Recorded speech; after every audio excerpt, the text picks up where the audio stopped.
Have you ever wondered what really happened in the past? Beyond the pages of textbooks lies a world of fascinating tales, extraordinary figures, and incredible events. Join me as we explore them on Exploring History in Sleep. Beginning in medieval Europe, we witness the arduous life of Elara and her family. Dawn brings no hope, only the continuation of relentless labor, hunger, and disease. The death of her young daughter Lyra due to the plague inflicts profound grief and helplessness. Peasant life is a relentless cycle of poor hygiene, scarce food, rudimentary medicine, and the brutal indifference of both nature and man. Sickness, deprivation, and the demands of farm work turn their bodies into battlegrounds of pain and illness. Romantic tales of knights and castles prove to be false promises, sharply contrasting with the pervasive injustice and violence of feudal society, where justice is meted out by iron and law by blood, and death is an inevitable certainty, often culminating in unmarked graves. Even the power and luxury of the court cannot withstand the spread of disease or the machinations of betrayal, as exemplified by the tragic fate of a publicly executed queen, revealing the brutality of power and intrigue, even in the most opulent settings. Next, the narrative transports us to the ancient Maya civilization in Palenque, Mexico, through the mysterious discovery of the Red Queen. Her tomb, adorned with crimson cinnabar dust and precious jade artifacts, reveals a meticulously ritualized passage into the afterlife and a belief in rebirth, standing in stark contrast to the sheer finality of death in Europe. Her story hints at the powerful roles women held in Maya society, serving not only as consorts but also as diplomats, priestesses, and political figures. Yet, even in a civilization valuing peace and ceremony, there are undertones of power struggles and betrayal, suggesting that internal desires and conflicts are a universal aspect of human nature. Finally, the story shifts to Russia, focusing on the life of Catherine the Great. Starting as Sophie, an obscure German princess, she faced a loveless marriage and a court rife with intrigue. However, with her sharp intellect, charm, and unyielding ambition, she rose to power. She learned, adapted, and ultimately orchestrated a bloodless coup to seize the throne, becoming a formidable empress. Though seen as a figure of the Enlightenment, Catherine had to contend with the harsh realities of Russia, where serfdom persisted. Her reforms balanced lofty ideals with the pragmatic need to maintain power, showcasing an iron hand in a velvet glove. The narrative concludes with the life of the 20th-century Mexican painter, Frida Kahlo. From a catastrophic bus accident that shattered her body and her dreams of becoming a doctor, Frida transformed her physical and emotional pain into powerful, vibrant, and symbolic art. Her tumultuous marriage to Diego Rivera, her staunch political activism, and her refusal to hide her scars defined her as a unique artist. Frida not only painted her suffering but also expressed resilience, identity, and a revolutionary spirit, becoming a global icon of feminism, cultural pride, and creative resistance. Her life, though short and tumultuous, serves as a vivid testament to turning adversity into beauty, leaving an indelible mark on a scarred world.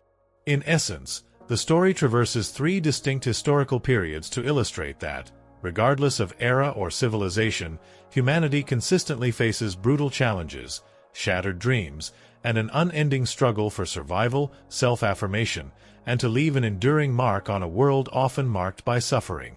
Story 1: The Whispers of a Cursed Dawn.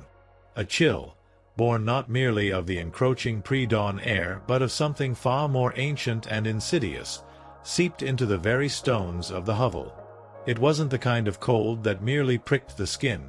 It was a creeping dread that burrowed deep, lodging itself in the marrow, a silent promise of the suffering to come. Even the rooster's feeble crow, usually a herald of awakening, sounded like a choked gasp, swallowed by the oppressive silence that clung to the village like a shroud. Elara, her limbs already stiff with a weariness that predated even her own memory, stirred on the straw mattress. It was a bed less of comfort and more of necessity, a thin barrier between her aching bones and the perpetually damp earth floor. The stench of stale straw, mingled with the earthy tang of the goat that shared their single room, filled her nostrils. She often wondered if the fleas, her constant companions, felt the bite of the winter cold as fiercely as she did, or if they thrived in the misery they so readily inflicted.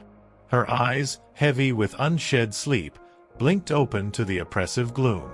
No window to pierce the darkness, just the solid mud-daubed wall, occasionally leaking rivulets of icy rain from the sagging thatch above. The year was 1347, though such exactness mattered little to Alara. Years bled into one another, marked only by the turning of the seasons, the planting and harvesting, the births and, more often, the deaths. For her, time was a relentless grind, each sunrise merely an invitation to another day of aching labor and dwindling hope. She was barely 25, yet her body felt as if it had endured a century of toil. Her spine, a symphony of creaks and groans, protested every movement, and her knees, stiff as old oak, threatened to give way with each tentative shift. It was a familiar ache, a constant companion that reminded her of her place in this unforgiving world. Youth was a fragile thing here, easily snuffed out by a rogue fever or a poorly healed wound. Many of those she'd grown up with were already buried in the small, crowded churchyard, their brief lives marked only by a shallow mound of earth and a hastily muttered prayer. A soft rustle beside her indicated her husband, Gareth, was also stirring. His breath, heavy with the scent of cheap ale from the previous night, warmed the patch of air between them. He was a good man, as good as any in this village, strong of back and simple of heart. Their union, arranged by their fathers when she was but 14, had been a practical affair, devoid of the romantic whimsy spun in traveling minstrels' tales. Love, as a concept, was a luxury for the privileged, a distant echo from a world Alara could only dimly imagine. Their love was forged in shared hardship, in the unspoken understanding that they were bound together against the relentless tide of medieval existence. They shared everything: the meager food, the scant warmth, the pervasive itch of lice, and the heavy weight of unspoken fears that clung to them like the pervasive damp. Gareth grunted, a guttural sound of discomfort rather than awakening. He would rise soon, stumble out into the biting air to relieve himself behind the hovel, a daily ritual performed with a hurried grimace. There was no privacy here, no secluded corner for quiet contemplation. Life was communal, raw, and relentlessly exposed. Their meager family included Gareth's elderly mother, Agnes, a woman whose wisdom was etched into the deep lines of her face, and their 2 surviving children. Young Thomas, barely 5, already showing the signs of constant hunger in his gaunt frame, and little Lyra, a fragile blossom of 2 years, whose cough had grown steadily worse with the onset of winter. Ilara's heart clenched every time she heard Lyra's strained breathing, a silent prayer escaping her lips that the sickness wouldn't claim this one too. 2 others, a boy and a girl, lay buried beside her parents, their short lives ended by the ubiquitous plagues that swept through the land with terrifying regularity. The thought of Lyra sent a fresh wave of despair through Ilara. The child was pale, her eyes often glazed with fever. Ilara had tried every remedy known to her: warm compresses, infusions of bitter herbs, whispered prayers to the village priest. But the cold persisted, and the cough deepened. She knew, with a certainty that chilled her more than the morning air, that many children did not survive their second winter. It was a silent lottery, and Lyra's chances dwindled with each passing day. The village had no true healers, only old women like Agnes who practiced ancient folk remedies, often with more faith than efficacy. The closest physician was a barber surgeon in the Lord's town, a man whose primary tools were a rusty blade, a set of pliers, and an unwavering belief in the power of bloodletting. Ilara shuddered at the thought. Better to trust in God's mercy than the barber's butchery. A sudden, sharp clang pierced the morning quiet, the village church bell. Its iron voice, merciless and unyielding, was their alarm clock, a summons to another day of hardship. It was not merely a call to prayer, though that was part of it. It was a reminder of the Church's omnipresent grip, dictating every hour, every day, every season of their lives. Miss Mass? That was a sin. Eat meat on Friday? A sin. Think a forbidden thought? A double sin. Hell, a vividly described abyss of fire and torment, awaited those who strayed. Ilara clung to her faith not out of fervent devotion, but out of a desperate need for hope. What else was there to cling to in this world of constant suffering? Paradise, a shimmering promise of warmth and comfort, was the only true dream allowed to a peasant. As Gareth finally groaned and pushed himself upright, Ilara watched the meager light of the hearth fire, a sputtering, smoky ember that offered more illusion of warmth than actual heat. They had banked it carefully the night before, burying the glowing coals under a mound of ash, a skill passed down through generations. To let the fire die out was to invite not just cold, but death. Restarting it with flint and steel in the biting cold of winter was a desperate gamble, a dance of frozen fingers and frantic prayers. Tonight, the fire had survived, a small, fleeting victory in a life defined by endless battles. But the warmth it offered was still a distant whisper against the biting air that found every crack in their mud and wattle walls. The smell of their home was a symphony of pungent realities: stale beer, human sweat, the sharp tang of goat, and an underlying scent that Ilara prayed wasn't mold but suspected, deep in her soul, probably was. Scented candles were an unimaginable luxury, their very concept an absurdity in a world where even simple glass for windows was a lord's fantasy. The cold was a physical presence, a constant pressure that made her joints ache and her fingers feel like tiny, frozen popsicles. She closed her eyes for a brief moment, imagining a world where warmth was not a fleeting miracle but a given. A foolish, dangerous thought, born of weariness and a desperate yearning for comfort. Such dreams were easily shattered by the harsh dawn. And today's dawn, with its biting wind and the ever-present ache in Lyra's small chest, promised to shatter more than just dreams. It promised another day of relentless endurance, another step on the weary path towards an unmarked grave. The day stretched before them, a canvas of unavoidable suffering.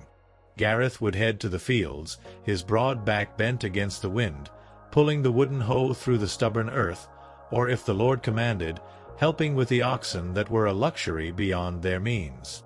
Ilara's work would be no less demanding. Fetching water from the communal well, its surface often skimmed with ice, preparing the meager breakfast, tending to the livestock, spinning wool until her fingers were raw, and always caring for the children. Especially Lyra. The burden of this fragile life, so susceptible to the unseen forces of illness and hunger, weighed heavily on her. Every cough, every shiver from the little one was a fresh stab of fear, a reminder of the precariousness of their existence.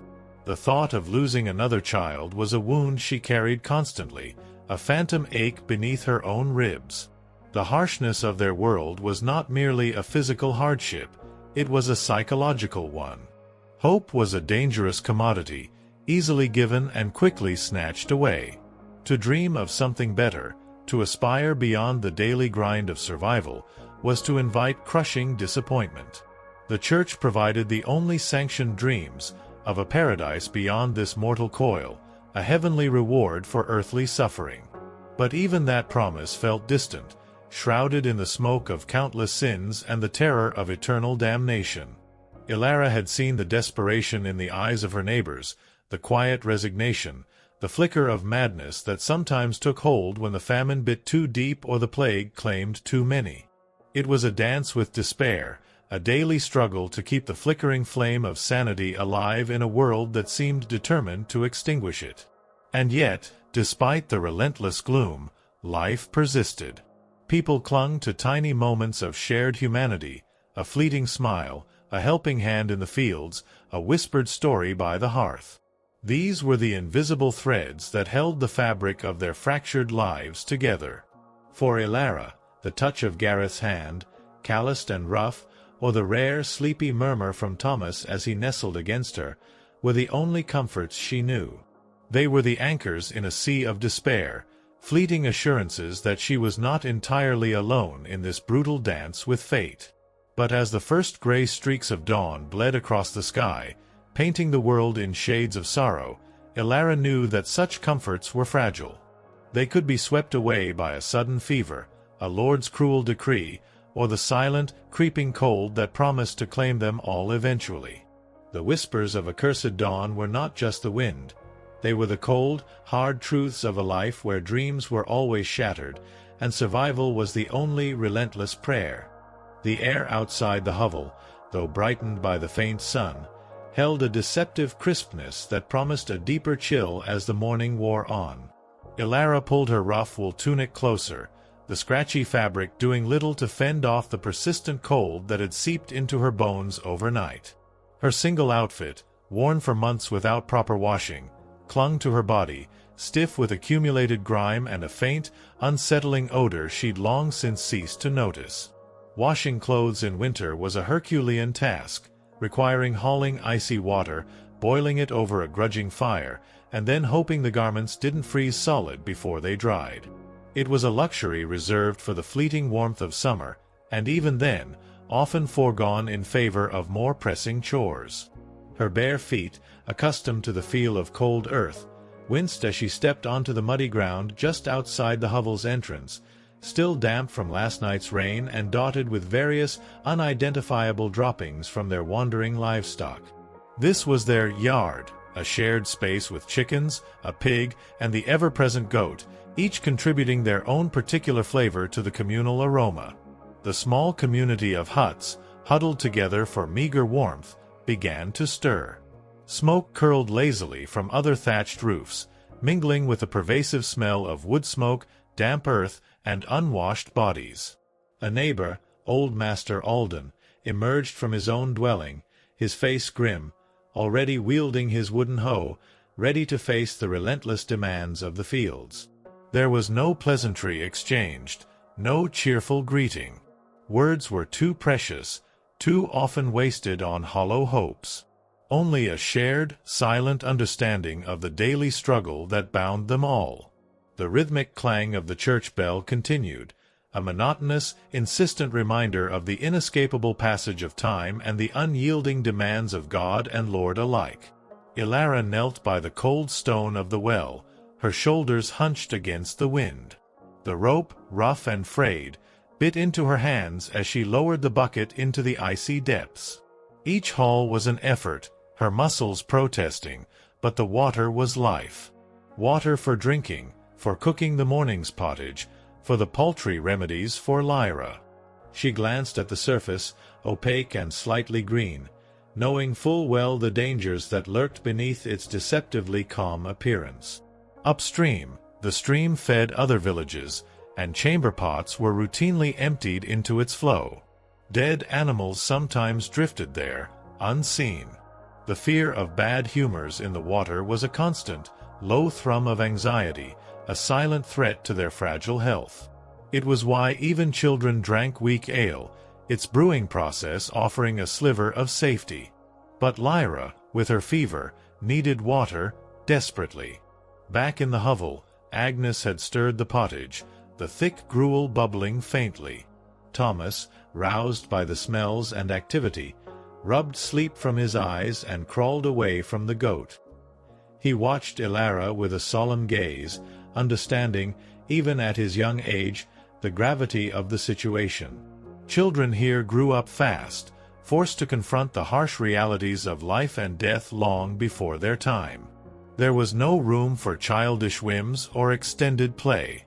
From the moment they could walk, they were part of the workforce, miniature versions of their parents, destined to follow the same arduous path. Elara poured a small amount of the cooled rosemary infusion into a wooden cup and gently offered it to Lyra. The child coughed, a wet, desperate sound, and turned her head away. Elara's heart sank.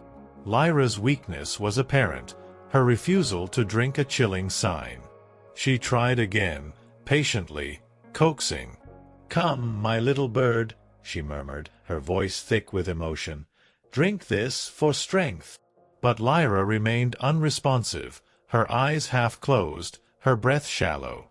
The battle, Ilara realized, was being lost, not with a sudden violent blow, but with a quiet, agonizing surrender.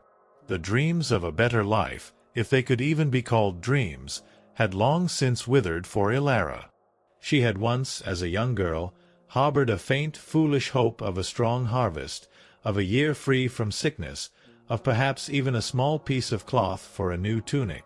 But year after year, those hopes had been dashed. The famine of 32, the plague of 34, the relentless cold of every winter. Each had chipped away at her resilience, leaving behind only the stark necessity of survival.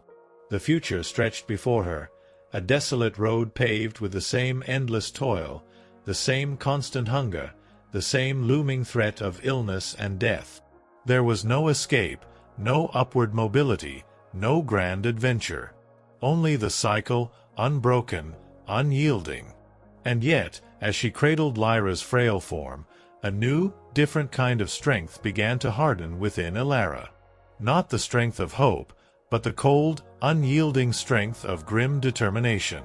If dreams were to be shattered, then so be it. If life was to be a relentless battle, then she would fight. For Thomas, for Gareth, and for the memory of the children she had lost, she would not break. She would endure. This was the only promise she could make, not to herself, not to God, but to the very soil beneath her feet. The whispers of accursed dawn continued, but now Ilara would whisper back, a silent, defiant challenge to the gray sky and its indifferent cruelty. Her story was not one of glory, but of grim, everyday heroism, a testament to the human spirit's refusal to surrender, even when all hope seemed lost. Story 2: A Cradle of Thorns, not silk. The church bell's metallic cry, a harsh, unyielding sound that grated against the raw nerves of the waking village, finally spurred Ilara from her meager straw pallet. The ache in her joints was a familiar companion, a dull throb that had become as much a part of her as her own name. But today it was overshadowed by a sharper, more urgent anxiety: Lyra's cough. The little girl, barely 2 years old, had spent the night restless, her small body racked by a persistent rattling cough that echoed ominously in the confines of their single-room hovel. Ilara had spent half the night propped on one elbow, her hand pressed gently against Lyra's forehead, willing the fever to recede, praying to any saint who might listen for a moment of respite. But the heat persisted, a relentless fire beneath the child's thin skin. Gareth, already moving with the stiff, practiced motions of a man accustomed to perpetual discomfort, rose from his own side of the shared sleeping space. He rubbed his eyes, heavy-lidded and bloodshot, and without a word, reached for the wooden bucket that served as their chamber pot. The stench of stale human waste, acrid and unavoidable, momentarily overwhelmed the usual barnyard odors. He would take it outside, to the overflowing dung heap behind their hovel, another daily ritual of medieval existence that mocked any notion of dignity. Ilara watched him go, her gaze lingering on the crude opening in the wall that served as their door, a thin barrier against the biting dawn wind. Gareth's silhouette against the gray light for a moment outlined the sheer hopelessness of their dwelling. Walls of mud and wattle, riddled with cracks that welcomed the cold, a thatched roof that sagged and leaked with every rain. No glass in the windows, just crude shutters of animal hide that offered little warmth or light. It was a shelter, barely, a constant reminder of their precarious perch on the edge of survival. Old Agnes, Gareth's mother, was already stirring by the meagre fire in the hearth, a collection of smoldering embers carefully nursed from the banked coals of the previous night. Her ancient hands, gnarled and calloused, tended to the flickering flame with a practiced tenderness Ilara rarely saw directed at human beings. The smoke, thick and acrid, drifted lazily through the room, seeking escape through the gaps in the roof, or more often, finding its way into their lungs. Ilara's eyes teared up, a constant irritation from the perpetual haze that filled their home. Thomas, their 5-year-old son, still slept curled tightly against the warm flank of their scrawny goat, a mutual arrangement of warmth and quiet companionship. He was a sturdy boy, despite the constant hunger, and Ilara often marveled at his quiet resilience, a trait he would need in abundance if he were to survive to adulthood. But Lyra was different. She was a delicate child, seemingly spun from moonlight and frail dreams, ill-suited for the harsh realities of their world. Her cough was a torment, a constant reminder of the vulnerability that clung to every child in this age. Ilara scooped Lyra into her arms. The child felt unnaturally warm, and her breath hitched with each labored inhale. Agnes, noticing Ilara's distress, slowly turned from the fire. Her gaze, though softened by age, held a sharp, knowing sadness. "The fever has taken root, child," she rasped, her voice a dry whisper. "We will try the rosemary infusion again. Perhaps the saints will hear our prayers this time." Rosemary, a precious herb in their meager store, was brewed with boiled stream water that had been painstakingly hauled from the communal well and heated over the fire, a process that demanded time and precious firewood. Even with boiling, Ilara knew the water was never truly safe. Whispers of unseen evil humors in the water were common, and everyone knew someone who had sickened from a single sip. But what choice did they have? The weak ale they drank for breakfast, and throughout the day, was safer only because the brewing process killed some of the invisible dangers. It offered little comfort, however, to a feverish child. As Agnes prepared the infusion, muttering ancient incantations under her breath, Ilara felt the rising tide of despair. She remembered her own childhood, a blur of endless chores and the constant gnawing of hunger, but also the occasional warmth of her mother's hand, the rough comfort of a shared blanket. She remembered the day her first child, a robust boy named Finn, had been born, only to succumb to the sweating sickness before his first naming day. Then came little Lena, a girl with eyes like spring blossoms, who had simply faded away after a terrible summer fever. Each loss had torn a fresh wound in her soul, leaving behind a raw, aching emptiness that never truly healed. She had buried her dreams with them, one by one, under the gray, indifferent sky. Now, Lyra, this child, so fragile, so precious, felt like her last desperate hold on hope. Gareth's family had suffered greatly. His older brother, Theron, had been crushed beneath a falling tree while felling timber for the Lord. His sister, Mari, had died in childbirth, a fate that haunted every married woman in the village. Even Gareth's own father, a man of formidable strength, had succumbed to a mysterious wasting sickness just 2 winters ago. Death was not an event here. It was a constant, unwelcome guest, knocking on every door with terrifying regularity. For peasants, life was a brutal lottery, and survival was a daily, exhausting gamble. The rosemary infusion, bitter and steaming, was coaxed past Lyra's lips. The child coughed weakly, her small body trembling. Ilara held her tighter, pressing Lyra's hot cheek against her own. There were no doctors in their world, no pharmacies filled with miraculous cures. Only the herbs, the prayers, and the harsh, often fatal, pronouncements of barber surgeons from the nearest town. They spoke of balancing humors, blood, phlegm, yellow bile, black bile, as if a body were merely a collection of liquids to be drained or purged.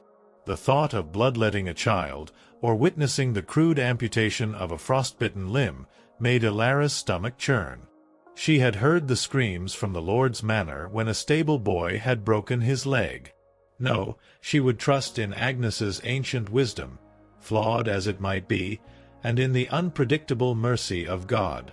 As the sun, a pale, anemic disk, finally pierced the thin clouds, casting long, stark shadows across the dirt floor, Gareth returned, shaking off the residual chill. He glanced at Lyra in Ilara's arms, his expression unreadable. A peasant's face was often a mask, carefully constructed to hide the true depths of despair.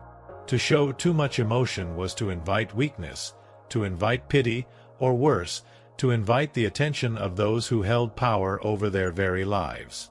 But Ilara knew him. She saw the subtle tightening around his eyes, the slight clenching of his jaw. He was afraid. They were both afraid. The aroma of pottage, their daily breakfast, began to fill the room as Agnes stirred the bubbling concoction in the single iron pot over the fire. It was a thick, gloopy stew, made from whatever meager grains and root vegetables they possessed, mostly turnips, always turnips. It had been simmering for days, new ingredients added to the old, a living, edible experiment that tasted of earth and desperation. Beside it lay a hunk of bread, so hard it could chip a tooth, made from coarse rye and often bulked up with sawdust or ground acorns when the harvest was poor. It was food, barely, sustenance to fuel another day of endless toil. But today, the thought of eating made Ilara's stomach clench tighter. Lyra needed strength, not a mouthful of gritty porridge she couldn't swallow. Ilara's gaze drifted to the wooden cradle, rough-hewn and unadorned, where Lyra usually slept. It was a simple, sturdy thing, built by Gareth's father years ago, used by all their children, both the living and the lost. But it was a cradle of thorns, not silk, a stark symbol of the harsh realities of their world. A cradle of constant pain, of gnawing hunger, of omnipresent fear. The dreams she had once harbored for her children, simple dreams of health, of a strong body, of surviving to adulthood, seemed to dissipate like smoke in the acrid air. Even the thought of a good harvest, a full belly for a few months, felt like a distant, impossible fantasy. The future, if one dared to contemplate it, was a canvas painted in shades of gray. There was no upward mobility, no escape from the relentless cycle of poverty and labor. They were born peasants, and peasants they would die.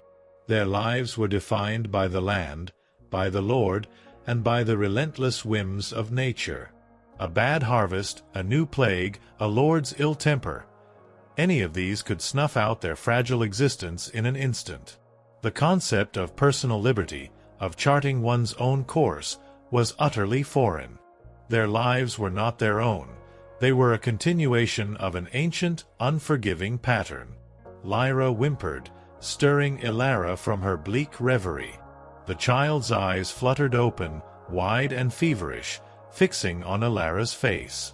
There was a desperate fragility in that gaze, a silent plea for comfort, for life.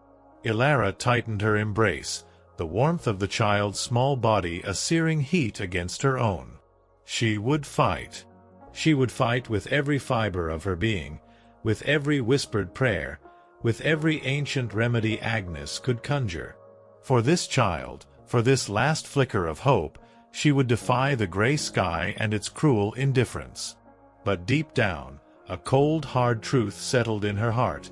Even the fiercest love was often powerless against the relentless, unforgiving tide of the medieval world. The cradle was indeed a cradle of thorns, and the dreams born within it were destined to be shattered. The air outside the hovel, though brightened by the faint sun, held a deceptive crispness that promised a deeper chill as the morning wore on. Ilara pulled her rough wool tunic closer, the scratchy fabric doing little to fend off the persistent cold that had seeped into her bones overnight. Her single outfit, worn for months without proper washing, clung to her body, stiff with accumulated grime and a faint, unsettling odor she'd long since ceased to notice. Washing clothes in winter was a Herculean task, requiring hauling icy water, boiling it over a grudging fire, and then hoping the garments didn't freeze solid before they dried. It was a luxury reserved for the fleeting warmth of summer, and even then, often foregone in favor of more pressing chores. Her bare feet, accustomed to the feel of cold earth, winced as she stepped onto the muddy ground just outside the hovel's entrance, still damp from last night's rain and dotted with various unidentifiable droppings from their wandering livestock. This was their yard, a shared space with chickens, a pig, and the ever-present goat, each contributing their own particular flavor to the communal aroma. The small community of huts, huddled together for meager warmth, began to stir. Smoke curled lazily from other thatched roofs, mingling with the pervasive smell of wood smoke, damp earth, and unwashed bodies. A neighbor, old Master Alden, emerged from his own dwelling, his face grim, already wielding his wooden hoe, ready to face the relentless demands of the fields. There was no pleasantry exchanged, no cheerful greeting. Words were too precious, too often wasted on hollow hopes. Only a shared, silent understanding of the daily struggle that bound them all. The rhythmic clang of the church bell continued, a monotonous, insistent reminder of the inescapable passage of time and the unyielding demands of God and Lord alike. Ilara knelt by the cold stone of the well, her shoulders hunched against the wind.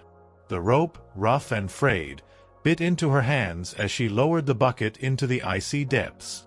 Each haul was an effort, her muscles protesting, but the water was life. Water for drinking, for cooking the morning's pottage, for the paltry remedies for Lyra.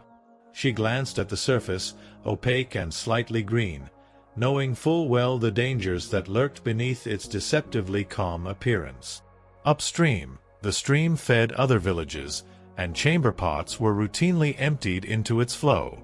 Dead animals sometimes drifted there, unseen. The fear of bad humors in the water was a constant, low thrum of anxiety, a silent threat to their fragile health. It was why even children drank weak ale, its brewing process offering a sliver of safety. But Lyra, with her fever, needed water desperately. Back in the hovel, Agnes had stirred the pottage, the thick gruel bubbling faintly. Thomas, roused by the smells and activity, rubbed sleep from his eyes and crawled away from the goat.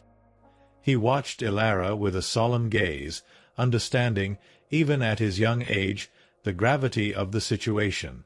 Children here grew up fast, forced to confront the harsh realities of life and death long before their time. There was no room for childish whims or extended play. From the moment they could walk, they were part of the workforce, miniature versions of their parents, destined to follow the same arduous path. Ilara poured a small amount of the cooled rosemary infusion into a wooden cup and gently offered it to Lyra. The child coughed, a wet, desperate sound, and turned her head away. Ilara's heart sank. Lyra's weakness was apparent, her refusal to drink a chilling sign. She tried again, patiently, coaxing. "Come, my little bird," she murmured, her voice thick with emotion. "Drink this for strength."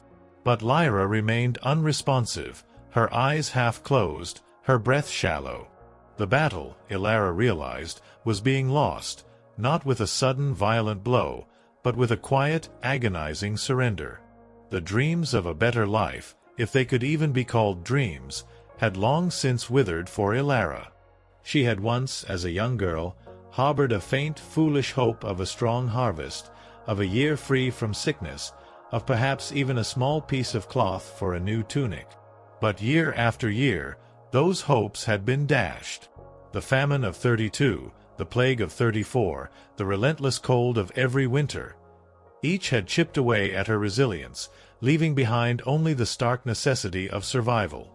The future stretched before her, a desolate road paved with the same endless toil, the same constant hunger, the same looming threat of illness and death. There was no escape, no upward mobility, no grand adventure. Only the cycle, unbroken, unyielding. And yet, as she cradled Lyra's frail form, a new, different kind of strength began to harden within Ilara.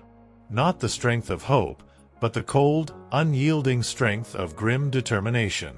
If dreams were to be shattered, then so be it. If life was to be a relentless battle, then she would fight.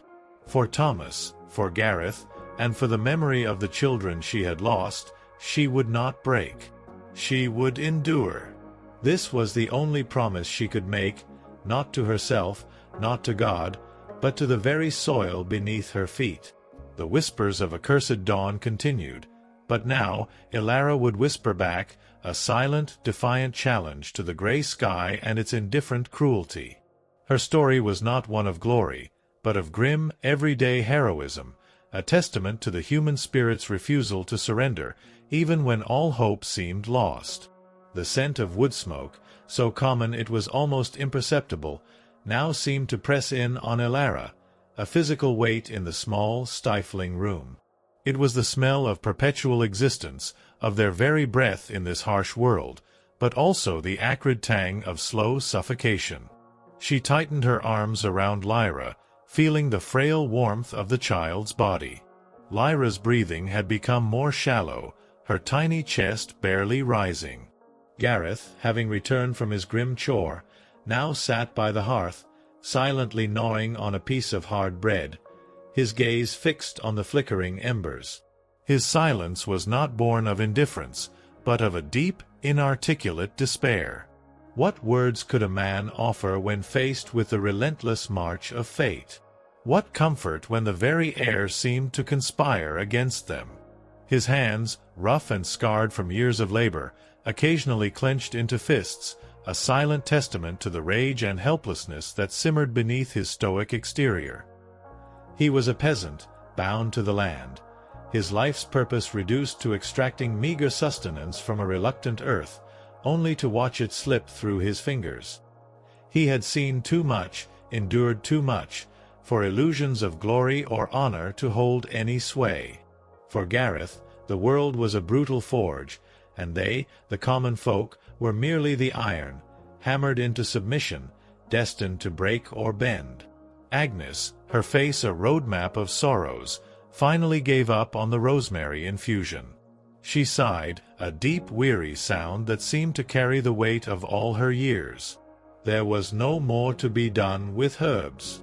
Now, only prayers remained, raw and desperate, hurled into the indifferent void. She began to chant softly, a low, guttural murmur of ancient words, pleas for divine intervention, for mercy that rarely seemed to find its way to their doorstep. Her eyes, usually sharp with the wisdom of the aged, were clouded with tears, the grief for her own lost children and the impending loss of her grandchild a fresh sting.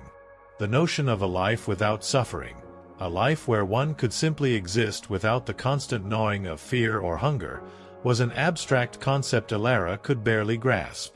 It was a fairy tale told by the traveling bards, a distant echo from the opulent halls of the Lord's manor, a world she could only glimpse through fleeting rumors and the occasional sight of a richly dressed noble passing through their village. Their lives were interwoven with the very fabric of the earth, the mud, the dung, the straw, the raw, unyielding elements that defined their existence. They were merely extensions of the land, bound to its rhythms, subject to its cruelties.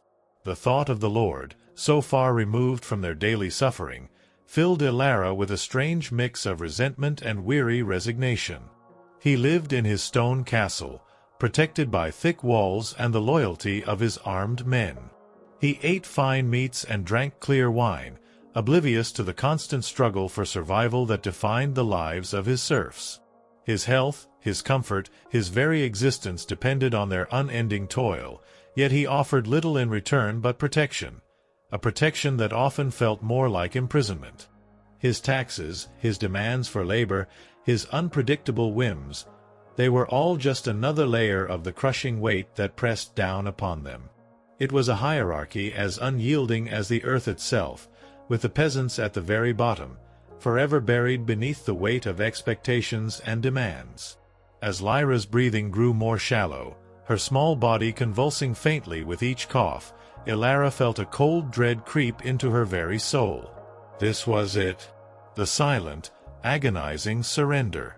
She pulled the child closer, whispering promises into the air, prayers for an easier passage, for an end to the suffering. The warmth of Lyra's skin, once a sign of fever, now felt like a desperate, fading heat. Elara's vision blurred with unshed tears, her throat tight with a sob she could not release. To weep too openly was to invite the attention of the others, to expose a vulnerability that could not be afforded in this brutal world. They mourned in silence, their grief a private burden carried beneath the unwavering gaze of the indifferent sky. The church bell clanged again, marking the passage of another hour, a relentless, uncaring reminder of time's ceaseless march. It was a sound that had once, long ago, carried a faint echo of hope for Ilara, a whisper of divine order in a chaotic world. Now, it just sounded like a death knell, a mocking chime against the inevitable. Lyra's tiny body shuddered one last time, a barely perceptible tremor. And then, silence. A profound, heartbreaking silence that swallowed the small hovel whole, silencing even the rustle of the goat and the soft murmur of Agnes's prayers. Ilara held her child, unmoving, for a long time. The warmth slowly drained from Lyra's body, leaving behind a cold, lifeless weight in her arms. The dreams she had held for this fragile blossom, the silent prayers for her survival, had been shattered, broken into 1,000 pieces that now lay scattered on the dirt floor of their hovel, indistinguishable from the straw and mud. Another one. Another life extinguished before it had truly begun. The gray sky outside offered no solace, no comfort, no sign of divine mercy. Only its vast, indifferent expanse, mirroring the emptiness that now threatened to consume Ilara. The cursed dawn had indeed taken its toll, leaving behind only the bitter taste of ash and the lingering whispers of shattered dreams. Story 3: The Feast of Dust and Bitter Ale. The silence that followed Lyra's last breath was not empty. It was a heavy, suffocating blanket, thick with the unsaid, the undone, the utterly broken. Ilara sat, a statue carved from grief, the lifeless weight of her child still cradled in her arms. The small hovel, usually a symphony of rustles, snores, and the low bleating of the goat, now felt impossibly vast, echoing with the absence. Gareth knelt beside her, his rough hand hovering, uncertain, before finally settling on her shoulder. The pressure was firm, anchoring, a silent acknowledgment of their shared abyss. Old Agnes had ceased her low chanting. Her tears, no longer held back, tracked glistening paths through the grime on her ancient cheeks. The air, already thick with wood smoke and the persistent damp, seemed to grow heavier, laden with the weight of yet another life extinguished before its time. This was not the end of suffering, merely another grim punctuation mark in the endless, agonizing sentence of their existence. The practicalities of death, brutal and immediate, soon asserted their cold dominion over grief. There was no time for prolonged mourning, no luxury of tender farewells. Lyra's tiny body, once so warm and vibrant, would soon grow cold, a chilling reminder of the ubiquitous unseen threats that stalked their lives. Gareth, his face a mask of grim resolve, gently took Lyra from Ilara's arms. He moved with a practiced ease, a man too familiar with this particular sorrow. Ilara watched, numb, as he wrapped the small form in a scrap of faded linen, the only fabric they could spare. There would be no polished coffin, no ceremonial shroud, no embalming. Just a shallow hole in the frozen earth, a hasty burial in the crowded churchyard where her siblings lay, their names already fading from memory, lost to the relentless march of time and the indifferent soil. The grim ritual of laying Lyra to rest unfolded under a sky as gray and unforgiving as Ilara's heart. The ground was hard, resistant, the earth frozen and unyielding. Gareth, with the help of a few neighbors whose faces were etched with the same weary sympathy they had offered countless times before, dug the small grave. No priest was present. Their services were too costly, too often reserved for the Lord's favored or for those with enough coin to buy a sliver of divine attention. Just a few murmured prayers from Agnes, ancient words of hope and resignation, whispered into the biting wind. The small group huddled together, their breath misting in the frigid air, a silent tableau of shared sorrow and communal endurance. Then, earth on earth, a final chilling thud that echoed in Ilara's soul, sealing yet another tiny dream beneath the indifferent soil. Back in the hovel, the pervasive hunger, temporarily dulled by the shock of grief, now asserted itself with a vengeance. Life demanded to be fed, even when the soul cried out for nothing but oblivion. Agnes moved to the hearth, stirring the pottage that had been simmering since dawn. Its aroma, usually a signal of meager comfort, now seemed tasteless, hollow. The thick, gloopy stew, a monotonous blend of whatever scraps of grains and root vegetables they possessed, was their daily bread, their primary source of sustenance. Turnips, always turnips, dominated the bowl, their earthy bitterness a constant reminder of their meager diet. New ingredients were merely dumped atop the old, a living, edible experiment that had been simmering in the same pot for days, sometimes weeks, the constant heat merely a barrier against putrefaction, not a guarantee of freshness. The bread, a dense, dark hunk of coarse rye or barley flour, lay beside the pot, hard enough to deflect a stone, and likely bulked up with sawdust or ground acorns in leaner times. Wheat, the soft, palatable grain, was a rich man's fantasy, an unattainable luxury. This bread was not meant for pleasure.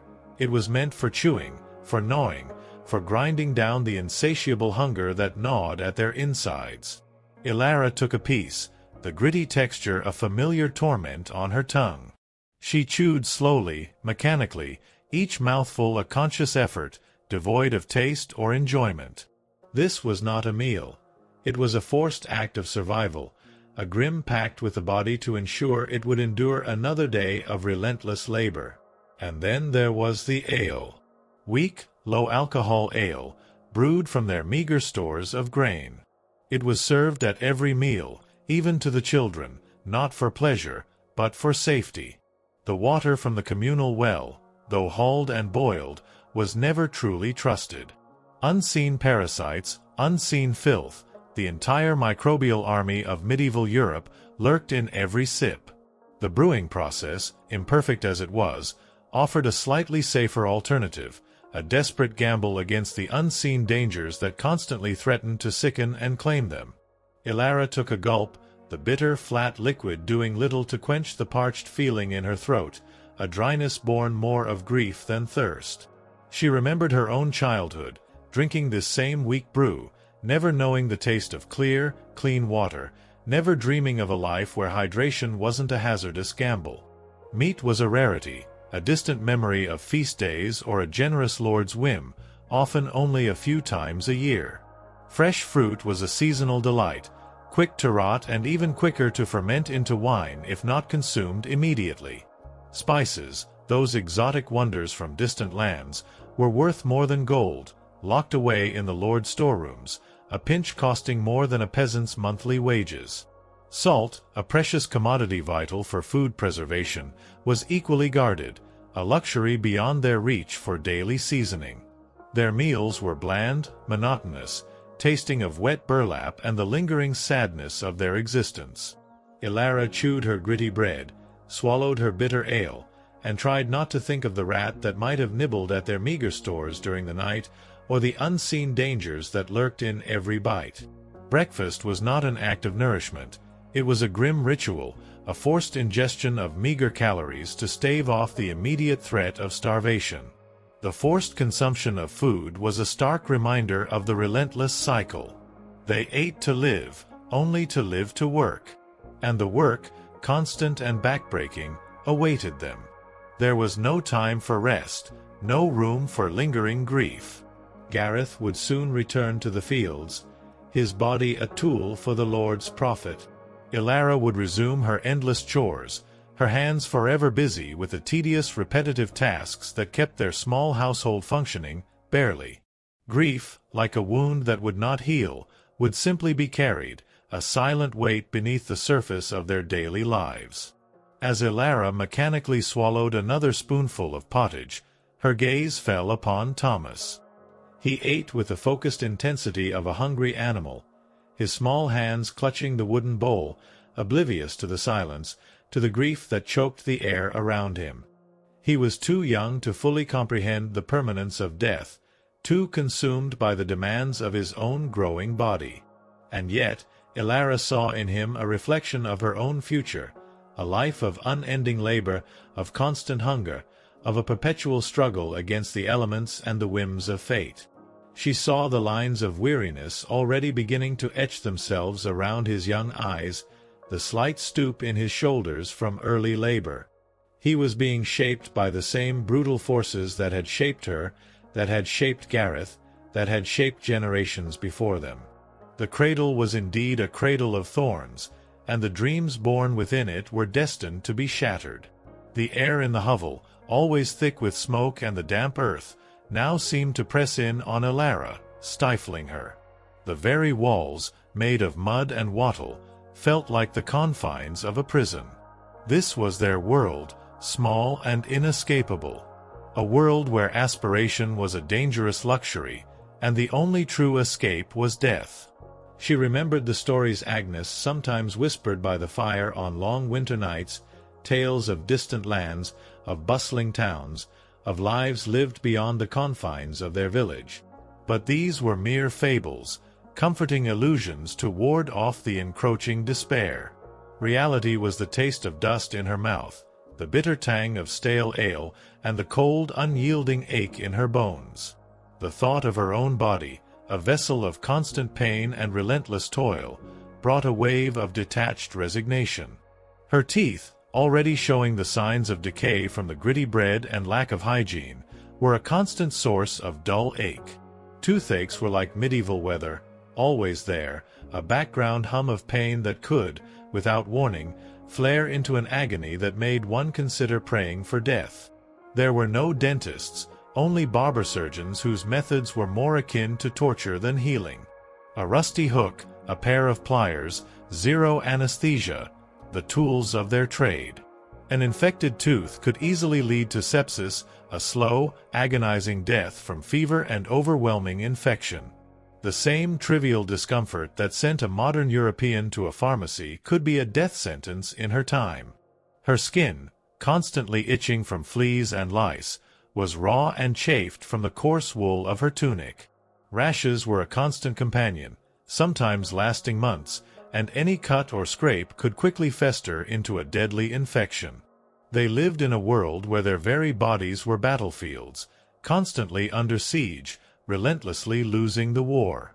The concept of me time, of a moment of solitude or personal space, was entirely alien.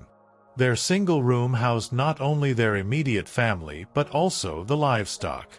Every breath was shared, every sound amplified, every private moment exposed to the communal gaze. Privacy was a myth, a forgotten luxury that no one in their world could afford. The constant physical proximity, while offering some collective warmth against the biting cold of winter, also ensured a perpetual lack of personal boundaries, a constant reminder of their interconnected, inescapable existence.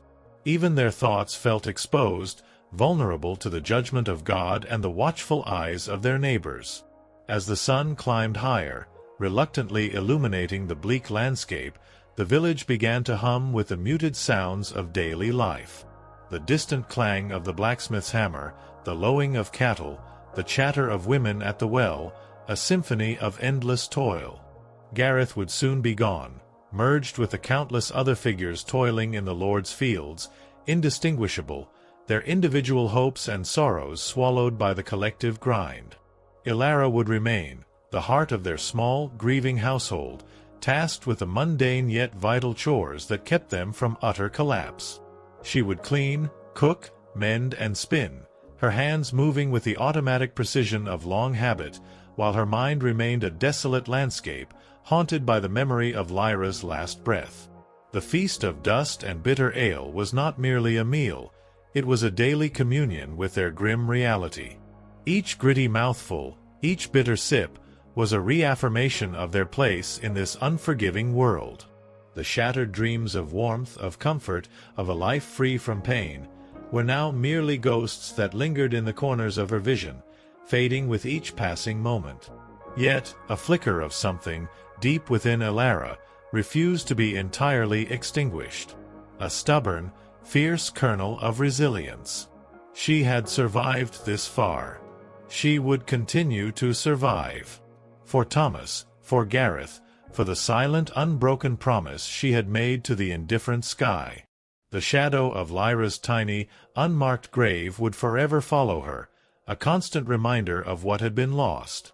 But the relentless march of life, however brutal, demanded its due. And Ilara, a woman carved from hardship, would answer its call, one agonizing breath at a time, towards a future as uncertain as the shadows that clung to their hovel. Story 4: Skin crawling, soul freezing. The chill that had seeped into Ilara's bones after Lyra's passing lingered, a constant, physical manifestation of the emptiness within her. It was a cold that no meager hearth fire could banish, no coarse wool tunic could warm. It was the cold of a soul stripped bare, leaving her with an unnerving clarity. The world, once a blurred landscape of endless toil and fleeting hopes, now stood in stark, brutal relief. Every scratch of her skin, every persistent itch, became a torment, a stark reminder of the inescapable filth that clung to their lives, mirroring the despair that now clung to her heart. The biting wind that sliced through the hovel's flimsy walls was but an extension of the insidious invasion that lived on their very bodies, a constant, crawling horror. Her single outfit, a rough wool tunic and a linen shift, was a second skin, stiff with months of accumulated grime, sweat, and the occasional splash of animal muck. There was no concept of a clean garment in their world. Washing meant a monumental effort, hauling icy water from the well, heating it over a fire that devoured precious firewood, and then scrubbing the stiff fabric against a board with harsh ash or lye, a process that left hands raw and chapped. And even then, drying the clothes in winter meant facing the risk of them freezing solid before they could air out, often leaving them even stiffer and damper than before. Most peasants, with a weary shrug of resignation, simply chose the path of least resistance, wearing their clothes until they disintegrated or gave them a fungal infection. The faint, persistent odor that followed them was simply a part of life, so common that no one truly noticed, or perhaps no one dared to comment. It was a communal perfume of hardship, a scent that spoke volumes about their relentless struggle. Beneath the coarse wool, Ilara's skin itched incessantly. It was a familiar sensation, a constant companion that had ridden with her since childhood. Fleas, lice, and bedbugs, these were not distant threats but intimate cohabitants, living rent-free on every peasant's body, from the lowest serf to the most devout monk. Nobles, too, though they might boast of fine silks and perfumed baths, were not immune. A quick scratch of the armpit, a discreet rub of the scalp, was a common sight even in the Lord's Hall. Ilara often caught herself scratching a raw patch of skin with a piece of straw or even the dull edge of a wooden spoon while performing her daily chores, and no one, not Gareth, not Agnes, not even little Thomas, would bat an eye. It was simply the way of things, an accepted torment, an inescapable reality of their existence. Her scalp, perpetually irritated, felt like a battlefield of tiny, biting invaders. Her hair, unwashed and matted, provided ample refuge for them, a thick, dark wilderness where they thrived. And if a new rash bloomed, a red, angry patch that spread across her arm or leg, there was little to be done. No dermatologist, no soothing balms of hydrocortisone, no one to gently inform her it was merely scabies. One simply endured, scratching until the skin was raw and weeping, praying it wouldn't fester into a dangerous infection. For in this world, a simple rash, if left to spread unchecked, could quickly become a portal for deadly humors, a pathway for the unseen diseases that constantly stalked their villages. A minor skin irritation, a mere annoyance in another age, could become a lingering torment, a precursor to fever and eventual demise. Such was the pervasive fragility of life. The thought of bathing, a concept so foreign it bordered on absurdity, rarely crossed Ilara's mind.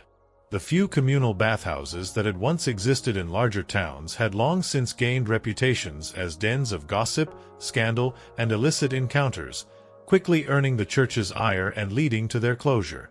Even if they had been available, the prevailing belief was that bathing actually opened the pores, allowing disease to enter the body.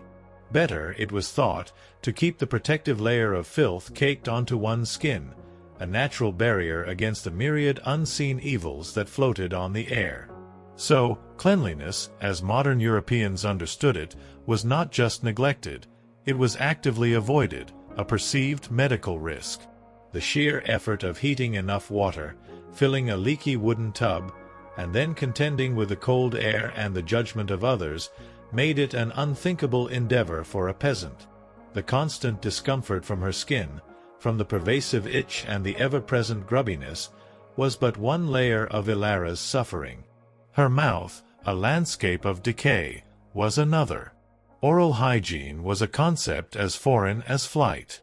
There were no toothbrushes, no toothpaste, no floss, no mouthwash. Her teeth were left to their own devices, constantly assaulted by the gritty texture of their coarse bread, the occasional indulgence of hard-boiled roots, and the slow, relentless erosion of decay. By her mid-twenties, Ilara's smile, if she ever truly dared to offer one, was a grim testament to her suffering. Cavities were rampant, dark holes that gnawed at the very core of her molars. Her gums were swollen, often bleeding, a constant source of dull pain. Those weren't just food stains on her teeth, that was visible decay, a silent testament to the relentless march of time and the brutal indifference of her existence. The wealthy, it was rumored, had access to sugar, an exotic and expensive commodity imported from distant lands. They used it sparingly, mostly in small cakes or to flaunt their status, inadvertently rotting their teeth faster than the common folk. For peasants like Ilara, the decay was a slow, grinding process, fueled by fermented bread, gritty porridge, and years of hard chewing. Toothaches were a constant companion, a background hum of agony that could, at any moment, erupt into a torment that made one consider desperate measures. The kind of pain that drove people to pray, to drink themselves into oblivion, or, in the most extreme cases, to pull the offending tooth out themselves with a pair of pliers. This wasn't a joke, it was the grim reality. Dentists, as a profession, didn't exist. Instead, barber surgeons, the same men who cut hair and performed bloodletting, would extract teeth by candlelight with an iron hook and zero anesthesia. The thought of such a brutal procedure, performed by a man whose primary tools were a rusty blade and a steady hand, sent a shiver of pure terror down Ilara's spine. An infected tooth, without antibiotics, could easily turn into sepsis, a fever that raged through the body, leading to a slow, agonizing death. The very thing that sent a person to a pharmacy in another age could be a funeral in theirs. Socially, there was no relief from the pervasive bad breath. Halitosis was everywhere, a communal cloud that hung over every interaction. Kissing, as an act of romantic affection, was probably far less appealing than the minstrels sang.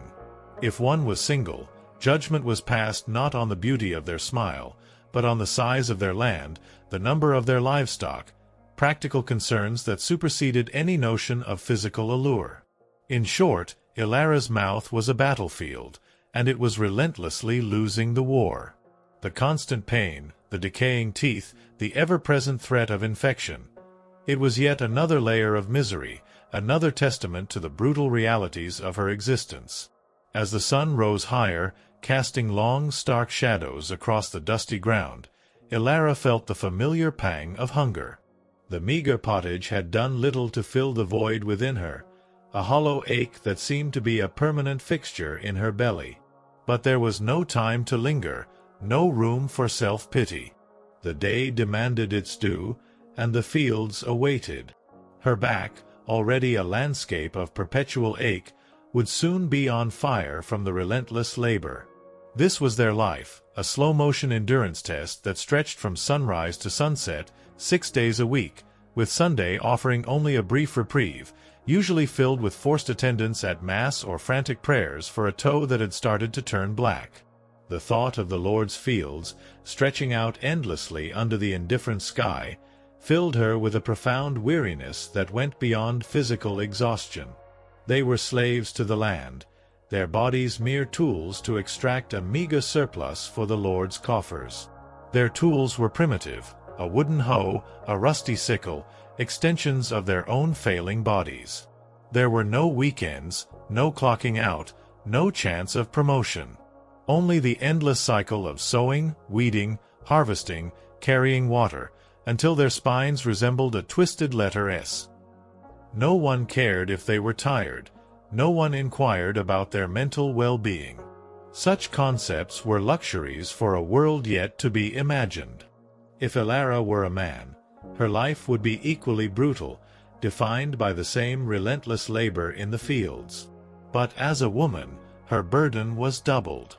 Beyond the fieldwork, she was expected to care for the children, clean the hovel, cook the meager meals, spin wool until her fingers bled, feed the animals, and pretend her husband's persistent lice infestation wasn't slowly migrating to her side of the bed. Children, like Thomas, began helping in the fields as early as 5, their tiny hands clutching miniature wooden rakes, their dreams reduced to the simple aspiration of not dying from the flu. There was no school, no toys, no childhood innocence. Only the harsh tutelage of survival. For the few who were not farmers, perhaps a blacksmith, a tanner, or a cooper, the work was no less grueling. They toiled with fire, harsh chemicals, or animal guts all day in poorly ventilated sheds, breathing in noxious fumes and enduring constant physical hazards. The pay was mere survival, the perks, occasional bleeding, broken bones, or a persistent fever. To break a bone was to invite a slow, agonizing death from infection. To get a fever was to drink some warm, weak beer and keep going. They could not afford to stop, not even for a single day. For if they did not work, they did not eat. And if they did not eat, medieval Europe had a simple solution for that: replacement. Someone else, equally desperate, would step in to take their place in the brutal ballet of survival. So, Elara would grip her hoe, ignore the blisters that were a permanent feature of her hands, and keep digging. Because in the Middle Ages, their job wasn't a career. It was a slow-motion endurance test, a relentless grind against the very limits of human resilience. The dust from the earth, the grit in her teeth, the persistent itch of her skin. These were the physical manifestations of a life defined by hardship. The ache in her bones was not just fatigue. It was the cumulative burden of generations of toil etched into her very being. And beneath it all, the cold, hard truth of their existence, a dream shattered by a gray sky, day after relentless day. The memory of Lyra's tiny, lifeless body was a fresh wound, but it also fueled a grim determination. She would endure. She would survive. Not for glory, but simply because there was no other choice. Story 5: A smile decayed, a voice silenced. The persistent ache in Elara's joints, the constant itch of her skin, the dull throb behind her teeth, these were now as much a part of her daily existence as the rising sun or the call of the church bell. They were a symphony of discomfort, a relentless chorus that played out beneath the surface of her outward stoicism. But in the wake of Lyra's quiet passing, these physical torments, usually so demanding of her attention, seemed to fade into a background hum. A new, deeper ache had settled in her chest, a hollow void where her hopes for the child once resided. It was a wound far more profound than any skin rash or aching tooth, and its pain eclipsed all others, leaving a numbness that paradoxically allowed her to endure the lesser tortures. The bitter taste of the pottage, the grinding labor in the frozen fields, the very air thick with the stench of their shared existence, all seemed muted, absorbed by the vast, consuming grief that now enveloped her. Her mouth, a testament to years of neglect and relentless wear, was a landscape of decay. The concept of oral hygiene was utterly alien in their world, a luxury as unfathomable as heated baths or soft bedding. No toothbrushes, no paste, no minty rinses. Her teeth were left to their own devices, constantly assaulted by the coarse, gritty bread that formed the cornerstone of their diet. Each bite was a reminder of their hardship, the rough texture slowly grinding away at her enamel, inviting decay. Elara had long since grown accustomed to the dull ache that resided in her molars, a constant companion that rarely flared into outright agony but remained as a persistent, unsettling presence.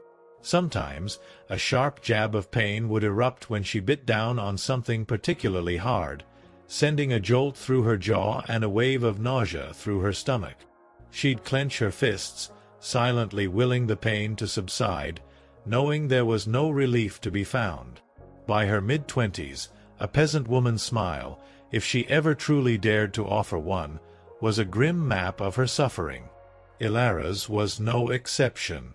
Dark cavities pocked her molars, silent accusations against a world that offered no respite from wear and tear. Her gums, often swollen and tender, bled easily, a constant source of discomfort that she simply endured. And those weren't just food stains on her teeth.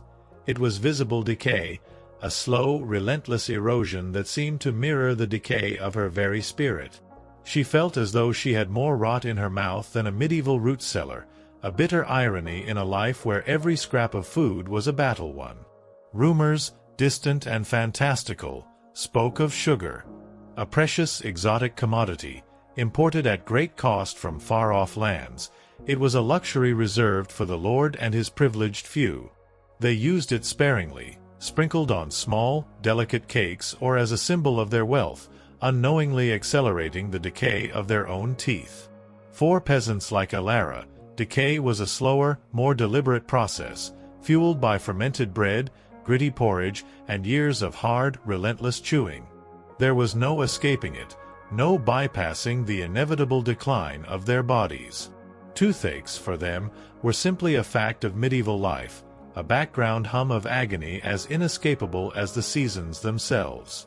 The kind of pain that drove people to desperate measures, praying fervently, drinking weak ale until oblivion set in, or, in the most extreme and horrifying cases, attempting to pull the offending tooth out themselves with crude tools like pliers. This wasn't a joke or a gruesome tale spun for entertainment. It was a stark reality. Dentists, as a profession, simply didn't exist. Instead, barber surgeons, the same men who cut hair, bled patients, and performed minor amputations, were the only recourse. The thought of submitting to such a procedure, performed by candlelight with an iron hook and zero anesthesia, made Ilara's stomach churn. She had heard the screams that sometimes drifted from the barber surgeon's tent during market days, sounds that were more akin to butchery than healing. An infected tooth, without the miracle of antibiotics, could easily escalate into a raging fever, then sepsis, and ultimately, a slow, agonizing death. The very thing that sent a person to a pharmacy in the modern world could be their funeral in the 1300s. It was a terrifying vulnerability, a daily gamble against the unseen forces that could turn a simple discomfort into a death sentence. Beyond the physical torment, there was the social reality of such pervasive oral decay. Halitosis, the perpetual bad breath, was universal, a communal cloud that hung over every interaction. The very thought of intimate affection, of kissing, seemed laughable in this context. Personal judgment wasn't based on the beauty of a smile, but on far more practical concerns: the size of one's land, the number of livestock, the ability to produce a healthy heir. For Ilara, her mouth was a battlefield, and it was undeniably losing the war. The constant pain, the decaying teeth, the ever-present threat of infection, it was yet another layer of misery, another testament to the brutal realities of her existence. As the sun climbed higher, casting its pale, indifferent light across the frost-kissed fields, Ilara felt the familiar pang of hunger. The meager pottage had done little to fill the void within her, a hollow ache that seemed to be a permanent fixture in her belly, now deepened by the emptiness left by Lyra's passing. But there was no time to linger, no room for self-pity. The day demanded its due, and the fields awaited. Her back, already a landscape of perpetual ache, would soon be on fire from the relentless labor. This was their life, a slow-motion endurance test that stretched from sunrise to sunset, 6 days a week, with Sunday offering only a brief, church-mandated reprieve. For Ilara, work was not a choice but a necessity, a constant physical drain that left little room for thought or feeling. She was a peasant, bound to the land, her body a tool for the Lord's profit. Her tools were primitive, a wooden hoe, a rusty sickle, extensions of her own failing body. There were no weekends, no clocking out, no chance of promotion. Only the endless cycle of sowing, weeding, harvesting, carrying water, until their spines resembled a twisted letter S. No one cared if they were tired. No one inquired about their mental well-being. Such concepts were luxuries for a world yet to be imagined, confined to the whispered tales of bards or the fantastical dreams of poets. As a woman, Ilara's burden was doubled. Beyond the back-breaking field work, she was expected to manage the hovel, care for the children, cook the meager meals, spin wool until her fingers bled, feed the animals, and pretend her husband's persistent lice infestation wasn't slowly migrating to her side of the bed. Children, like Thomas, began helping in the fields as early as 5, their tiny hands clutching miniature wooden rakes, their dreams reduced to the simple aspiration of not dying from the flu. There was no school, no toys, no childhood innocence. Only the harsh tutelage of survival, a brutal apprenticeship in a world that demanded early maturity and relentless endurance. For the few who were not farmers, perhaps a blacksmith, a tanner, or a cooper, the work was no less grueling. They toiled with fire, harsh chemicals, or animal guts all day in poorly ventilated sheds, breathing in noxious fumes and enduring constant physical hazards. The pay was mere survival, the perks, occasional bleeding, broken bones, or a persistent fever. To break a bone was to invite a slow, agonizing death from infection. To get a fever was to drink some warm, weak beer and keep going. They could not afford to stop, not even for a single day. For if they did not work, they did not eat. And if they did not eat, medieval Europe had a simple solution for that: replacement. Someone else, equally desperate, would step in to take their place in the brutal ballet of survival, a constant reminder of their expendability. So, Ilara would grip her hoe, ignore the blisters that were a permanent feature of her hands, and keep digging. Because in the Middle Ages, their job wasn't a career. It was a slow-motion endurance test, a relentless grind against the very limits of human resilience. The dust from the earth, the grit in her teeth, the persistent itch of her skin, these were the physical manifestations of a life defined by hardship. The ache in her bones was not just fatigue. It was the cumulative burden of generations of toil etched into her very being. And beneath it all, the cold, hard truth of their existence, a dream shattered by a gray sky, day after relentless day. The memory of Lyra's tiny, lifeless body was a fresh wound, but it also fueled a grim determination. She would endure. She would survive. Not for glory, but simply because there was no other choice. The relentless wind, a constant companion in their village, seemed to pick up strength as the morning wore on, whistling through the gaps in their hovel's walls, chilling Ilara to the bone despite her layers of grime-stiffened wool. It was a chilling reminder that their bodies, their very existence, were perpetually at the mercy of the elements. In medieval times, temperature wasn't about seasons. It was about ongoing punishment from the sky, a relentless assault on their fragile lives. Winter was a particularly cruel master. Their homes, flimsy wooden huts with mud-daubed walls, offered little protection. There was no insulation, no central heating, no sophisticated weatherproofing. Just gaping holes where a chicken could easily pass through. Their windows were covered with cloth or animal hide, never glass, offering a muted perpetual gloom. The fire in the hearth, their only source of warmth, was a constant battle. Fuel was expensive, wood a precious commodity often guarded by the Lord's foresters, and gathering it could lead to severe punishment, even execution, for merely picking up a fallen stick from the wrong forest. Ilara often huddled near the dying embers, her single damp wool tunic wrapped tightly around her, yet still woke with her nose frozen and her feet permanently cold. Frostbite wasn't diagnosed. It was simply called bad luck, and its victims often lost fingers, toes, or even entire limbs to its creeping decay. And then came summer, a season that offered little relief. Their hovels, with their mud walls and lack of ventilation, transformed into oppressive clay ovens. No fans, no crossbreezes, and absolutely no deodorant to mask the pervasive stench of unwashed bodies and fermenting animal waste. They sweated through their layers, but removing clothing was scandalous, inviting sunburn, insect bites, and social judgment.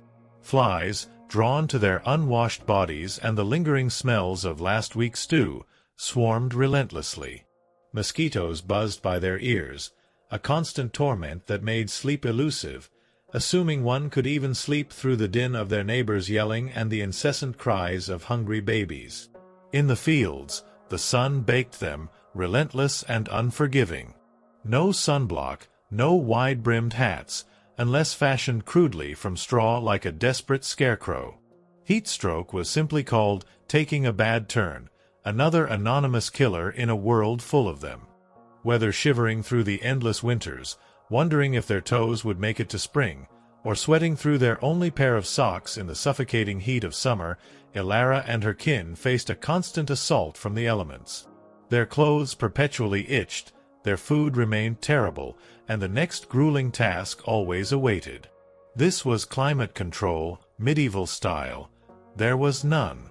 And in this world of relentless suffering, where physical discomfort was a constant companion, the human spirit, however battered, was forced to adapt, to endure, to survive against seemingly impossible odds. The silence of Lyra's passing lingered, a raw wound, but the daily demands of survival pressed on, pulling Ilara forward into the next brutal chapter of her life. Story 6: The Endless Furrows of Despair. The sun, a pale, anemic orb in the vast, indifferent sky, seemed to mock Ilara as she stepped out of the hovel. Lyra's absence was a physical void, a cold, gaping hole in the fabric of their tiny family, but the world, relentlessly, demanded its due. Grief was a luxury they couldn't afford. Survival was the only currency. The air bit at her exposed skin, carrying the familiar smells of damp earth, wood smoke, and the faint, acrid tang of human and animal waste. Her stomach, a hollow cavern, rumbled with the constant gnawing of hunger, a dull ache that had become as much a part of her as her own name. But there was no time to dwell on such discomforts. The fields called, an endless expanse of stubborn earth that stretched out under the gray sky, promising only ceaseless toil. Gareth was already there, a silhouette bent against the horizon, his broad back a familiar, weary sight. He moved with the slow, deliberate rhythm of a man whose body was a tool, wielded without mercy. His wooden hoe rose and fell, striking the unyielding ground with a dull thud, each blow a testament to his grim endurance. He was a peasant, one of the vast anonymous majority who constituted the backbone of this feudal world, yet were crushed beneath its heel. His purpose, if one could call it that, was brutally simple: to work the land that belonged to a lord who likely didn't even remember his name, to extract enough sustenance to keep himself and his family alive, and to yield the rest to the manor. There was no office here, no desk, no coffee break, and certainly no chance of promotion. Their job was a slow-motion endurance test, a relentless grind against the very limits of human resilience.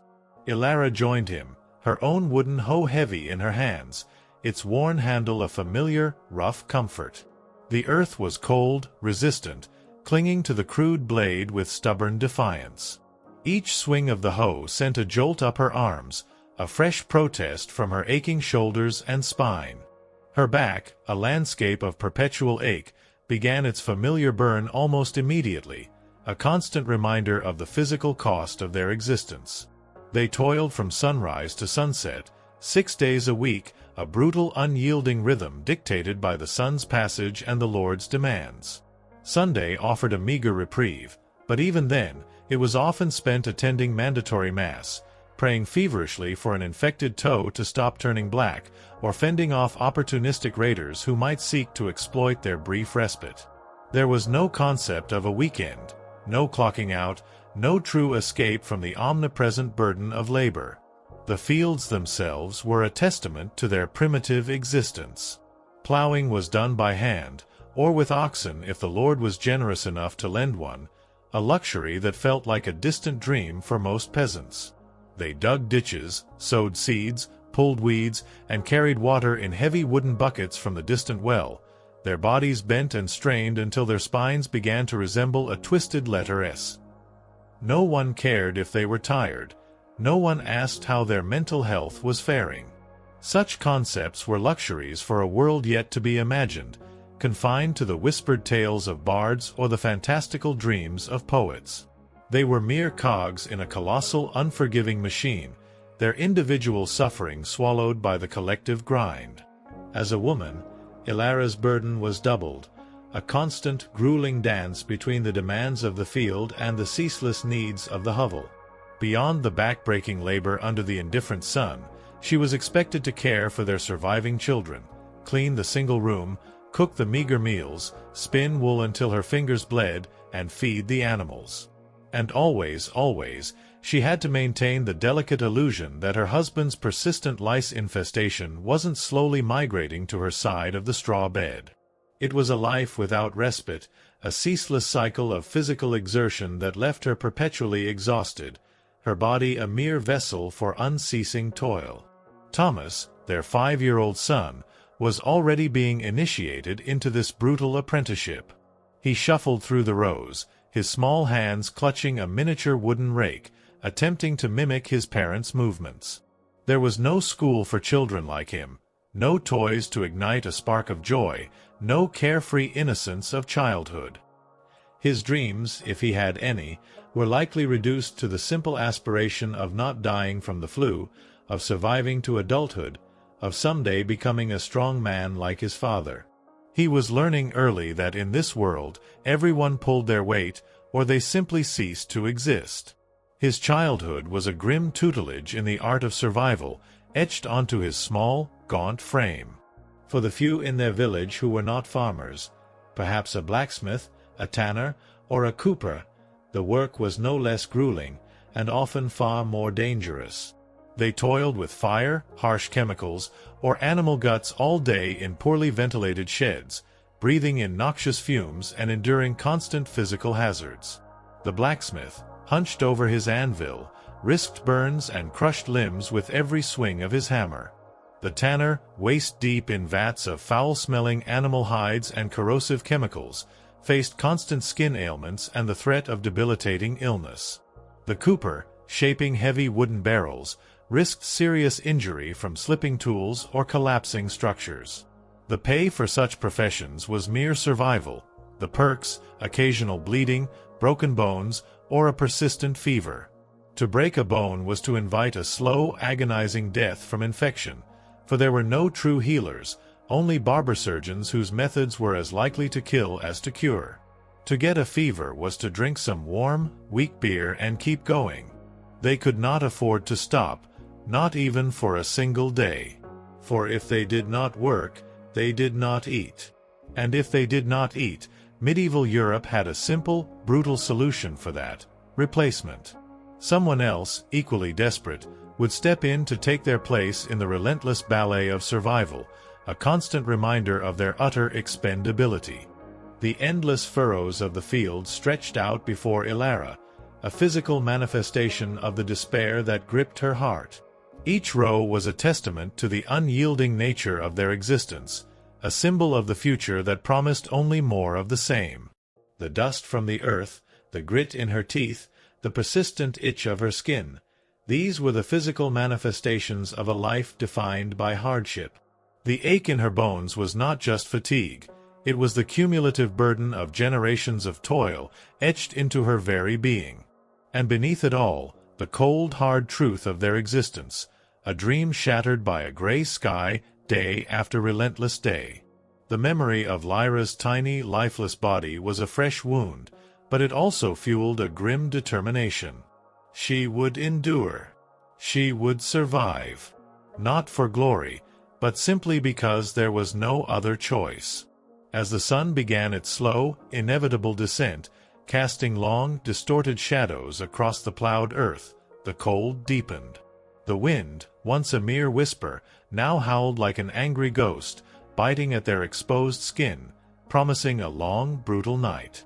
Ilara's fingers, raw and chapped, felt stiff as wood, her muscles screaming in protest with every movement. Yet they could not stop. Not until the last possible moment, when the light had almost completely vanished from the sky, and the darkness began to press in. The Lord's overseer, a hulking man with a cruel glint in his eye and a heavy club at his side, ensured their dedication. A peasant's body was not his own.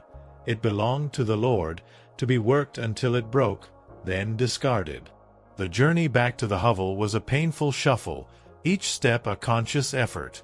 Her feet, perpetually cold and damp, ached with the effort, the sharp edges of rocks and the squelch of mud a familiar torment. She was exhausted, a weariness that went beyond the physical, a bone-deep exhaustion that seemed to permeate her very soul. Gareth walked beside her, his silence a familiar comfort, a shared burden that needed no words. Thomas, clinging to his father's tunic, stumbled occasionally, his small body pushed to its limits. The sight of their hovel, a crude silhouette against the darkening sky, offered no comfort, only the promise of more discomfort, a cold, smoky room, meager food, and the constant threat of unseen terrors. The evening meal, another serving of the bland, gritty pottage, was eaten in silence, punctuated only by the occasional clatter of wooden bowls and the soft bleating of the goat. Hunger, the relentless companion, drove them to consume every mouthful, even as their bodies protested the coarse food. Lyra's absence was a palpable presence, a gaping hole at their small gathering. Ilara watched Thomas as he ate, his small face illuminated by the flickering firelight, seeing in him both the echoes of her lost children and the precarious hope of her future. He was a sturdy boy, yes, but how long could even the strongest endure this relentless grind? How long before the harshness of their world wore him down, just as it had worn down generations before him? As the long, brutal night began to settle, bringing with it a deeper cold and the ever-present threat of unseen dangers, Ilara pulled her scratchy wool blanket tighter around her. The straw mattress offered little comfort, its rough surface a constant reminder of their meager existence. Sleep would come hard, if at all, punctuated by coughs from Thomas, the rustling of the goat, and the incessant itch of her skin. The relentless grind of the day had left her physically broken, but the psychological toll was even heavier. The shattered dreams, the gnawing despair, the quiet resignation, these were the unseen burdens she carried, day after day, year after year. The cycle was unbreakable. They were born into it, lived within its harsh confines, and would die within its grip. There was no escape, no upward mobility, no grand adventure. Only the endless furrows of despair, stretching out before them, a bleak landscape of unyielding toil and constant suffering. And yet, amidst this pervasive gloom, a flicker of something, deep within Ilara, refused to be entirely extinguished. A stubborn, fierce kernel of resilience. She had survived this far. She would continue to survive. Not for glory, not for honor, but simply because there was no other choice. Her story was not one of triumph, but of grim, everyday heroism, a testament to the human spirit's refusal to surrender, even when all hope seemed lost, and the very sky above them wept gray tears of indifference.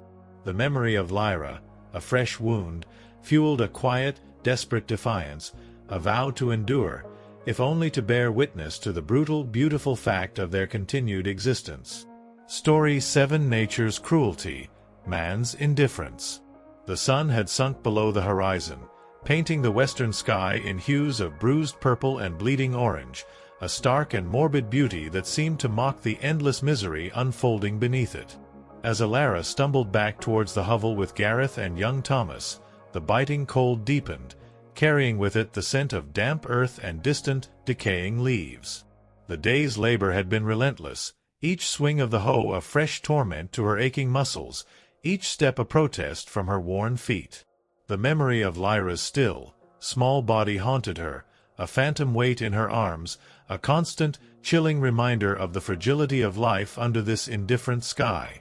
Nature, it seemed, was a cruel mistress, dispensing suffering with an indiscriminate hand, and man, in his own hierarchies, merely amplified its indifference. Their hovel, a crude silhouette against the twilight, offered little comfort. Its walls, constructed from mud and wattle, riddled with cracks that invited the biting wind, were a flimsy barrier against the elements. There was no insulation, no central heating, no sophisticated weatherproofing. Just gaping holes where a chicken could easily pass through, and rough animal hide shutters covering the windows that offered only perpetual gloom.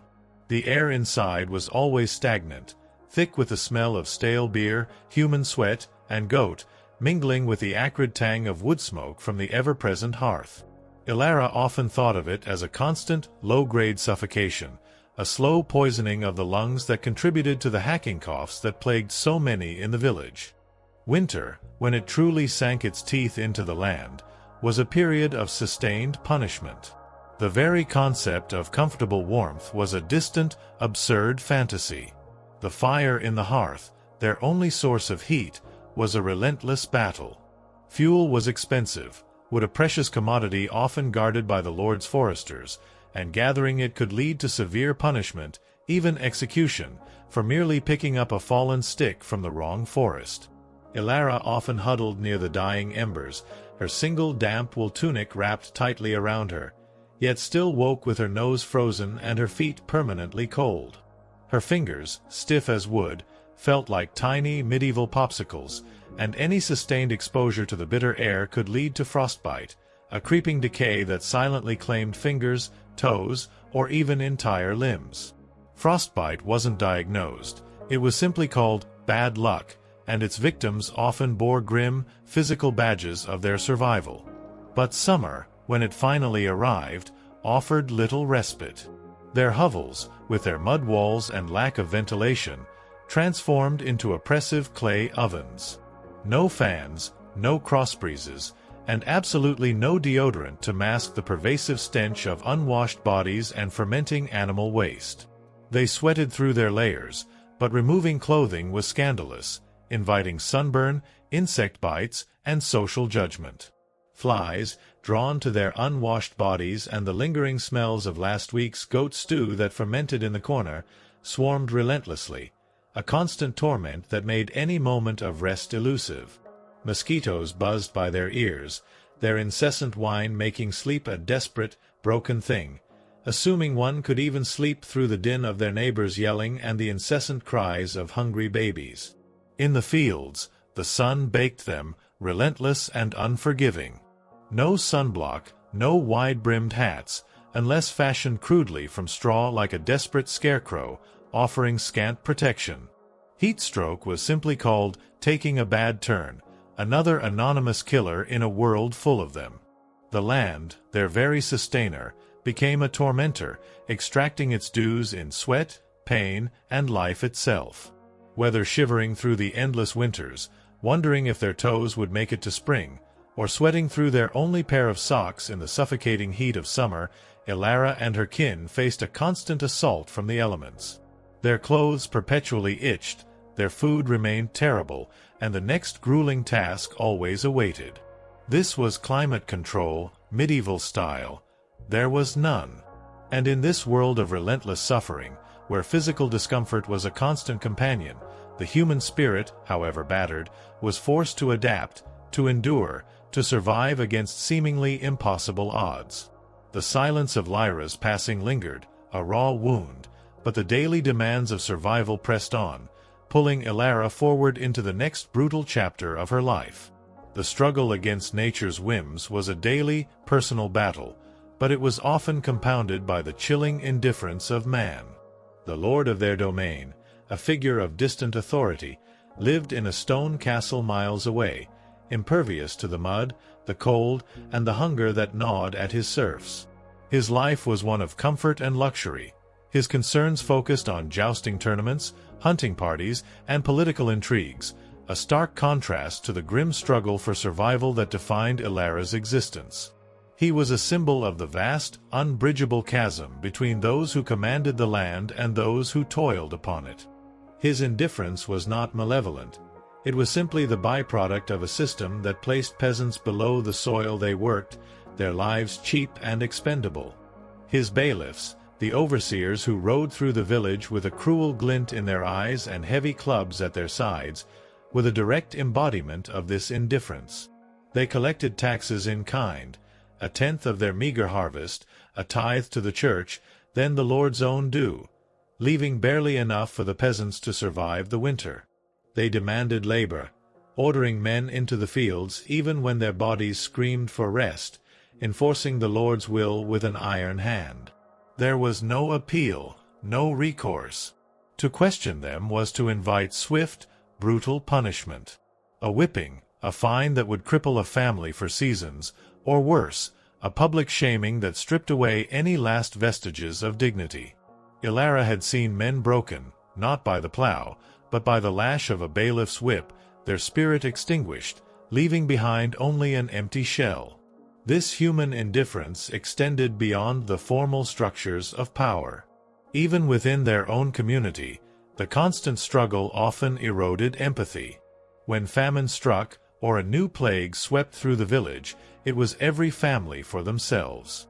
Resources were hoarded, secrets guarded, and the weak often left to perish. The village, while a source of communal warmth in theory, could also be a place of quiet desperation and brutal pragmatism. Ilara had witnessed the cold eyes of neighbors when a family's crops failed, the unspoken judgment when a child sickened and died, the quiet sigh of relief that it was their hovel that was spared, not yours. This was not outright cruelty, but a desperate, self-preserving indifference born of necessity. Survival often demanded a hardening of the heart. The death of Lyra, though a personal agony for Ilara and Gareth, was but another statistic in the relentless tally of their village's suffering. No grand mourning, no communal lament. Just the swift, silent burial, a brief moment of shared sorrow, and then the world moved on, demanding its due. The fields still needed tilling, the animals still needed tending, the cycle of life and death, labor and meager sustenance, continued unbroken. The indifferent sky, the unyielding earth, the casual cruelty of man. These were the forces that shaped their lives, grinding down hope, shattering dreams, leaving behind only the stark necessity of endurance. Ilara often wondered if the world even noticed their suffering, or if their silent agony was merely a muted background hum in the grand, indifferent symphony of existence. The silence that followed Lyra's passing was not empty. It was a heavy, suffocating blanket, thick with the unsaid, the undone, the utterly broken. Ilara sat, a statue carved from grief, the lifeless weight of her child still cradled in her arms. The small hovel, usually a symphony of rustles, snores, and the low bleating of the goat, now felt impossibly vast, echoing with the absence. Gareth knelt beside her, his rough hand hovering, uncertain, before finally settling on her shoulder. The pressure was firm, anchoring, a silent acknowledgment of their shared abyss. Old Agnes had ceased her low chanting.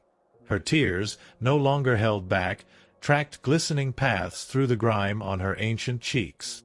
The air, already thick with wood smoke and the persistent damp, seemed to grow heavier, laden with the weight of yet another life extinguished before its time. This was not the end of suffering, merely another grim punctuation mark in the endless, agonizing sentence of their existence. The practicalities of death, brutal and immediate, soon asserted their cold dominion over grief.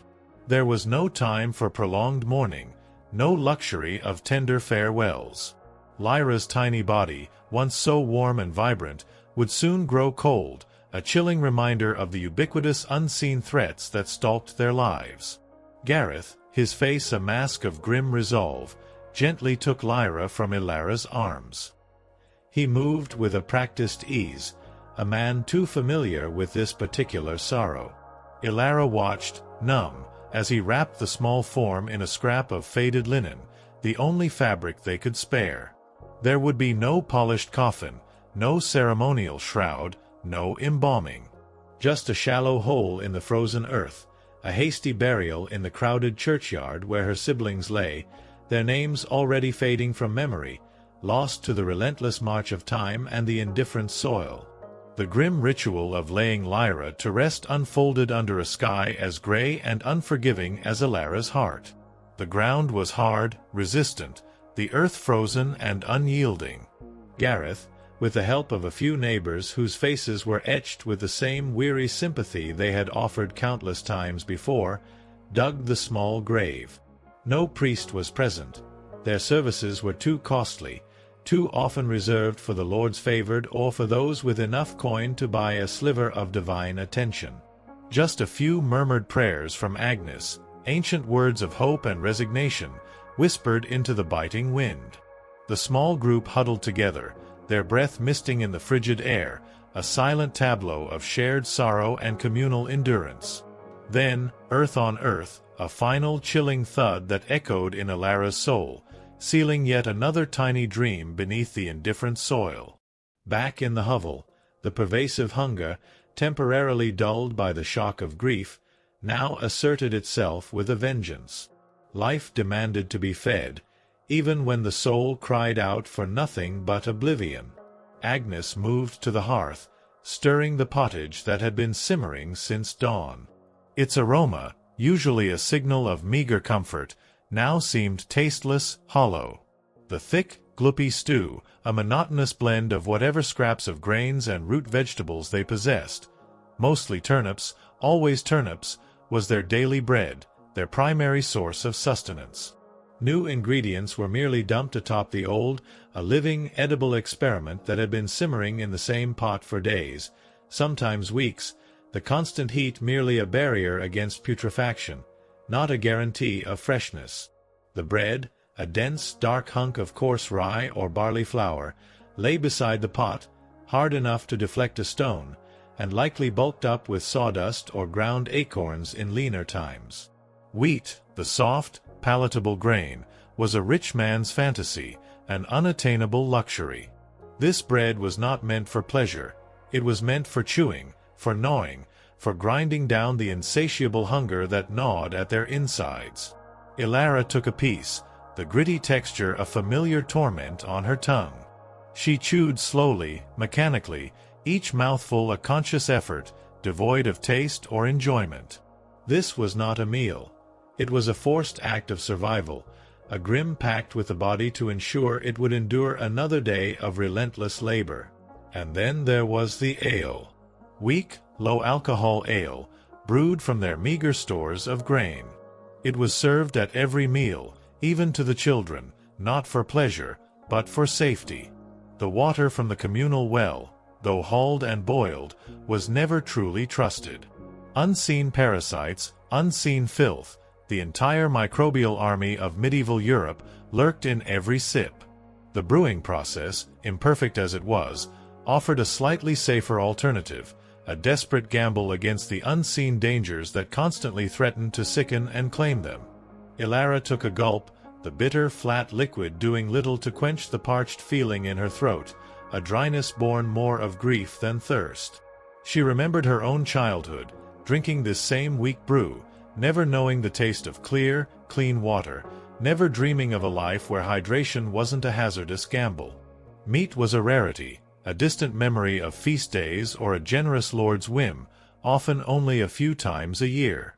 Fresh fruit was a seasonal delight, quick to rot and even quicker to ferment into wine if not consumed immediately.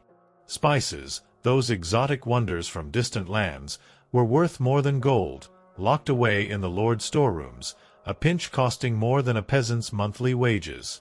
Salt, a precious commodity vital for food preservation, was equally guarded, a luxury beyond their reach for daily seasoning. Their meals were bland, monotonous, tasting of wet burlap and the lingering sadness of their existence. Ilara chewed her gritty bread, swallowed her bitter ale, and tried not to think of the rat that might have nibbled at their meager stores during the night, or the unseen dangers that lurked in every bite. Breakfast was not an act of nourishment.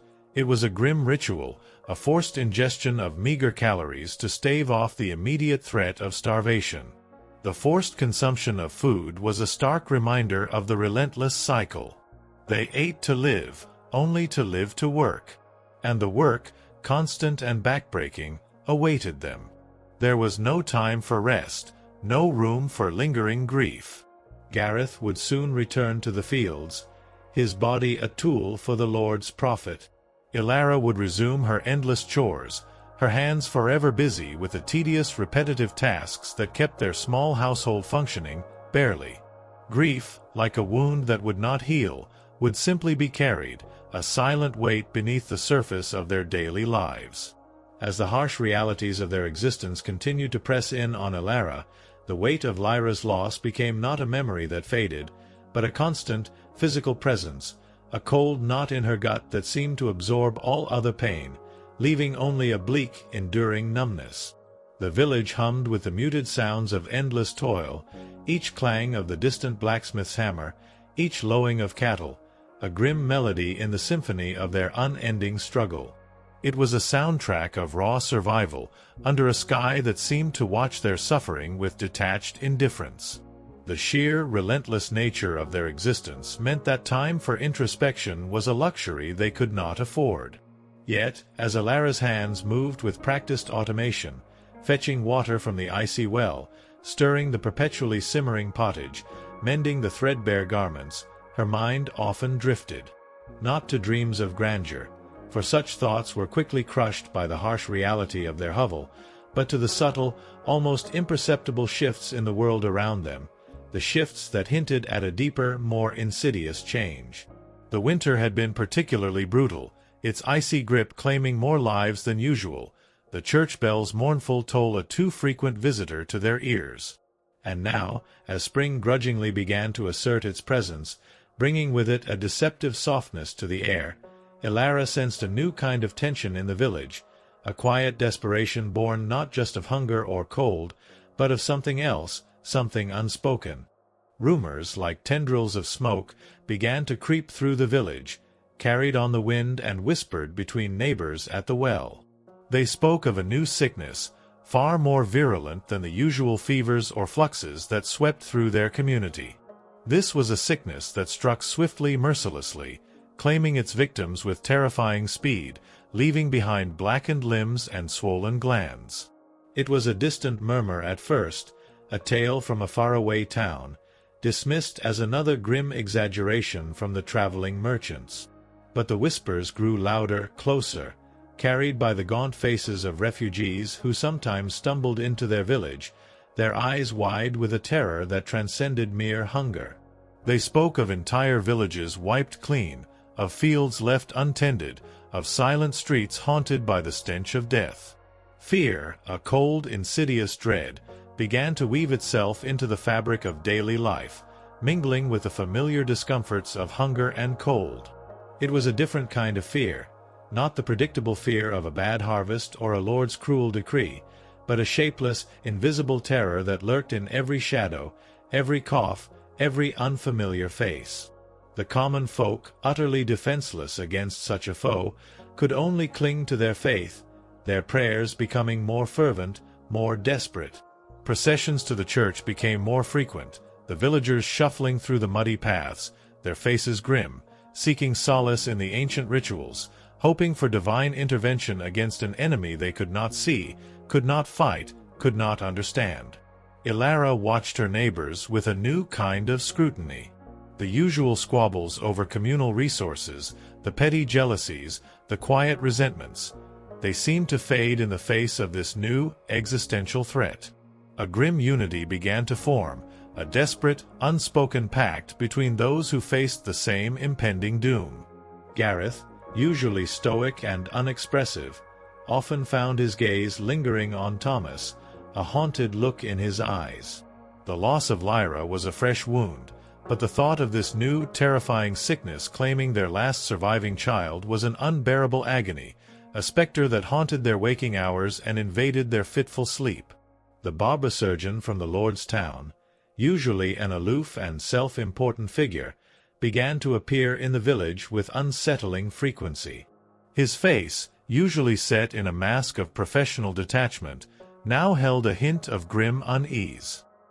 He performed his crude bloodletting with a new urgency, his rusty blade cutting into pale skin, draining precious life force in a desperate, futile attempt to balance the humors. He spoke of bad air and divine displeasure, theories as flimsy as their hovel walls against the invisible foe. His presence, rather than offering comfort, served only to heighten the pervasive fear, a silent acknowledgment that even those who claimed to wield the power of healing were utterly helpless against this new, terrifying scourge. One morning, Ilara rose to the incessant, frantic barking of old Master Alden's dog. The sound, usually a familiar part of the village's morning symphony, now held a shrill, desperate edge. She exchanged a quick, fearful glance with Gareth. Something was wrong.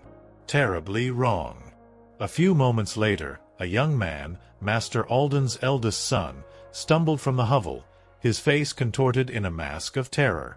He began to retch, a violent, guttural sound, and then collapsed, his body convulsing on the muddy ground. The villagers watched, frozen in horror, as his skin began to darken, his limbs twisting unnaturally. It was the Black Sickness, the terror from the distant rumors, now manifest in their own village. The whispers of accursed dawn had finally given way to a chilling, undeniable scream. And Ilara, gripping Thomas's hand, felt the cold tendrils of pure, unadulterated terror coil around her heart. Their shattered dreams, already scattered like dust, were about to face a final horrifying test. Story 8: Water's Treachery, A Thirst Unquenched.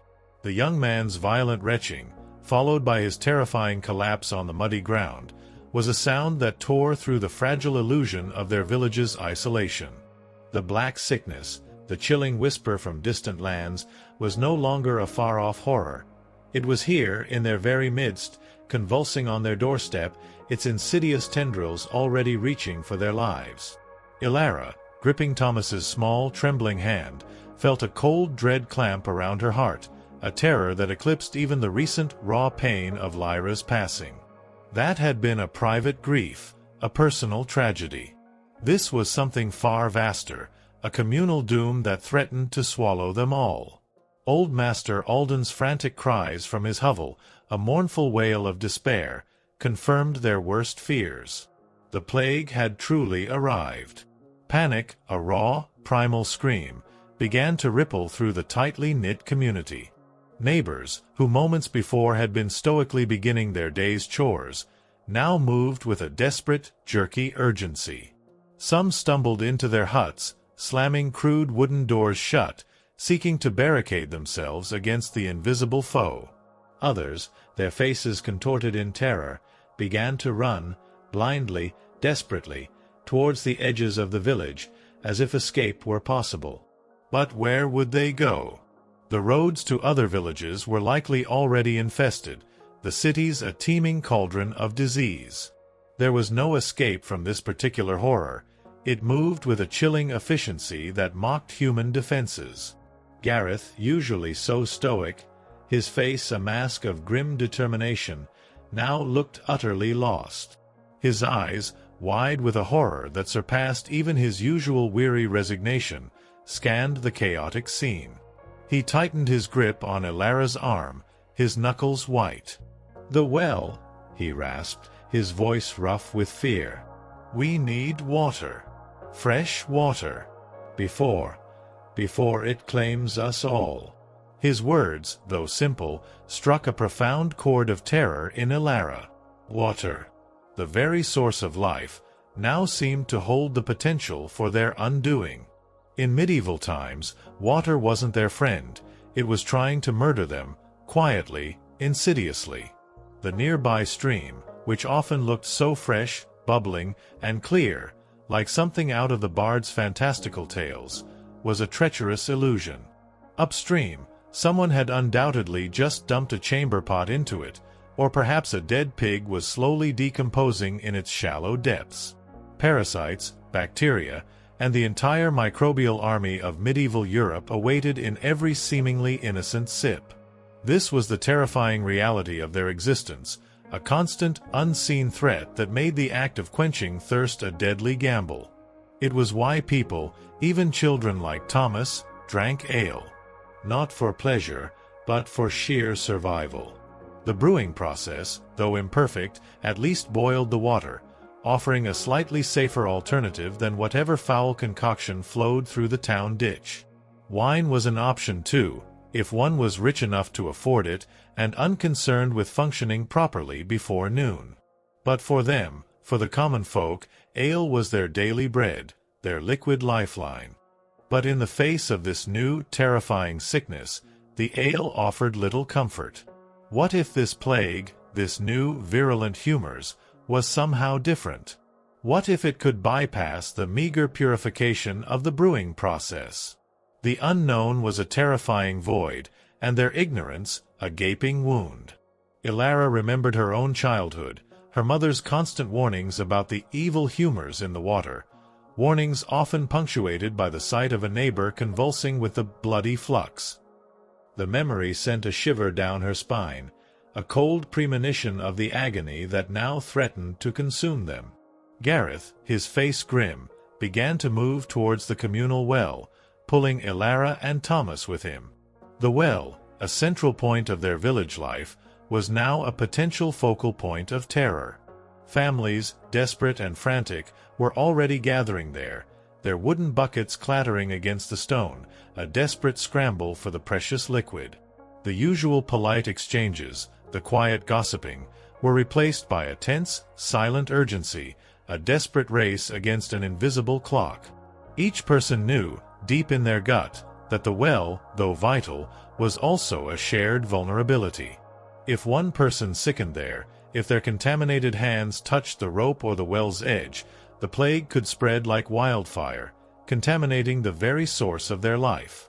Ilara remembered the time she had seen animals dead in the stream that fed their well, bloated carcasses contaminating the water, their putrid flesh a grim warning.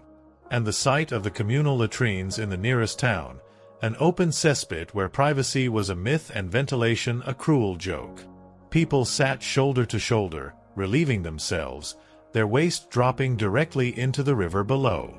The very thought made her stomach churn, a bitter reminder of the constant, pervasive filth that permeated their world, a world where even the most basic human needs were performed in public, often in disgust. It was a humiliation ritual, cold, public, dangerous, and never not disgusting. One slip on a wet stone path, and you could find yourself face first in humanity's leftovers, a grim baptism in the ubiquitous waste of their age. As they approached the well, the scene was one of contained chaos. Women clutched their children, their eyes wide with fear, their faces pale. Men stood stoically, their hands clenched, their fear a palpable thing that hung in the air like the heavy mist.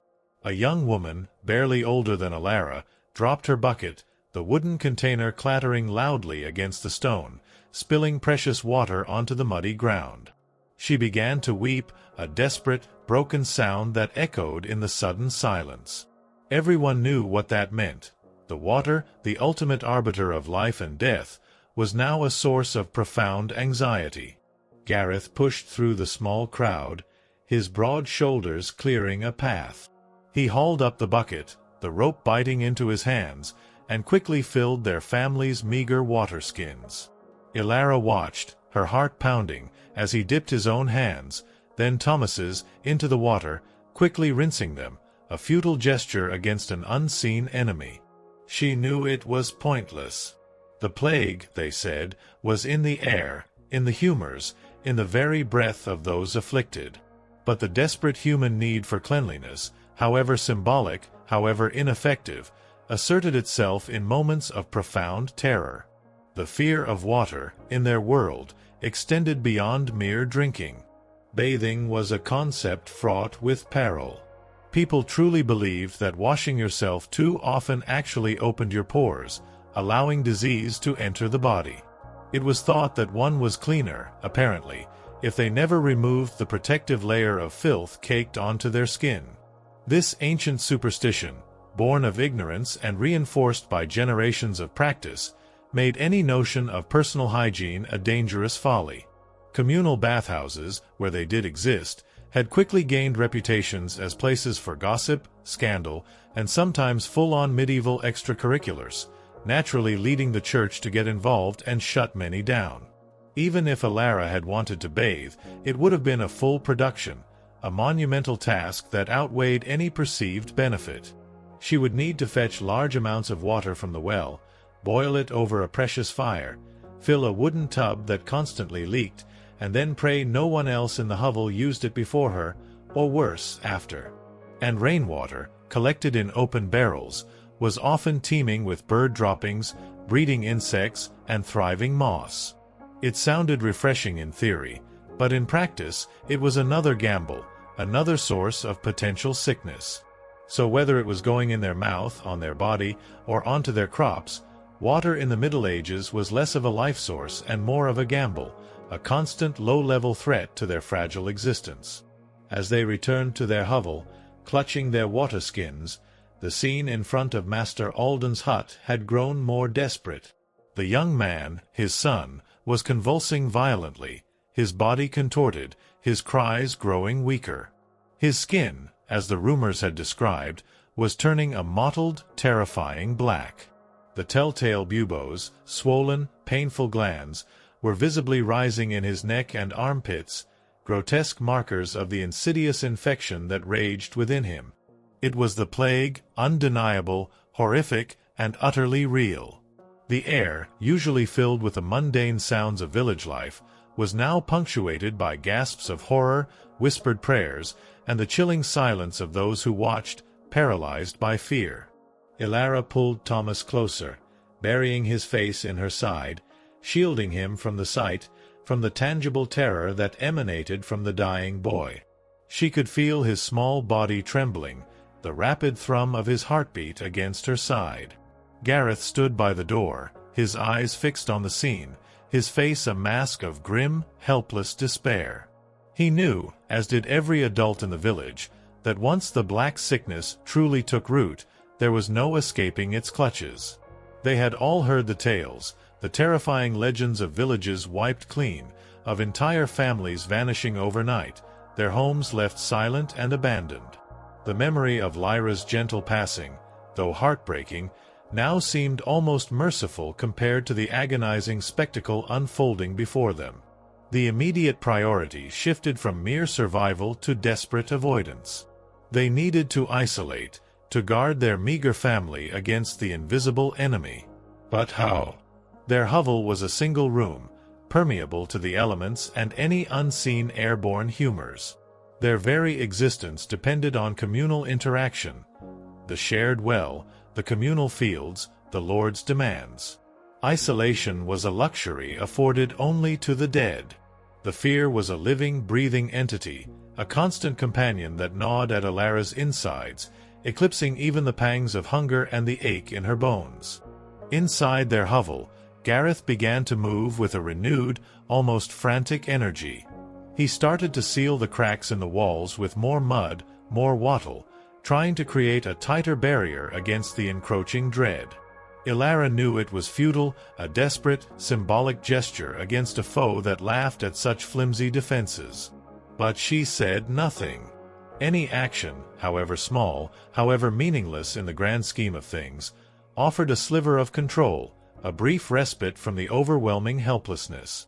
Agnes, her face pale and drawn, continued to murmur her prayers, her voice a low, constant hum, a desperate plea for divine mercy. The long, agonizing night stretched before them, a canvas of terror and uncertainty. Sleep would be a broken thing, punctuated by the sounds from Master Alden's hut, the groans, the labored breathing, the ultimate, terrifying silence. Every cough from Thomas would send a jolt of pure terror through Ilara. Every itch on her skin would feel like the onset of the buboes. The water in their skins, so recently a source of desperate hope, now felt like a potential carrier of unseen doom. In this world, where life was a constant gamble, the greatest treachery was often found in the most fundamental elements, the very things they needed to survive. And as the dark night pressed in, holding the weight of unseen horrors, Ilara knew that the unquenched thirst for safety, for certainty, would be their most tormenting burden. The whispers of accursed dawn had turned into a chilling scream, and the gray sky above them offered no comfort, only the vast, indifferent expanse of a world gone mad. Story 9: The Barber's Hook, A Prayer for Oblivion. The silence that had fallen over Master Alden's hovel was a heavy, suffocating blanket, far more terrifying than any scream. It was the silence of finality, of an invisible foe claiming its victim, leaving behind only the chilling confirmation of its presence in their midst. The young man's struggle, his contorted body and blackened skin, had been a brutal, undeniable spectacle, a grim tableau of the plague's arrival. Ilara, clutching Thomas to her side, felt the cold tendrils of pure, unadulterated terror coil around her heart, a terror that eclipsed even the deep, raw pain of Lyra's passing. That had been a personal grief. This was a communal doom, a relentless, silent predator that now stalked their very breathing. The air, once merely thick with wood smoke and damp, now seemed to vibrate with unspoken dread, laden with the weight of unseen humors, a silent promise of agony to come. Gareth, his face a mask of grim despair, stood by the hovel's crude door, his gaze fixed on Alden's hut. The desperate, futile act of sealing cracks in their own walls had ceased. What good were mud and wattle against a foe that struck from within, that rode on the very air they breathed? His hands, usually calloused and steady from years of labor, now trembled faintly, a silent testament to the raw helplessness that gnawed at him. He was a man accustomed to physical battles against the earth, against the elements, against the demands of the Lord. But this enemy was shapeless, invisible, utterly immune to the strength of his back or the sharpness of his hoe. It was a foe that mocked every defense, every desperate prayer. Old Agnes, her ancient face pale and drawn, had retreated to a corner, a huddle of threadbare wool and bone, her murmured prayers now louder, more insistent, a desperate plea hurled into the indifferent void. She spoke of divine wrath, of sin, of the humors being terribly out of balance.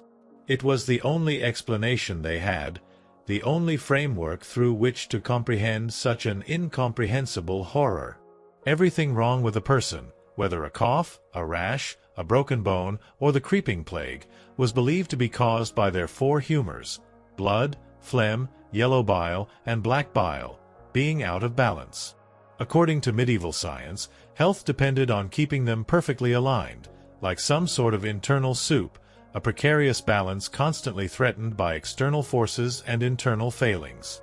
The Baba surgeon, a figure of grim authority from the Lord's town, arrived later that morning.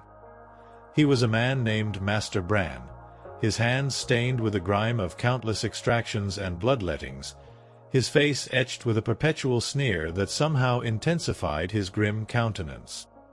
He moved with a practiced, almost bored efficiency, his leather pouch clinking faintly with the tools of his trade. He carried a rusty blade, a set of crude pliers, and an unwavering belief in the efficacy of his methods. He surveyed the scene outside Alden's hovel, his eyes showing no pity, only a detached professional interest. To him, this was not a tragedy, but a case study, another body for the grim ballet of his craft. He quickly pronounced Master Alden's son beyond saving. The buboes, swollen and black, were a clear sign. The fever, a raging inferno, had already taken root. There was no cure, only a desperate, futile attempt to intervene, to perhaps prolong the inevitable for a few agonizing hours. And his chosen method? Bloodletting. Too much blood, too much heat, Master Bran rasped, his voice rough. The humors must be purged. He unwrapped a dull, uncleaned blade, its edge catching the faint light with a sinister glint. He made a quick, practiced incision into the boy's vein, and dark, viscous blood began to ooze into a waiting bowl. The boy, already weak, barely stirred, his pained groans a soft, guttural sound. Ilara watched, transfixed by the gruesome spectacle. The sight of the blood, so freely flowing, sent a cold dread through her. It seemed so utterly wrong, so counter to the very essence of life. Yet, this was their medicine, their only hope. Imagine getting a haircut and a hemoglobin extraction in one sitting, a 2-for-1 special in a world that offered no other choices. This was the terrifying reality of their medical knowledge, a desperate dance with the unknown, often more lethal than the ailment itself. The air around Master Alden's hovel was thick with the stench of sickness, of death, and now, of fresh blood. Master Bran, seemingly unperturbed, continued his work, his movements precise, almost ritualistic. He spoke of further purges, of herbal concoctions designed to force the body to expel the evil humors. He might prescribe laxatives, hot compresses, or even a warm herbal purge, hoping to cleanse the body of its perceived imbalance. If one was feeling sad or anxious, that was clearly an excess of black bile, and the cure was a vigorous purge, perhaps accompanied by prayers and a cold compress, while everyone else avoided eye contact and began to carve your coffin. The barber surgeon's grim prognosis was a chilling reminder of their utter helplessness. If one broke a bone or got a nasty wound, they were in real trouble. There was no anesthesia, unless one counted passing out from sheer agony. Surgery, when performed, involved knives that likely hadn't been cleaned since the Crusades, tools heated over a fire not for sterilization, but because they simply looked scarier that way. The concept of germ theory, of invisible killers lurking in the air or on unwashed hands, was centuries away from being discovered. They believed disease came from bad air, or, more often, from God being annoyed with one's moral failings. Got a stomach ache? It must have been your sinful thoughts. Hope you liked confessing while vomiting. Ilara remembered a time, not so long ago, when her own cousin, a strong young man named Finn, had broken his leg. The village bonesetter, a local elder with more good intentions than actual skill, had set the limb crudely. Infection had set in swiftly, a red, angry line that crawled up his leg, followed by a raging fever. The barber surgeon had been called, but his methods, more bloodletting, the application of a foul-smelling poultice made from crushed beetles and various unidentifiable substances, had done nothing.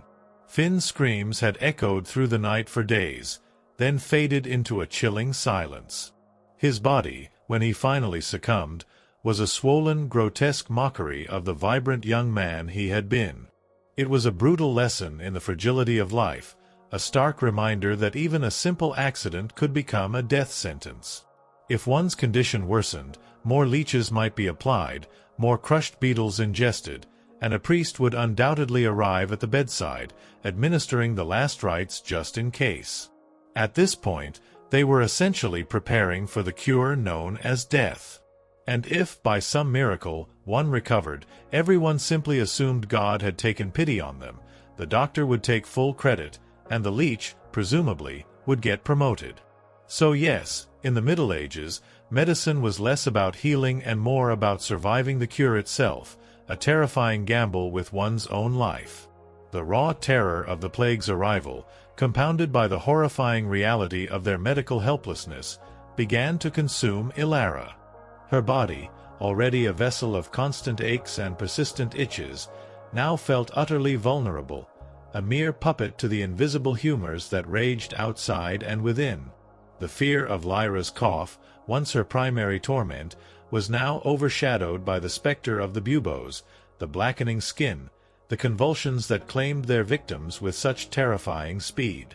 She looked at Thomas, so small, so innocent, and her heart ached with a desperate, unspoken prayer.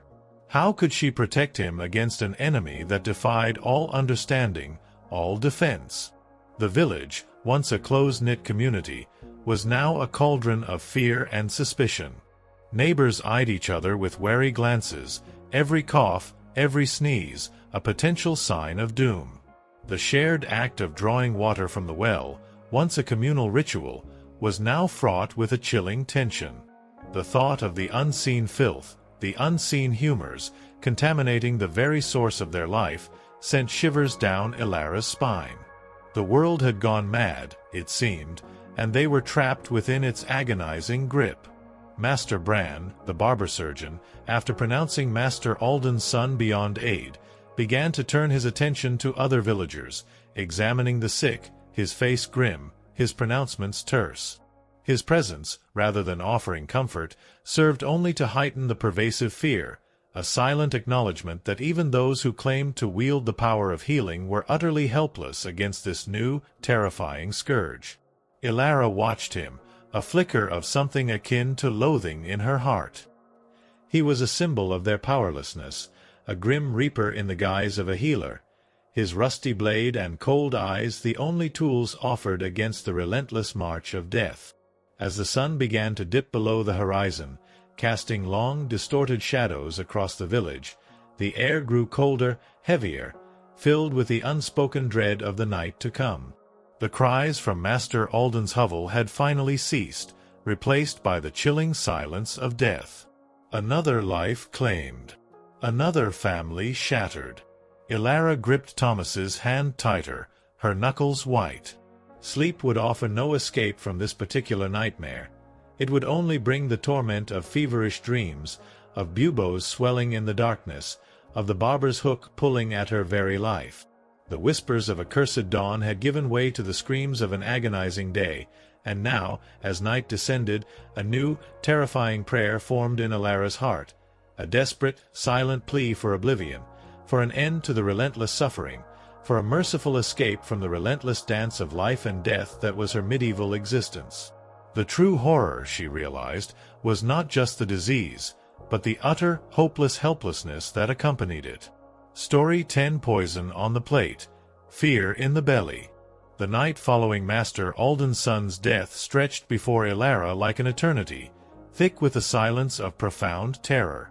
The hovel, usually a place of rough comfort and familiar smells, now felt like a tomb, its flimsy walls offering no solace from the invisible predator that stalked their village. Sleep, a fleeting luxury even on the best of nights, was utterly unattainable. Every rustle of straw, every distant cough from a neighbor, sent a jolt of pure dread through Ilara. She lay stiffly on her pallet, Thomas clutched fiercely to her side, listening to the strained, shallow breaths of Gareth beside her, and the soft, desperate murmurs of Agnes's prayers from the corner. The world outside had turned into a terrifying unknown, and within their small dwelling, fear had become their most constant companion. The brutal reality of the plague meant that the very act of living, of consuming food and water, was now fraught with a chilling new peril. After a long day of witnessing death and fearing for their own lives, it was finally time to eat. Ilara's stomach, a hollow cavern of hunger, growled in protest, but the thought of food now brought a fresh wave of nausea. Her meal, the very sustenance meant to keep her alive, felt as though it might be trying to kill her. This was not the simple, honest hunger of labor, but a gnawing dread that poisoned every bite. Food preservation, as they knew it, was a desperate gamble against decay. There were no fridges, no freezers, just the unreliable methods of salt, smoke, or the desperate hope that the winter air would keep things fresh. Meat, a rare indulgence even on good days, was now a source of profound anxiety. If they were lucky enough to have any, perhaps a scrawny chicken or a piece of salted pork from a recent communal slaughter, it had been hanging for days, exposed to flies, marinated in questionable brine, and quite possibly shared with a rat or two during the night. The thought of unseen humors clinging to the flesh, of the very essence of the plague being passed from bite to bite, made Ilara's stomach churn. Every mouthful became a risk, a silent game of chance against an invisible enemy. Bread, the cornerstone of the medieval diet, usually consumed with unquestioning acceptance, was no longer safe. In bad harvest years, desperate peasants, including their own family, had bulked up their flour with whatever they could find: bark, sawdust, or even clay, to make it stretch. It was a cruel necessity, a desperate measure to fill empty bellies, even if it meant consuming substances that gnawed at their insides and offered little true nourishment. But now, with the plague, came a new, terrifying threat: ergot. This fungus, a sinister growth on rye, could cause horrifying convulsions, vivid hallucinations, and, often, death. It was like eating bread laced with both a mind-bending poison and a slow, agonizing sickness. The sheer ignorance surrounding its dangers made it even more terrifying. One might simply consume it, believing it to be a normal part of their gritty bread, only to succumb to its terrifying effects, convinced they were being punished by demons or suffering from a fatal fever. Vegetables, when available, were limited to what was in season, mostly root vegetables that could be stored for a time in the cold, damp earth. And what was always in season, always plentiful, always ubiquitous? Turnips. So many turnips. Boiled, mashed, or floating in pottage, the very stew that served as their daily sustenance. Pottage, as Alara knew from long bitter experience, was basically a hot swamp of mystery ingredients that had been simmering since her great-grandfather's funeral, with new additions simply dumped on top of old. It was less a recipe and more an ongoing edible experiment, its texture thick and gloopy, its taste bland and earthy. Now, even this familiar monotonous meal felt like a bowl of potential poison, a silent threat bubbling beneath its unappetizing surface. Fruit might be available in the fall, but it rotted quickly, and sugar, as Alara well knew, was a rare and expensive commodity, hoarded by the rich to show off their blackened teeth. Dairy was another gamble. Fresh milk spoiled in hours, a haven for unseen bacteria. Butter and cheese fared better, offering a semblance of preservation, but they too were loaded with unseen microbes. People ate them anyway, because frankly, it was either that or chew one's boot leather. The desperate hunger outweighed the fear, for a time. But now, the fear of the plague permeated every aspect of their consumption, making each bite a conscious act of courage or desperation. And seasoning? Spices like pepper, cinnamon, or nutmeg were worth more than gold, locked away in the Lord's storerooms, a pinch costing more than a peasant's monthly wages. For the average peasant, flavor came from onions, salt, if they were lucky enough to acquire a small, precious amount, and most often, from pain. Most meals tasted like wet burlap sprinkled with sadness, their blandness only emphasized by the gnawing hunger. But food wasn't just a health hazard, it was a political one. Game animals belonged to the Lord, not to them. To be caught poaching a rabbit meant a severe fine, imprisonment, or even execution. Their dinner, quite literally, could get them hanged. As Alara sat by the flickering firelight, stirring her meager bowl of gray stew, every bite felt like a risk. Her stomach growled, demanding nourishment, but her mind recoiled, haunted by the terrifying knowledge of the plague, of unseen contamination, of the slow, agonizing death that awaited those who consumed the wrong thing. She remembered the stories whispered by the old women, tales of entire families brought low by spoiled grain, their final hours spent hallucinating and screaming at the walls, convinced they were being devoured by demons. Was this what awaited them? A slow, agonizing descent into madness, fueled by the very food meant to sustain them? Gareth, his own bowl empty, watched her with a haunted gaze. He knew the risks. He had seen the swift, brutal efficacy of the plague in Master Alden's son. He had witnessed the terror that permeated the village, the way neighbors now recoiled from each other, fearing every cough, every sneeze, every touch. He reached out, his hand rough and calloused, and gently squeezed Alara's shoulder, a silent reassurance, a shared burden. He could offer no words, for words were hollow in the face of such overwhelming despair. The fear of the plague had transformed every aspect of their existence into a terrifying gamble. The water from the well, the very air they breathed, and now the food they ate, all were imbued with a chilling potential for doom. They were trapped, caught in a relentless cycle of fear and hunger, their lives reduced to a desperate, daily struggle against unseen enemies. Sleep offered no escape. It brought only fitful dreams, nightmares of buboes swelling in the darkness, of bodies twisting in agony. The prayer for oblivion, a desperate plea for an end to the suffering, was now a constant whisper in Ilara's mind, a quiet yearning for release from the relentless torment of their existence. The night outside their hovel was thick with the weight of unspoken fear. The usual sounds of the village, the distant barking of dogs, the muffled sounds of animals, the occasional human cough, were now amplified by their heightened senses, each sound a potential herald of doom. Ilara imagined the plague, a shapeless, invisible entity, moving silently through the dark, its cold breath seeping into every crack, every crevice, claiming its victims with chilling efficiency. Master Alden's hovel, now utterly silent, was a grim monument to its power, a stark reminder of the fate that awaited them all. Thomas, curled tightly beside Ilara, stirred in his sleep, his small body shivering. Ilara pulled the threadbare wool blanket tighter around him, her heart clenching. He was their last hope, their last connection to a future that felt increasingly impossible. But how long could even the strongest survive in a world where everything seemed poisoned, where every breath was a risk, and every bite a gamble? The dreams she had once harbored for him, simple dreams of a strong body, of a life free from immediate hunger, of surviving to adulthood, now felt like cruel mockery, shattered fragments scattered on the dusty floor of their hovel.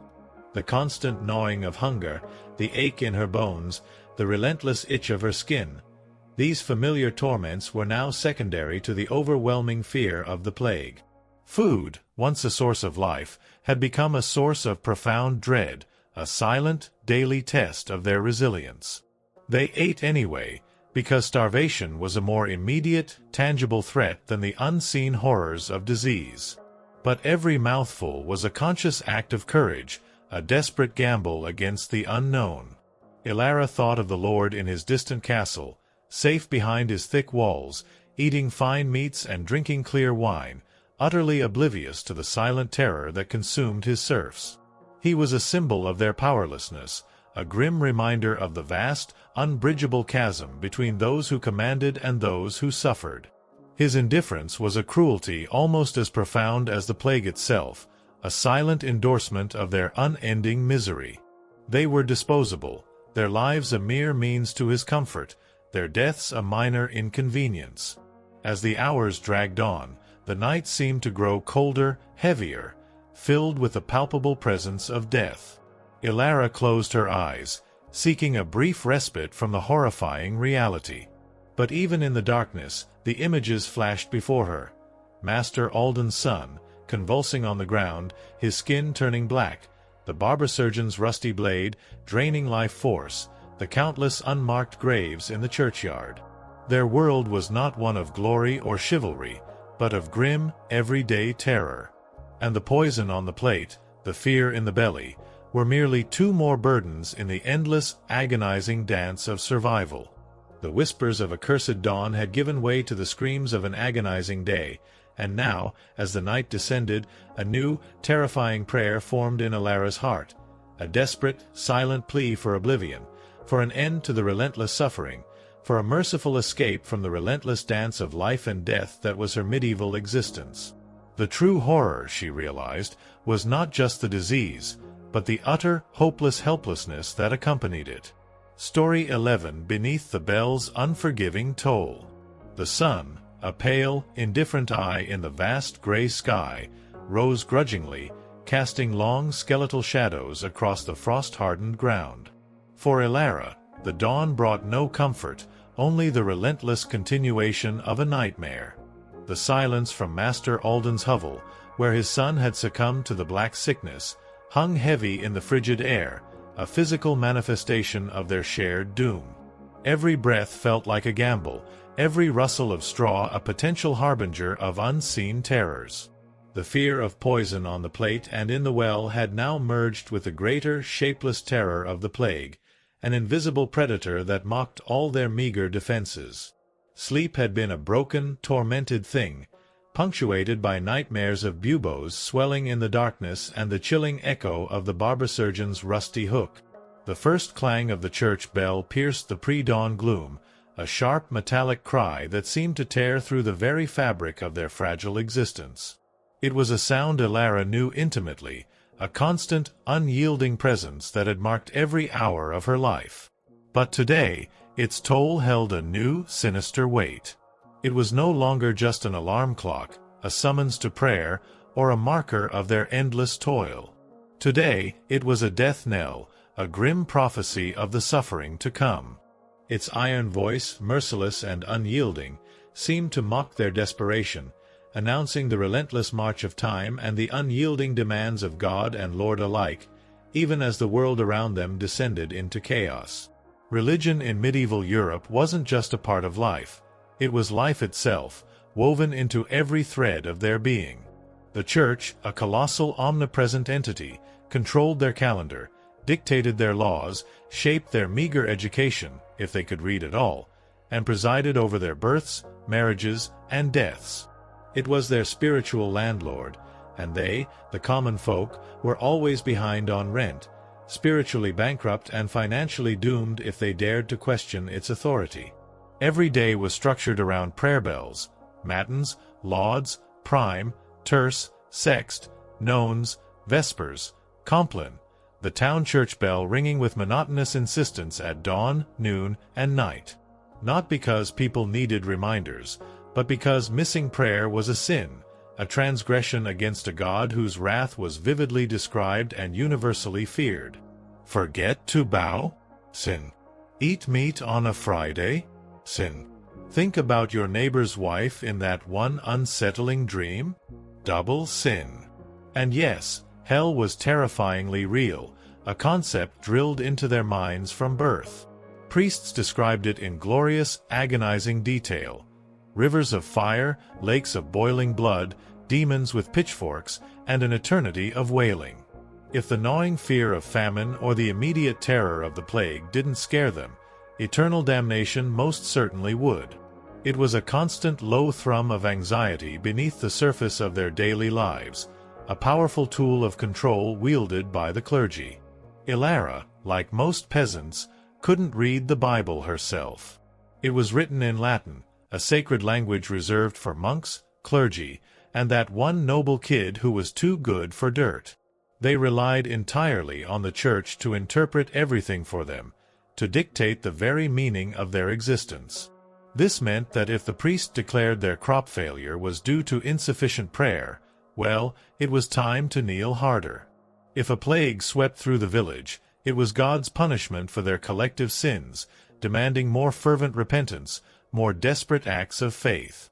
There was no room for questioning, no space for individual interpretation. The word of the church was absolute, unassailable truth. Tithes, a tenth of everything they owned, were mandatory. If they grew wheat, they gave wheat. If they raised chickens, they gave eggs. If they had nothing, they were spiritually bankrupt and financially doomed, left to the mercy of God and the cold indifference of man. Holidays, those rare breaks from incessant labor, were not for fun. They were holy days, dozens of them throughout the year.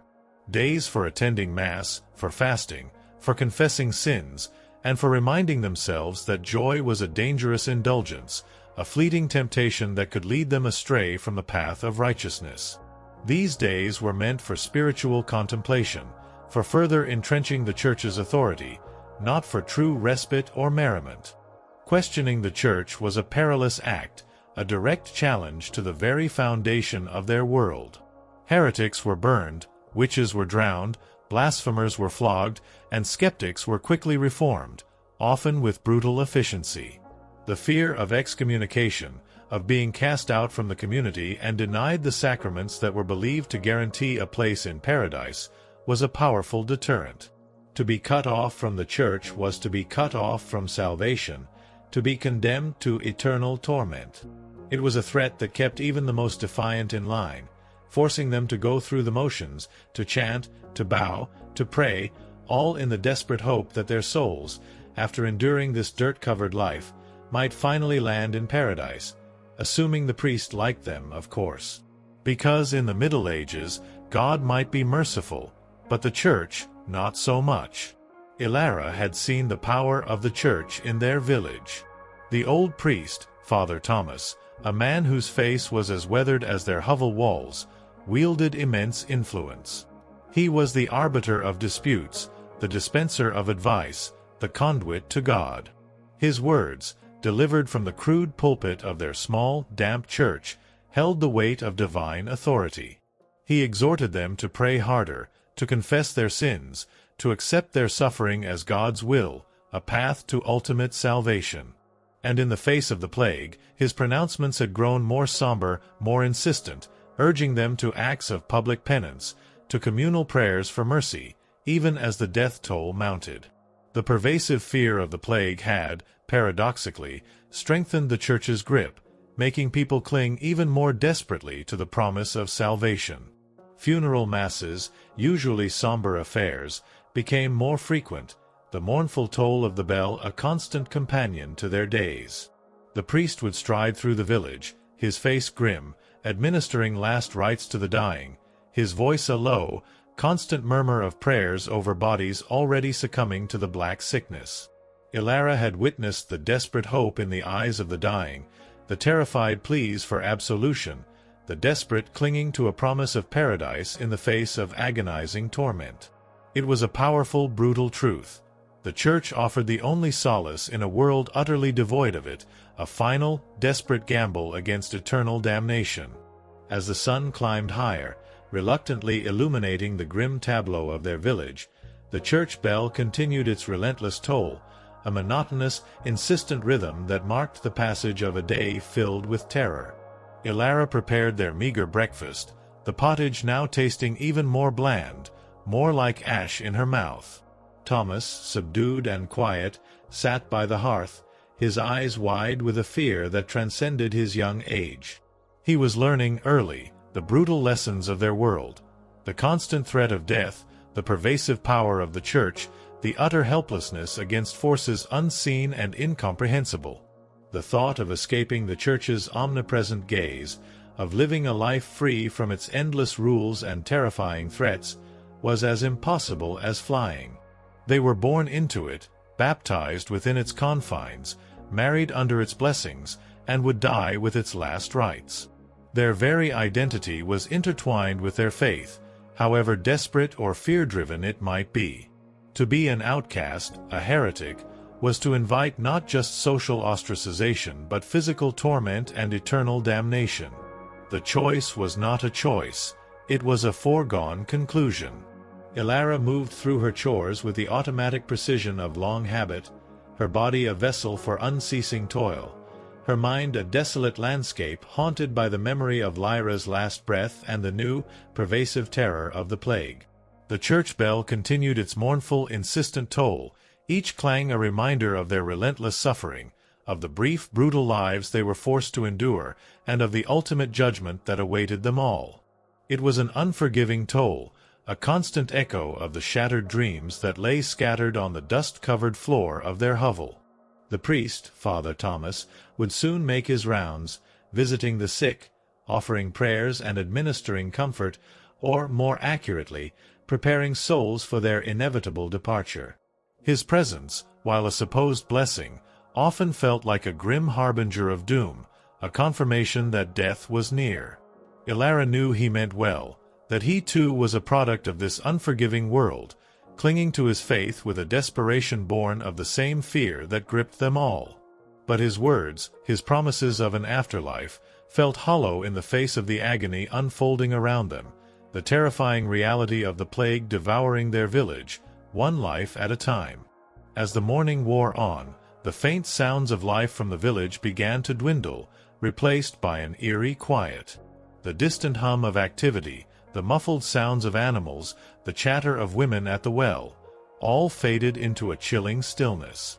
The only constant was the relentless toll of the church bell, its iron voice echoing through the silent streets, a grim soundtrack to their collective despair. Each clang marked another life claimed, another family shattered, another soul sent to its uncertain judgment. The plague was tightening its grip, merciless and efficient, and the Church, with its unwavering authority, offered only a spiritual balm to a wound that demanded a physical cure. Ilara, beneath the bell's unforgiving toll, felt the bitter truth settle deep within her. In this world, even faith, the last bastion of hope, was inextricably tied to suffering, a grim reflection of the shattered dreams beneath a gray, indifferent sky. Story 12: The Woven Shackles of Womanhood. The cold terror of the plague tightened its grip on the village, a silent, suffocating presence that overshadowed even the familiar ache of hunger and the constant gnawing of fear. As Master Alden's hovel remained eerily silent, a grim testament to the disease's swift and merciless efficiency, Ilara's every breath felt like a gamble. She moved through the morning's chores with a hollowed-out stillness, her mind a desolate landscape haunted by Lyra's absence and the pervasive dread of the Black Sickness. For women in medieval times, life was a cruel gauntlet, a constant battle against filth, famine, and fear, compounded by the relentless demands of childbirth, subservience, and a crushing social invisibility. It was, Ilara often thought, like being on hard mode, with no health potions and certainly no restart button. From the moment a girl drew her first breath, her life path was pretty much locked in.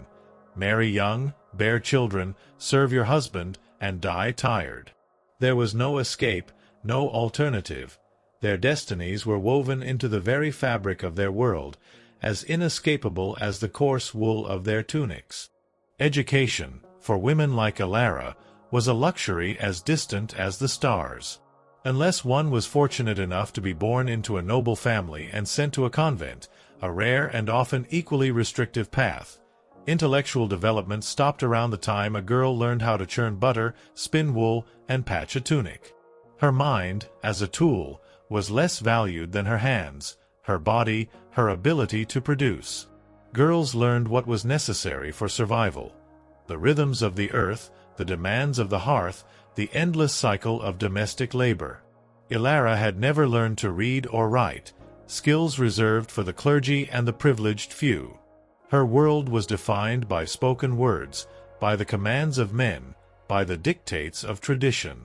This illiteracy was not merely a lack of knowledge. It was a woven shackle, binding her to a life of limited understanding, dependent on others to interpret the world's complexities, from the sacred texts of the Church to the harsh laws of the Lord. Marriage happened early, shockingly early by any modern standard. It wasn't uncommon for a girl to be betrothed at 12 and pregnant by 14. Love, as a concept of personal affection and choice, was utterly irrelevant. Marriages were practical arrangements, cold calculations based on land, livestock, and alliances. A good match could consolidate a family's meager holdings, secure a small advantage in the relentless struggle for survival, or, for the noble few, solidify political power. Ilara had been married to Gareth when she was barely 14, a quiet girl with eyes already heavy with the weariness of too many chores. Her opinion had not been required. Her consent was a mere formality.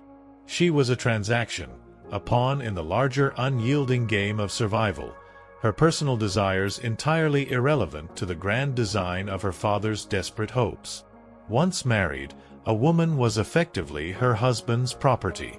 Her primary job was to produce heirs, preferably sons, to feed everyone, to keep the hovel running, and, crucially, not to complain. Complaining, even the softest murmur of discontent, could quickly earn her the label of a nag, or worse, a witch. That latter label, in this world steeped in superstition and religious fervor, came with complimentary drowning or burning, depending on the local fashion and the mood of the community. Ilara had seen women accused, their desperate pleas ignored, their fates sealed by the whispers of jealous neighbors or the paranoid pronouncements of a fearful priest. The stakes were terrifyingly high, and silence was often the only shield a woman possessed. Childbirth was a death lottery, a terrifying gamble that haunted every married woman's waking thoughts and invaded her fitful sleep. There was no prenatal care, no sterile tools, no anesthesia. Midwives, usually old women like Agnes, did their best, relying on ancient folk remedies, prayers, and sheer practical experience. But even minor complications, a difficult presentation, excessive bleeding, a persistent fever, could mean death for the mother, the child, or often, both. Ilara had already lost 2 children to the unseen terrors of early infancy, and the memory of their brief, fragile lives and her own agony was a constant, raw wound. Many women survived 10 or more pregnancies, their bodies ravaged by the endless cycle of birth and loss. Many more didn't survive 2 or 3. The risk was ever present, a silent sword hanging over every woman's head. But even if a woman survived the agonizing ordeal of childbirth, her work only increased. Now, she had a screaming infant in a lice-ridden hut, and she was still expected to nurse, cook, clean, spin wool, help in the fields, and somehow find the energy to endure. There was no break for women. They were the break for everyone else. They were the constant, unyielding engine of the household, their labor endless, their bodies perpetually exhausted. Their physical endurance was remarkable, born not of choice but of the grim necessity of survival, pushing their bodies to limits that would break modern sensibilities. If a woman was unmarried, she was viewed with suspicion, an anomaly in a world that valued marriage and procreation above all else. If she was widowed, she was vulnerable, often dependent on the uncertain charity of relatives or the grim prospect of a meager existence in the village almshouse. If she was outspoken, or possessed any unusual knowledge, especially of herbs or healing, skills often passed down through generations, she was dangerous. Women who didn't conform to the rigid societal norms were often accused of witchcraft, especially if they had a strong personality, an independent streak, or simply looked at someone funny on a rainy Tuesday. The accusations, often fueled by fear, jealousy, or simple malice, could lead to swift, brutal condemnation and a terrifying end. Even within the church, the most powerful institution of their age, a woman's role was severely limited. Nuns lived under strict rules, their lives dictated by obedience and silence. No speaking without permission, no freedom of movement, their spiritual worth always ranked below that of men. The highest aspirations allowed to a pious woman was to become a respected abbess, but even then, her authority was circumscribed by the male-dominated hierarchy of the church. In short, if you were a woman in the Middle Ages, you were expected to endure, obey, reproduce, and suffer in silence, ideally while smiling. Because even in a time of universal suffering, women were somehow expected to suffer gracefully, to bear their burdens with a quiet, saintly resignation. Ilara often felt the weight of these woven shackles, invisible chains that bound her tighter than any physical restraint. Her dreams, fragile and quickly shattered, had long since been replaced by the stark necessity of survival. Yet, as she looked at Thomas, her last surviving child, a fierce, protective instinct flared within her. He was a boy, yes, destined for the same grueling toil as his father, but at least he would not face the additional burdens of womanhood, the constant fear of childbirth, the perpetual vulnerability, the silent suffering demanded by a world that valued obedience over intellect and procreation over spirit. The thought of raising Thomas, of protecting him from the myriad dangers that lurked in their world, was a new purpose, a grim, unyielding determination that eclipsed her own weariness. The plague, a new, terrifying layer of suffering, now added another dimension to the woven shackles of womanhood. For a woman, the disease was not merely a physical torment, it was a terrifying threat to her ability to fulfill her most basic societal function, to bear children. The fear of being barren, of being unable to produce heirs, was a deep-seated anxiety, now exacerbated by the terrifying reality of the Black Sickness. Women sickened and died at an alarming rate, leaving behind motherless children, broken families, and an even greater burden on those who remained. Ilara had seen the desperation in the eyes of young wives whose husbands had succumbed to the plague, their future now utterly bleak, their security shattered. The silence that had fallen over the village, punctuated only by the mournful clang of the church bell, was a chilling testament to the plague's relentless march. The normal sounds of daily life, the distant chatter, the laughter of children, all had faded, replaced by an eerie stillness. Ilara moved through the hovel, tending to the few remaining chores, her hands working automatically, her mind a desolate landscape. She looked at Agnes, her mother-in-law, a woman who had endured countless hardships, lost numerous children, and now faced the terrifying reality of a plague that threatened to wipe out their very lineage. Agnes's face, a roadmap of sorrows, held a grim resignation, a quiet acceptance of the inevitable. The sun, a pale, indifferent eye in the vast gray sky, offered no solace. Its light, usually a herald of another day of toil, now seemed only to illuminate the stark realities of their existence, the unyielding burdens of a life where dreams were perpetually shattered. The future, if one dared to contemplate it, was a canvas painted in shades of deepening despair. The woven shackles of womanhood, once merely a societal construct, had become a living, breathing torment, tightening with every passing moment, binding Elara to a fate as harsh and unyielding as the very earth beneath her feet. She was a woman of the Middle Ages, and her struggle, her endurance, was a testament to the unyielding spirit that somehow found a way to persist, even when all hope seemed lost and the world itself conspired against her. Story 13: Justice by Iron, Law by Blood. The pervasive silence in the village, punctuated only by the mournful, incessant toll of the church bell, was a chilling testament to the plague's merciless advance. Hovel after hovel fell silent, their crude doors sealed against an unseen enemy, leaving behind only the ghosts of shattered lives. Elara moved through the desolate landscape of her home, her mind a numb expanse, her senses overwhelmed by the weight of fear and grief.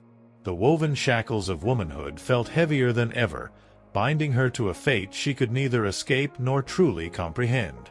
But as the plague continued its grim harvest, another shadow began to lengthen across their already bleak existence. The chilling reality of medieval justice, a force as brutal and unyielding as nature's cruelty.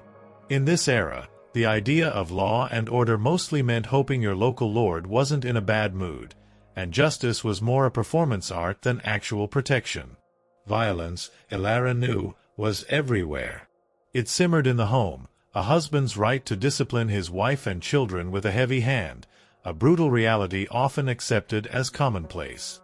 It erupted in the streets, sudden, savage brawls over a spilled ale or a perceived slight.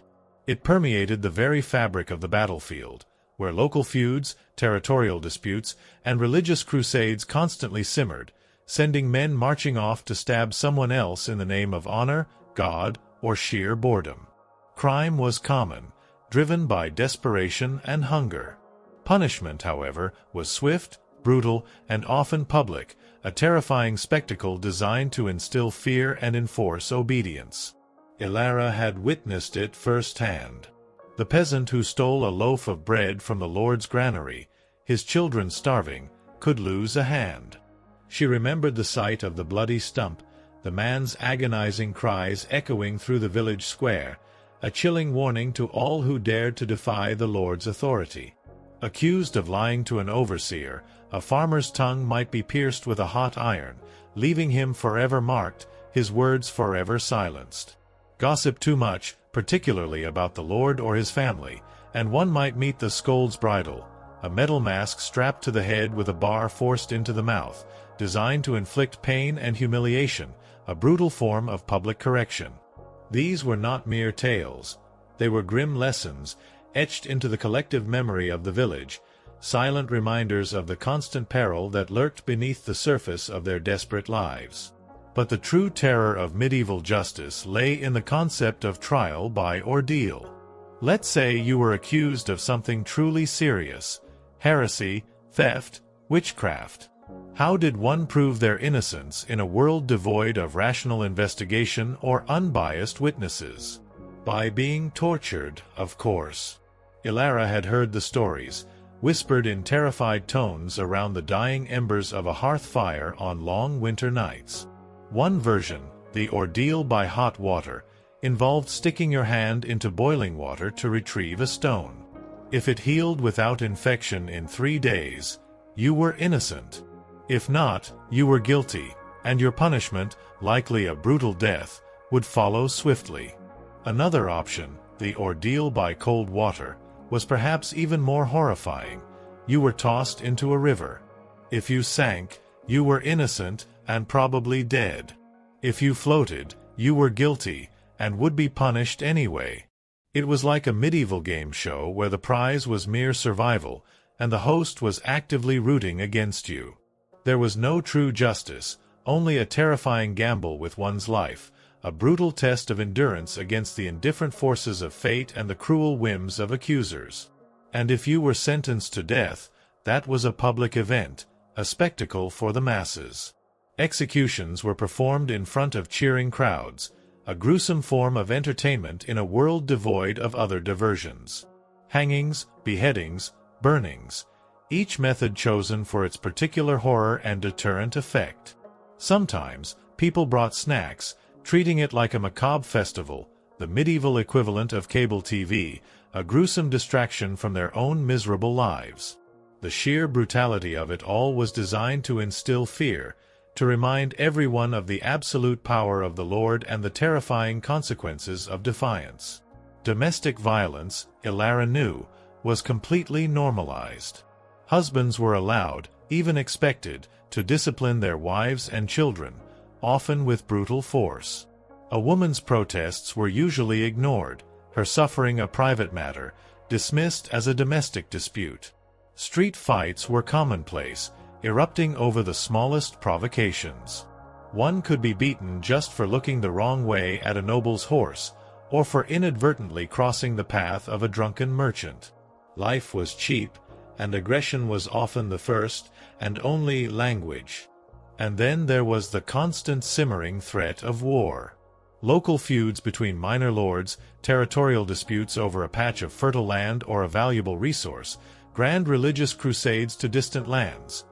Someone was always marching off to stab someone else in the name of honor, God, or simple boredom. The return of these heroes often brought not glory, but further suffering, ravaged lands, plundered villages, and more mouths to feed from already meager resources. Violence wasn't a breakdown of society in the Middle Ages. It was society. Everyone lived with the constant knowledge that life was fragile, justice was arbitrary, and your neighbor might bash your head in over a pig. So, one learned to walk carefully, to keep their eyes down, and never to trust anyone with a club. In the midst of the plague, the usual forms of justice seemed to falter, overwhelmed by the sheer scale of death. But the underlying brutality remained, a constant, chilling undercurrent. The Lord's men, often immune to the plague's initial ravages due to better food and living conditions, still enforced order with an iron hand.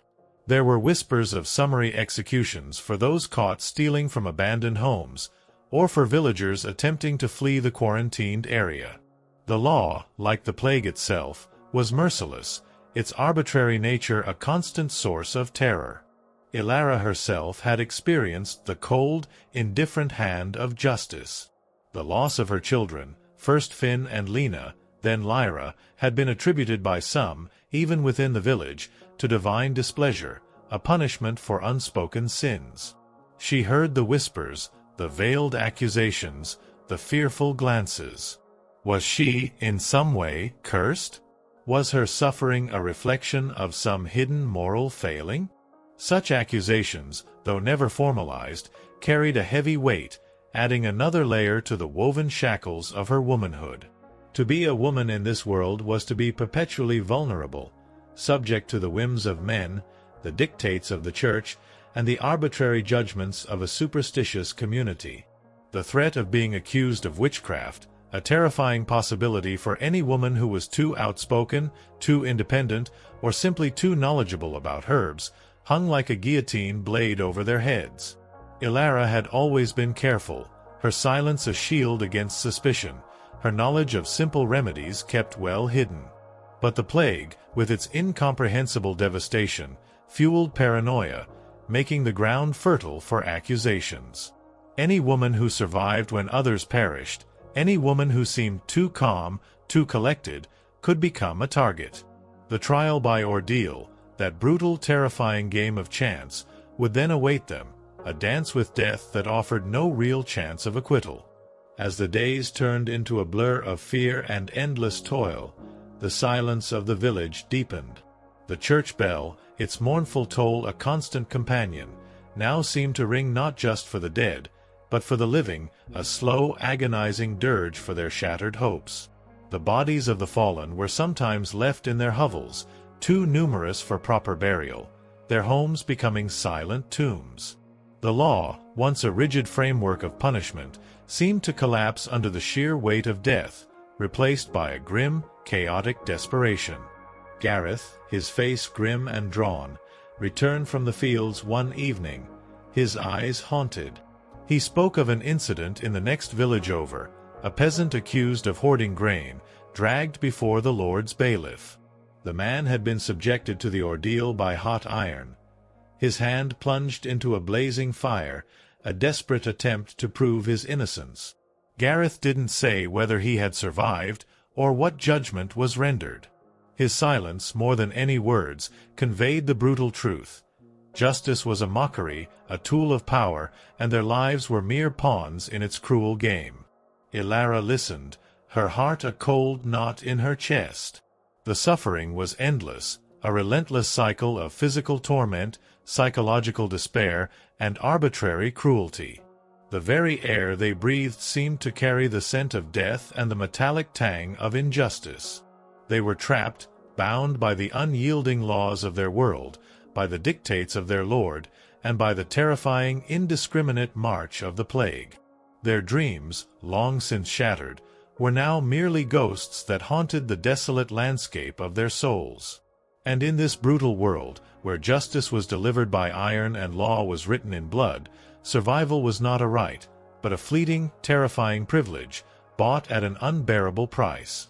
The shadow of the castle, a grim silhouette on the distant hill, seemed to loom larger, a constant reminder of the power that controlled their lives, the power that dispensed this brutal form of justice. It was a fortress of stone and iron, built on the backs of their labor, sustained by their suffering. And within its walls, a different kind of life unfolded, one of opulent feasting, political intrigue, and whispered betrayals, utterly detached from the daily horrors of the village. The stark contrast was a bitter irony, a constant torment in Ilara's mind. She thought of the Lord, his face a fleeting image in her memory from the rare times he rode through their village. He was a figure of distant, almost mythical authority, yet his presence was undeniably real in the daily brutal demands of his bailiffs. His laws were not abstract concepts, they were the chains that bound them, the invisible shackles that determined every aspect of their existence, from the food they ate to the work they performed, to the very manner of their deaths. His justice, arbitrary and often cruel, was simply an extension of his absolute power. The plague, however, was a great equalizer. It cared not for lineage or wealth. Whispers, barely audible above the constant toll of the church bell, had begun to reach them from the nearby towns, tales of sickness creeping even into the stone walls of the Lord's domain. A stable boy, then a scullery maid, then a minor retainer. The fear, once confined to the hovels, was beginning to gnaw at the edges of the castle itself. Ilara wondered, with a grim satisfaction that quickly turned to horror, if the plague would bring its own brutal form of justice to those who had dispensed so much cruelty. But even that thought offered little solace.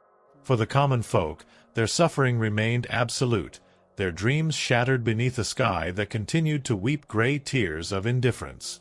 Story 14: The Silence of the Unmarked Grave. The cold, still air in the village was now a constant, chilling reminder of the plague's relentless grip. The mournful clang of the church bell, once an insistent rhythm, had become almost continuous, a ceaseless dirge that hammered at Ilara's soul. Hovel after hovel had fallen silent, their crude doors sealed against an enemy that cared nothing for mud and wattle walls or desperate prayers. The terrifying spectacle of Master Alden's son, his body twisted, his skin blackened, was now a recurring nightmare that haunted Ilara's waking thoughts. Justice by iron and law by blood had always been a brutal reality, but now a new, far more indiscriminate law ruled, the swift, terrifying sentence of the plague, often ending in the chilling silence of an unmarked grave. Death in medieval times was an omnipresent companion, a casual visitor who knocked with terrifying regularity. But the Black Sickness was different. It didn't just visit, it consumed, leaving behind a devastation that defied comprehension. If you were lucky enough to be alive and still breathing past the age of 40, you were practically a celebrity in their world. You might even be referred to as the Old One, a nickname less of endearment and more of a statistical miracle. The average life expectancy hovered around 30 to 40 years, a number dragged down heavily, brutally, by infant mortality. Nearly half of all children died before reaching age 5. Disease, malnutrition, or one particularly bad winter was all it took. No vaccines, no antibiotics, no hope. Just a brutal, indifferent lottery where fate decided who lived and who perished. Ilara had already known this pain, intimately. Her own 2 lost children, Finn and Lena, lay buried in the crowded churchyard, their brief lives snuffed out by fevers and nameless ailments.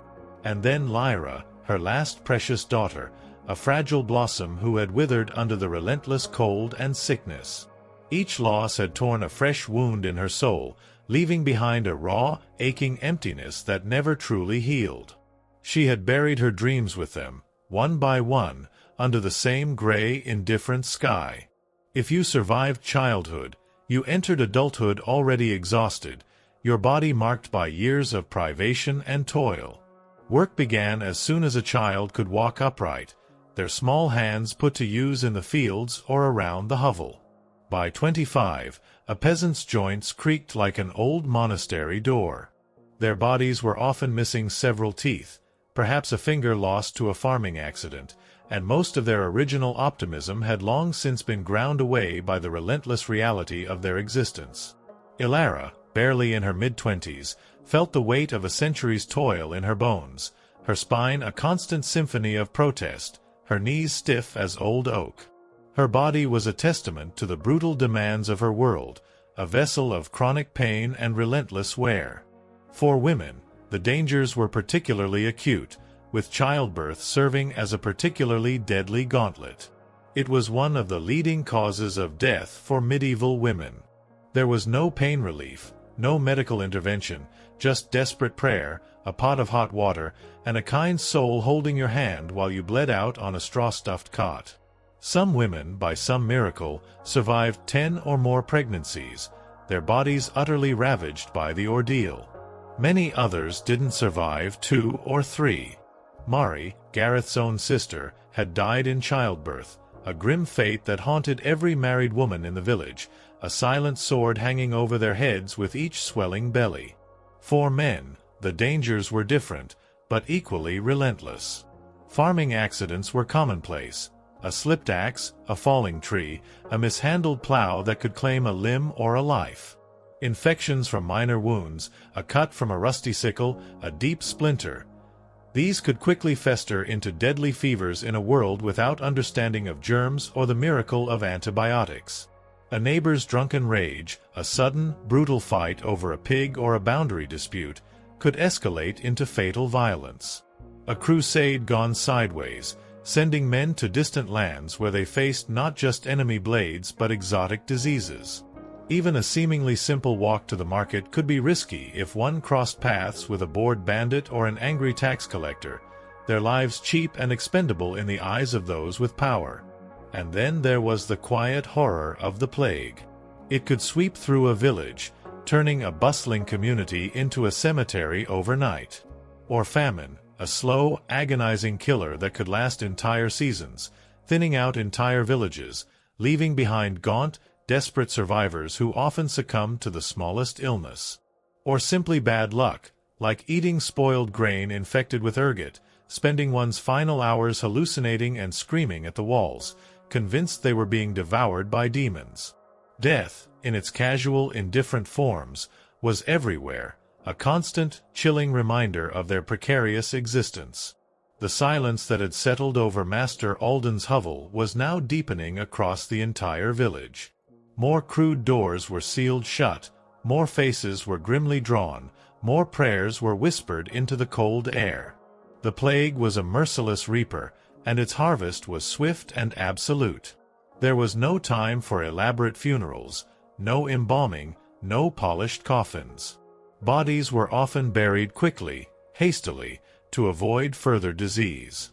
Just a hole in the earth, a few murmured prayers from Father Thomas, his voice growing hoarse with grief and fear, and a shallow mound of earth, if there was enough space left in the crowded churchyard. Sometimes, if the deaths were too many, bodies were simply left where they lay, in their hovels, decaying, a grim testament to the overwhelming scale of the horror. Ilara had seen it firsthand. The family down the path, the Millers, once a bustling household of 5, were now utterly silent. 2 days ago, the church bell had tolled for the mother. Yesterday, for the father. This morning, there had been no sound at all. Their hovel stood dark, a grim monument to the plague's efficiency. No one dared to approach it, to confirm the inevitable. The very air around it seemed to hum with the lingering presence of death. The lack of proper burial, the absence of ritual, the sheer, dehumanizing speed with which lives were extinguished. It was a profound trauma, a constant assault on their collective humanity. The thought of her own inevitable death, and Gareth's and Thomas's, became a constant low hum in Ilara's mind. They didn't retire in the Middle Ages, they just stopped showing up. There was no golden age of rest and contemplation, no comfortable decline into old age. Life was a relentless endurance test, and when the body finally gave out, it was discarded, often without ceremony, without dignity. The prospect of her own unmarked grave, lying beside Lyra and her other lost children, was not a source of fear, but of weary resignation. It was the only certainty in a world defined by uncertainty. As the sun began its slow descent, painting the western sky in hues of bruised purple and bleeding orange, Ilara watched Gareth in the fields. He moved with a grim, almost robotic efficiency, his broad back bent, his wooden hoe rising and falling with a monotonous rhythm. He was strong, yes, but even his formidable endurance felt fragile against the unseen foe that now stalked them all. The Lord's indifference, the brutality of his laws, the casual violence of their society. These were constant threats. But the plague, an indiscriminate killer, was the ultimate equalizer, striking down noble and peasant alike, though the peasants always fell first, always in greater numbers. Whispers, like tendrils of cold smoke, had begun to reach them from the Lord's castle. A stable boy, then a scullery maid, then a minor retainer. The plague was beginning to gnaw at the edges of the fortified walls. Ilara felt a grim satisfaction at the thought that even those who had inflicted so much suffering were not immune. But it was a fleeting emotion, quickly replaced by the overwhelming, pervasive terror. The castle, for all its stone walls and armed men, was merely a larger hovel, equally vulnerable to the invisible enemy. The dreams of escaping their suffering, of finding solace beyond the grave, seemed to dissipate like smoke in the frigid air. The silence that settled over the village as night descended was not peaceful. It was the silence of emptiness, of absence, of the dead outnumbering the living. The only sound was the relentless, mournful toll of the church bell, its iron voice a constant reminder of their collective doom. Ilara clung to Thomas, his small, warm body a desperate anchor in a world that threatened to drag her under. She watched him sleep, his breathing shallow, his face pale, and her heart ached with a pain that went beyond grief, the terror of what awaited him, what awaited them all.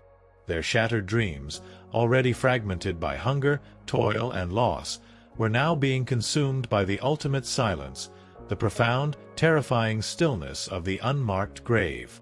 There would be no glory in their passing, no grand pronouncements. Only a final, terrifying silence, lost to history, forgotten by a world that moved relentlessly forward, leaving behind only the dust and shadows of their vanished lives. The very air seemed to thicken with the scent of decay, a bitter metallic tang that clung to the back of Ilara's throat. It was the smell of the village, of her world, slowly dying.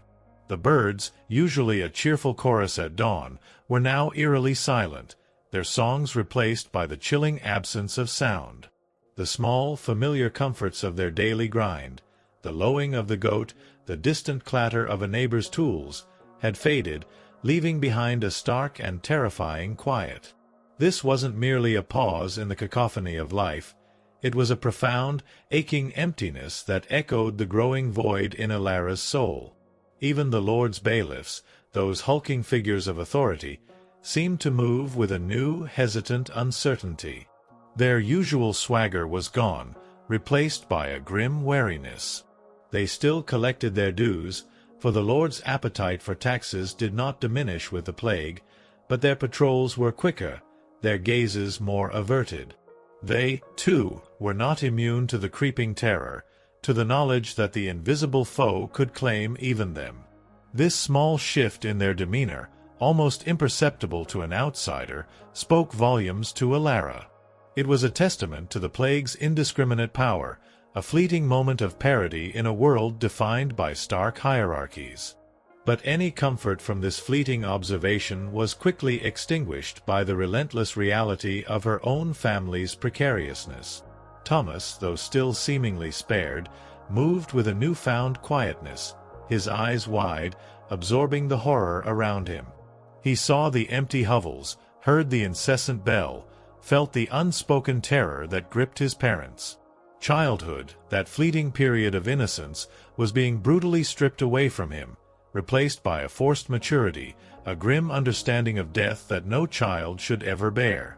Ilara watched him, her heart a constant ache, a silent prayer that his young spirit would not be irrevocably scarred by the horrors he witnessed. The cold truth was, no matter how many prayers Agnes offered, no matter how much mud Gareth smeared on the walls, no matter how fiercely Ilara fought the gnawing hunger and physical pain, their lives were no longer their own. They were merely awaiting their turn in the grim lottery of the plague. The Church, their spiritual guide, spoke of sin and salvation, but even Father Thomas, his face gaunt and his voice hoarse, seemed to be losing the battle against despair. His sermons, once filled with fire and brimstone, were now tinged with a raw, pleading desperation, a fear that even God had turned his face from them. As the sun finally set, dragging its last vestiges of light from the sky, the village plunged into a darkness far deeper than mere night. It was a darkness filled with the ghosts of the departed, with the lingering presence of death, with the suffocating weight of fear. Ilara huddled with Gareth and Thomas, their bodies a small island of warmth in the vast, encroaching cold. The silence of the unmarked grave had spread beyond the churchyard, seeping into the very foundations of their homes, their lives, their shattered dreams. The only sound was the persistent, mournful toll of the church bell, a ceaseless rhythm that beat out the grim passage of time, an unforgiving promise of the end that awaited them all. They were living on borrowed time, each breath a silent miracle, each day a testament to their unwilling, desperate endurance. The medieval world had offered them little, and now even that little was being taken, leaving behind only the dust and shadows of what once was. Story 15 Echoes of a Knight's False Promise. The silence in the village had grown absolute, a suffocating blanket woven from fear and loss. The relentless toll of the church bell, once a constant companion, now seemed to mock their dwindling numbers, its mournful clang echoing across a landscape increasingly devoid of life. Hovel after hovel stood vacant, crude doors sealed, their occupants having succumbed to the swift and merciless judgment of the plague. Ilara moved like a phantom through her days, her body a vessel for unceasing toil, her mind a desolate landscape haunted by the terrifying reality that had consumed their world. The silence of the unmarked grave had spread beyond the churchyard, seeping into the very foundations of their homes, their lives, their shattered dreams. In this grim new reality, the very air seemed to hum with the lingering presence of death, and the familiar, comforting echoes of childhood tales felt like cruel mockeries.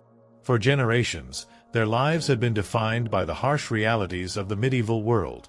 The unending labor, the constant hunger, the brutal indifference of nature, and the arbitrary cruelty of man.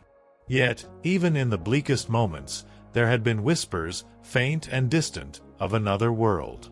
A world of gallant swordsmen, noble ladies in towers, heroic battles, and feasts in candlelit great halls. It was a romanticized version of the Middle Ages, a myth polished by fairy tales, sung by traveling minstrels, and painted in the illuminated manuscripts of the privileged few.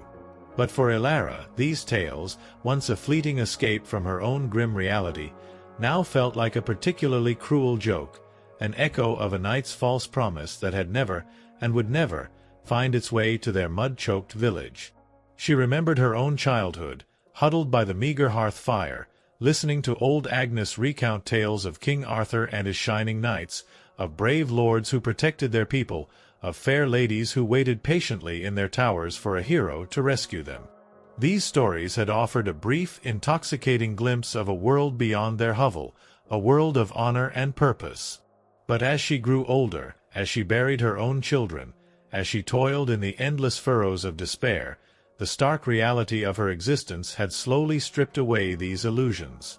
Knights, if they existed at all, were distant, fearsome figures, tools of the Lord's will, riding through their village with heavy armor and cold eyes, never stopping to offer protection, only to demand tribute or enforce brutal justice. Their glory was built on the backs of peasants like her, their chivalry a concept utterly divorced from the mud, the blood, and the endless suffering that defined her world.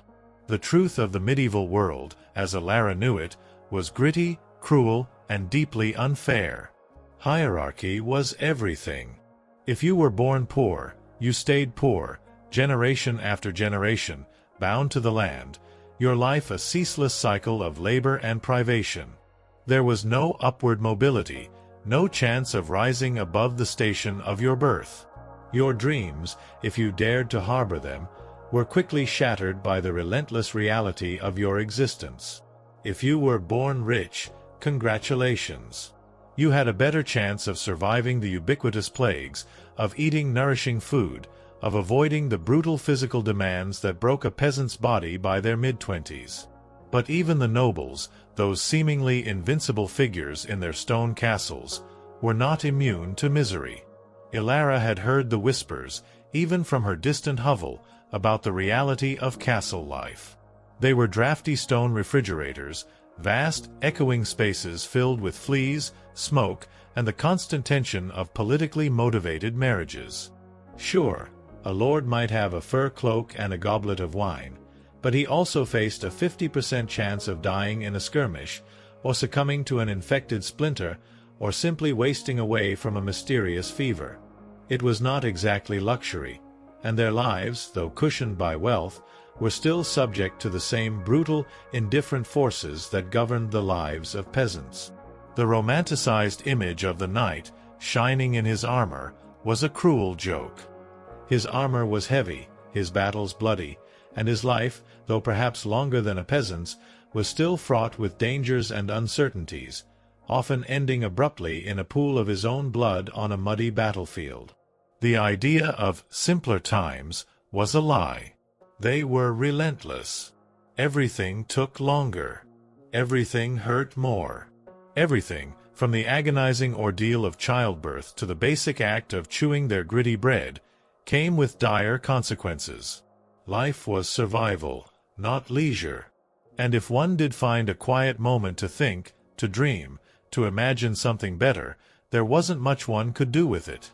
No upward mobility, no modern medicine to heal their ailments, no internet to Google, "What's this weird rash?" They lived, suffered, worked, and died within a 10-mile radius of where they were born, their entire existence confined to a small, inescapable world. The plague had laid bare the ultimate fragility of this supposed hierarchy. It cared nothing for noble blood or peasant grime. It swept through both hovels and castles, claiming lives with chilling efficiency. While the peasants fell first, in greater numbers, the whispers that had begun to reach Elara from the Lord's domain spoke of mounting deaths, of the black sickness creeping into the stone walls. A fleeting, grim satisfaction might have flickered in Ilara's heart at the thought of the Lord sharing their suffering, but it was quickly extinguished by the overwhelming, pervasive terror. The dreams of escaping suffering, of a better life, were now utterly shattered, replaced by the stark reality of the present, a present defined by fear and death. The echoes of a night's false promise lingered in Ilara's mind, a poignant counterpoint to the relentless suffering around her. These tales, once a source of comfort, now felt like a bitter betrayal. They spoke of a world that did not exist, a world of honor and justice that had never reached their mud-choked village. The only justice Ilara knew was delivered by iron, the only law written in blood, and the only glory was the grim, daily triumph of enduring one more agonizing breath. The very notion of chivalry, of a noble protecting the weak, seemed like a cruel jest in the face of the silent, horrifying deaths consuming their community. The plague, now a dominant force in their lives, had stripped away all pretenses. The romanticized notions of medieval life were reduced to dust, revealing the stark, brutal truth beneath. The silent streets, the empty hovels, the constant toll of the church bell. These were the new reality. There was no escaping it, no hiding from the relentless march of death.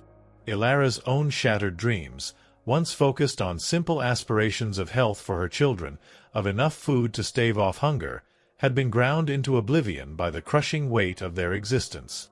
The promise of a better tomorrow, of a brighter future, was a cruel illusion, a whisper that faded into the terrifying silence of the unmarked grave. And yet, despite all this, despite the relentless gloom, life persisted. People, in their stubborn, incomprehensible way, still laughed, sang songs, told stories, fell in love, and found meaning. Not because life was easy. It was because humans were stubborn like that, an indomitable will to cling to existence even in the darkest chapters. Even in the face of overwhelming despair, they made space for fleeting moments of light, small acts of kindness, a shared glance of understanding. These were the true miracles, the invisible threads that held the fabric of their fractured lives together. Ilara looked at Thomas, her last surviving child, his small face illuminated by the flickering hearth light. He was the sum of all her remaining hopes, a fragile beacon in a world consumed by shadow. The night's false promise, the tales of glory and honor, had no place in their reality. But the quiet strength of her husband, Gareth, his unwavering presence in a world that sought to break them, was a different kind of truth, a silent testament to enduring love forged in the crucible of hardship. They were not characters in a grand epic, but mere souls clinging to existence in a world that offered no quarter. Their struggles would not be recorded in history books. Their names would not be sung by minstrels. They were the forgotten, the nameless, the countless millions who lived and died beneath the relentless, indifferent gaze of the gray sky. Their dreams, shattered and broken, were simply another casualty of the age. But in their quiet endurance, in their unwavering refusal to surrender, lay a profound, unspoken heroism, a testament to the resilient, defiant spirit of humanity. The echoes of a night's false promise may have lingered, but the true story of their time was written in the blood, sweat, and tears of ordinary people, their lives a stark, brutal poem of survival.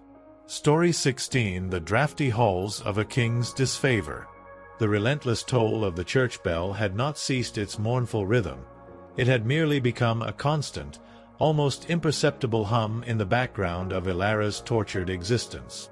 The village, once a vibrant, if grim, tapestry of life, now resembled a collection of skeletal husks, its crude doors sealed against an enemy that neither sword nor prayer seemed able to vanquish. The silence of the unmarked grave had claimed so many, leaving behind a chilling emptiness that permeated the very air. Ilara moved through her days like a ghost, her body aching, her soul numb, carrying the heavy weight of Lyra's absence and the pervasive terror of the black sickness. The romanticized whispers of valiant knights and noble lords, once a distant mocking echo, now seemed utterly absurd, drowned out by the harsh reality of their desperate, dying world. What solace could a peasant find in tales of chivalry when the only truth was the gnawing hunger and the cold indifference of both nature and man? Yet, even in the depths of their despair, life clung on, stubborn and unyielding. Ilara continued her daily tasks, her hands moving with the automatic precision of long habit, her mind a desolate landscape haunted by the specter of death. Gareth, his face a mask of grim endurance, still went to the fields, though their harvest would be meager, their yield shrinking with every life claimed by the plague. Thomas, their last surviving child, moved with a quiet solemnity beyond his years, his eyes wide with an understanding of horror that no child should bear. Their world was shrinking, becoming ever smaller, defined by the confines of their hovel and the ever-present threat of the plague. But then, as if the cruelties of their immediate reality weren't enough, the distant echoes of a far grander, far more dangerous world began to intrude, a world of kings and queens, of courts and castles, a realm where even wealth and power offered no true sanctuary from the treacherous currents of fate. The whispers from the Lord's castle, once faint and easily dismissed as mere rumors, began to intensify, carried by the few desperate souls who still dared to travel between the dying villages and the distant seat of power. They spoke of the plague, yes, but also of something else, something equally insidious that preyed on the minds of the powerful: royal disfavor. It seemed the very air within those opulent, yet draughty halls was as thick with intrigue and suspicion as their hovels were with smoke and pestilence. The medieval court, a glittering viper's nest of ambition and betrayal, operated by its own brutal rules, its own chilling form of justice. Ilara had only ever seen the king's castle from afar, a grim, gray silhouette on the distant hill, a symbol of their subjugation. She imagined its grand halls, its towering turrets, its vast courtyards teeming with knights and courtiers. The minstrels sang of its beauty, its splendor, a bastion of power and order. But the whispers now told a different tale. These castles, for all their stone and grandeur, were often draughty stone refrigerators, vast, echoing spaces that offered little true warmth or comfort. They were filled not with the comforting aroma of baking bread, but with the pervasive smell of smoke from numerous hearths struggling to heat immense spaces, the faint, cloying scent of unwashed bodies, and the ever-present stench of animal waste that accumulated in the courtyards. And yes, they were infested with fleas, just like their hovels, an inescapable reality even for royalty. The king, a distant, almost mythical figure to Ilara, was, by all accounts, a man consumed by his own desires and increasingly, his own paranoia. He was not immune to the plague, though his privileged existence had perhaps delayed its inevitable reach. But a far more insidious disease seemed to infect his court, the disease of ambition and fear. Power in this age was a fickle mistress, easily gained and even more easily lost. A single misstep, a whispered accusation, a moment of weakness, and one could fall from the highest favor to the deepest dungeon. The whispers now spoke of a queen, a powerful figure whose name Ilara barely knew, a woman who had once captivated the king's heart and reshaped his kingdom. She was said to be beautiful, intelligent, and fiercely ambitious, a dazzling star in a court that often preferred quiet obedience. But now, it seemed, this star was beginning to wane. The king's eyes, once filled with adoration, were flickering with doubt, and his favor, once a blazing sun, was turning into a chilling shadow. This was the king's disfavor, a silent, insidious force that could destroy lives as surely as any plague. Ilara had always understood the brutal reality of power. The Lord, their immediate overlord, wielded absolute authority over their lives, his whims dictating their very existence. But the king's power was even more vast, more encompassing, shaping the very destiny of the entire realm. And within his court, a constant dance of intrigue and betrayal played out. Courtiers, like vipers, shifted alliances, whispered secrets, and schemed for influence. A misplaced word, a misinterpreted glance, could be twisted into treason, leading to a swift, brutal end. The queen, it was whispered, had failed to produce a male heir, a cardinal sin in a world obsessed with dynastic succession. Her pregnancies had been fraught with heartbreak, miscarriages that had left her physically weakened and emotionally battered. Each lost child chipped away at the foundation she had built, eroding the king's fading affection. The king, a man consumed by his desperate need for a male heir, was growing impatient, his desire for a son overshadowing all other concerns, even the love he once claimed to bear for his queen. And then there was the new favorite, a woman of quiet demeanor, a stark contrast to the dazzling, outspoken queen. She offered soothing compliance, a gentle presence that seemed to appeal to the king's growing weariness and his desire for unquestioning obedience. This was the turning of the tide, a dangerous shift that threatened to consume the queen. Ilara, from her humble hovel, understood the chilling implications of this shift. Just as their own lives were dictated by the seasons and the Lord's whims, so too were the fates of the powerful dictated by the fickle heart of the king. Disfavor, once it took root, was a swift and merciless executioner. The true horror of royal disfavor, Ilara knew, was not just the loss of privilege, it was the public unmaking of a life.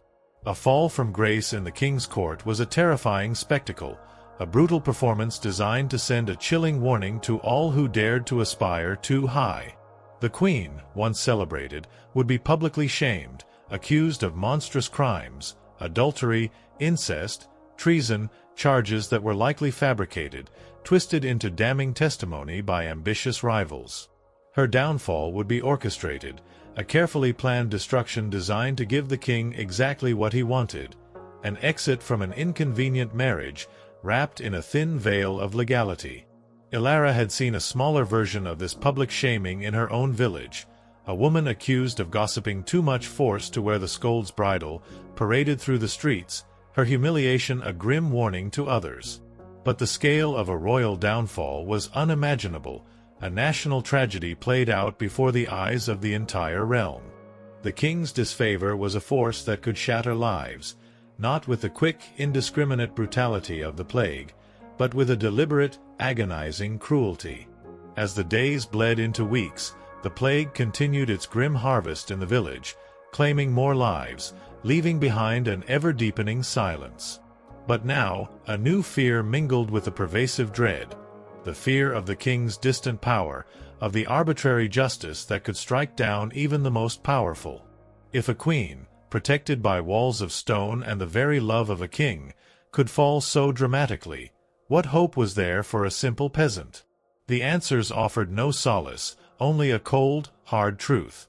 Life was a brutal lottery, and survival was a fleeting, terrifying privilege. Ilara thought of the queen, now a prisoner in her own castle, stripped of her dignity, facing monstrous accusations.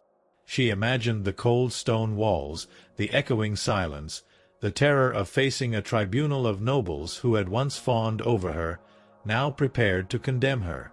It was a terrifying mirror of their own helplessness, a reflection of the arbitrary power that held their lives in its grasp. The dreams of glory, of honor, of a life beyond suffering, whispered by the minstrels, were truly shattered, replaced by the grim reality of a world where even the most powerful were not safe from the dark currents of betrayal and the relentless whims of a king's disfavor. The sun, a pale, indifferent eye, continued its slow descent, casting long, distorted shadows across the plagued land.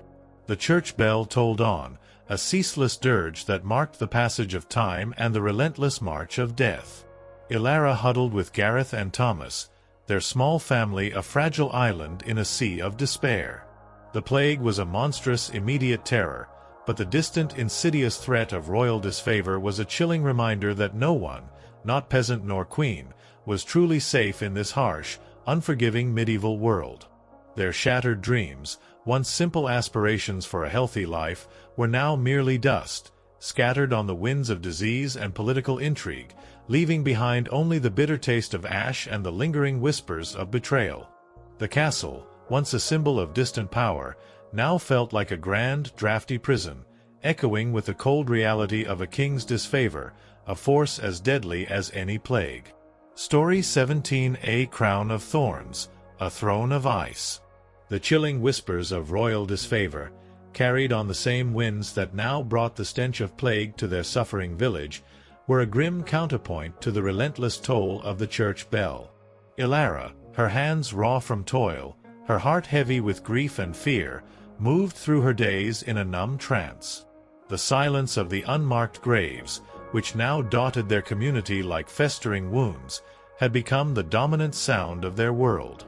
The romanticized tales of chivalry and glory, once a fleeting escape, now felt like a cruel, mocking jest, utterly subsumed by the grim reality of a collapsing existence. Even the distant, glittering world of the castle, once a symbol of impenetrable power, was now revealed as vulnerable, its grand, drafty halls echoing with a different kind of terror, the slow, agonizing fall from a king's grace. Yet, amidst this pervasive despair, the sheer, stubborn will to endure persisted. Ilara clung to Thomas, his small, trembling hand a desperate anchor in a world that threatened to drag them all into the abyss. Gareth, his face a mask of grim endurance, continued to labor in the fields, his body a testament to the brutal demands of the land and the relentless whims of fate.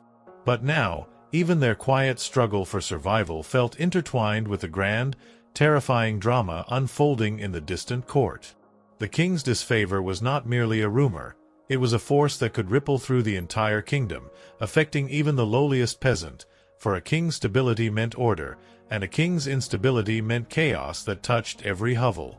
The queen, whose name Ilara knew only vaguely from the infrequent pronouncements of the priest, was now the central figure in this unfolding tragedy. She was a woman of immense power, a dazzling star who had reshaped the very fabric of the English court, a queen who had commanded attention and respect. She had, it was whispered, dared to defy the king's will in ways no other woman had, pushing him to tear apart centuries of tradition, to break from the very church that now tolled its mournful bell for their dying village. She had worn a crown, yes, but it was becoming increasingly clear that it was a crown of thorns, purchased at an unimaginable price, and resting precariously on a throne of ice. Ilara could only imagine the opulence of the court, the rich silks, the glittering jewels, the endless feasts in candlelit great halls. But now she understood that even such outward splendor masked a brutal reality. The castles were indeed drafty, their stone walls offering little warmth, their vast spaces filled with the ubiquitous fleas and the biting cold. But the real cold was the one that permeated the human heart within those walls, the cold of ambition, of betrayal, of fear. The queen, for all her outward brilliance, was trapped in a golden cage, her life dictated by the king's fickle desires and the ruthless machinations of her rivals. The core of her downfall, the whispers confirmed, lay in her inability to provide the king with a male heir. Her first child, a daughter named Elizabeth, though bright and healthy, was not the son Henry VIII had so desperately craved to secure his dynastic hopes. Ilara, having lost 3 of her own children, understood the crushing weight of such a loss, the raw, aching void that remained. But for a queen, such a failure was not merely a personal tragedy. It was a political catastrophe, a betrayal of her most fundamental duty to the crown. Her subsequent pregnancies, fraught with heartbreak and miscarriages, had chipped away at her foundation, eroding the king's fading affection, leaving her physically weakened and emotionally battered. Each lost child was another nail in her metaphorical coffin, another layer of despair that sealed her fate. The king, a man of immense ego and insatiable desires, was growing impatient. His once passionate devotion to the queen had curdled into irritation, suspicion, and a chilling detachment. The fire that had once drawn him to her, her sharp wit, her defiance, her unyielding spirit, now grated against his growing weariness and his demand for unquestioning obedience. And into this dangerous void stepped Jane Seymour, a woman of quiet demeanor, demure and compliant, everything the queen was not. Jane offered a soothing presence, a gentle promise of the very male heir the king so desperately craved. This was the turning of the tide, a dangerous shift that threatened to consume the queen. Ilara, from her humble hovel, understood the chilling implications of this shift. Just as their own lives were dictated by the seasons and the Lord's whims, so too were the fates of the powerful dictated by the fickle heart of the king. Disfavor, once it took root, was a swift and merciless executioner, far more insidious than any blade. The queen, once the dazzling star, was now being eclipsed by the rising sun of a rival, her brilliance turning to shadow. The true horror of royal disfavor, Ilara knew, was not just the loss of privilege, it was the public unmaking of a life. The court, a pit of vipers, turned against her. Rivals, sensing the king's cooling affection, seized their opportunity. Thomas Cromwell, once the queen's greatest ally in reshaping the kingdom and breaking from Rome, now became her most ruthless enemy. He orchestrated her downfall with chilling precision, fabricating monstrous accusations: adultery, incest, conspiracy against the king. The proud, brilliant queen was painted as a betrayer, a temptress, a threat to the very crown she had once redefined. Ilara had seen a smaller, more localized version of this public shaming in her own village, a woman accused of gossiping too much, forced to wear the scold's bridle, paraded through the streets, her humiliation a grim warning.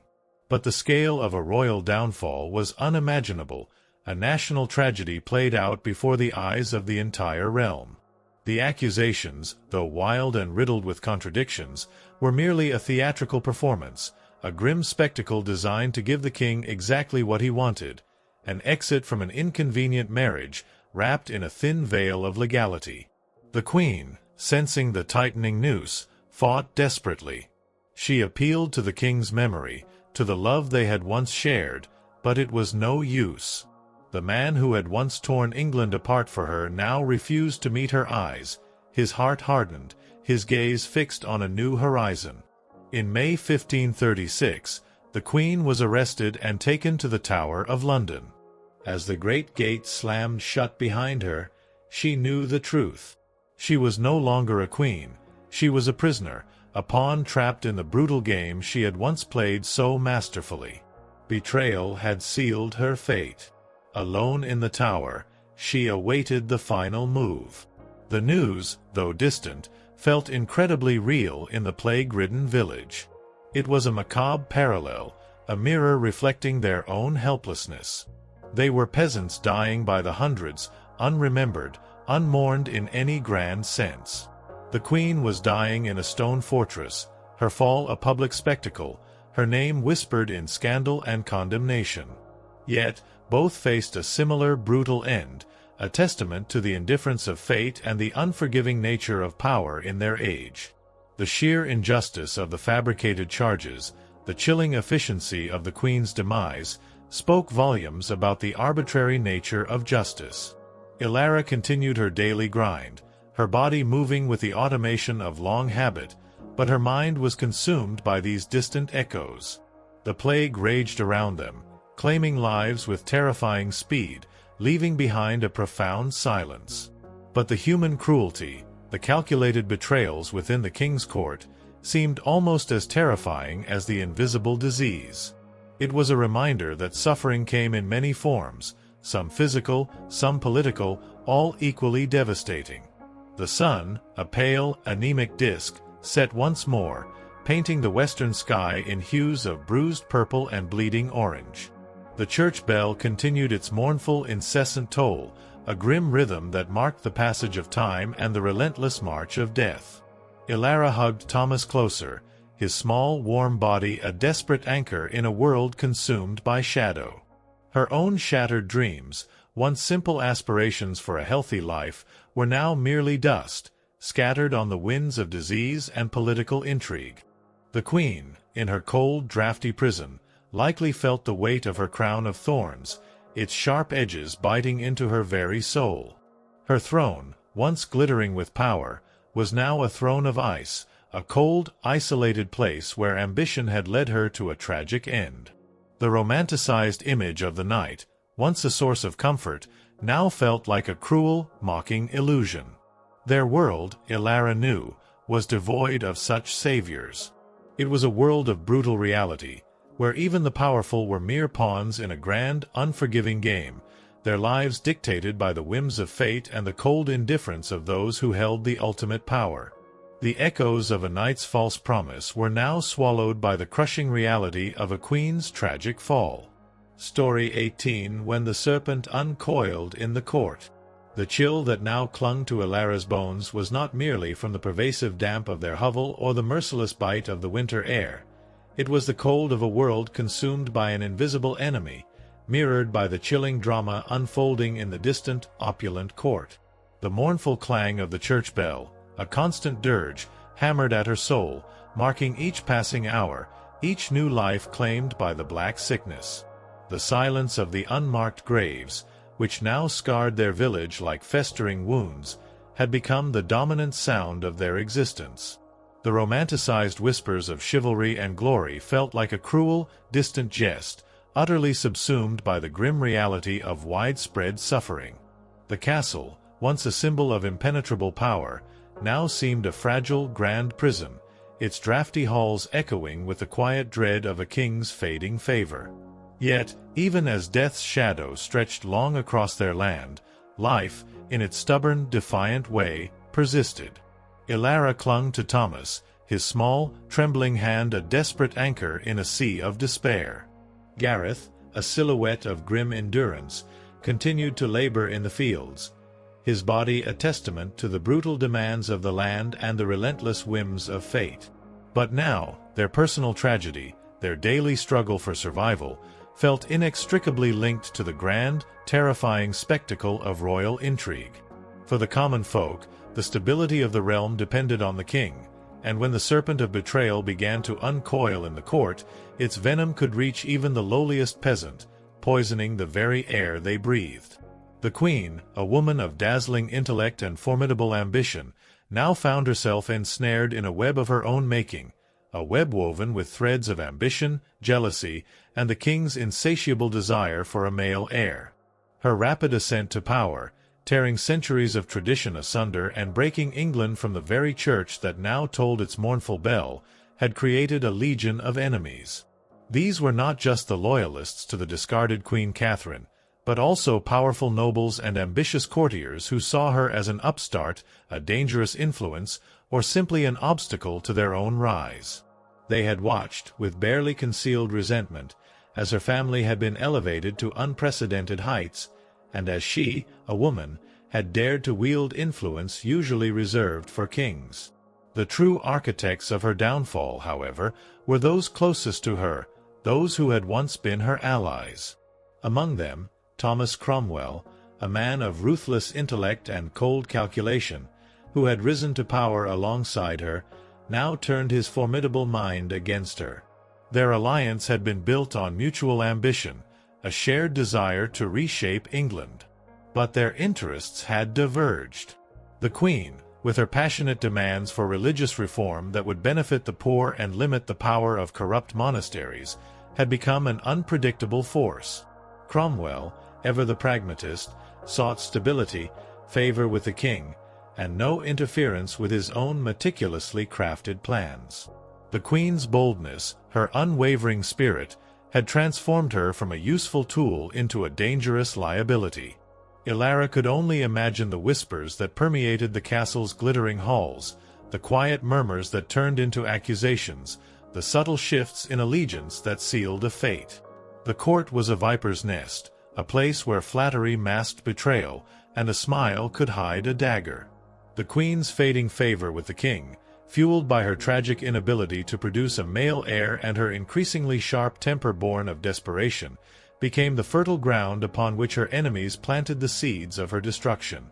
Jane Seymour, the demure and compliant rival, offered the king exactly what he now craved, a quiet contrast to the Queen's fiery spirit and the promise of a long-sought-after son. It was Cromwell who made the decisive move, understanding the king's restless heart, his desperate need for an exit from a marriage that had cost him so much, yet delivered so little. What if the Queen could be removed, not by the messy and humiliating process of divorce, but by disgrace. This was the chilling question Cromwell posed, and the answer he provided was monstrous: accusations of adultery, incest, and treason. The proud, brilliant queen, who had once stood toe-to-toe with kings and popes, was now painted as a betrayer, a wanton temptress, a threat to the very crown she had redefined. Ilara had heard the rumors, the outlandish claims, passed down from a visiting merchant, then whispered in hushed tones between the few remaining villagers. Adultery with multiple men, including her own brother, George Bullen. Conspiracy against the king.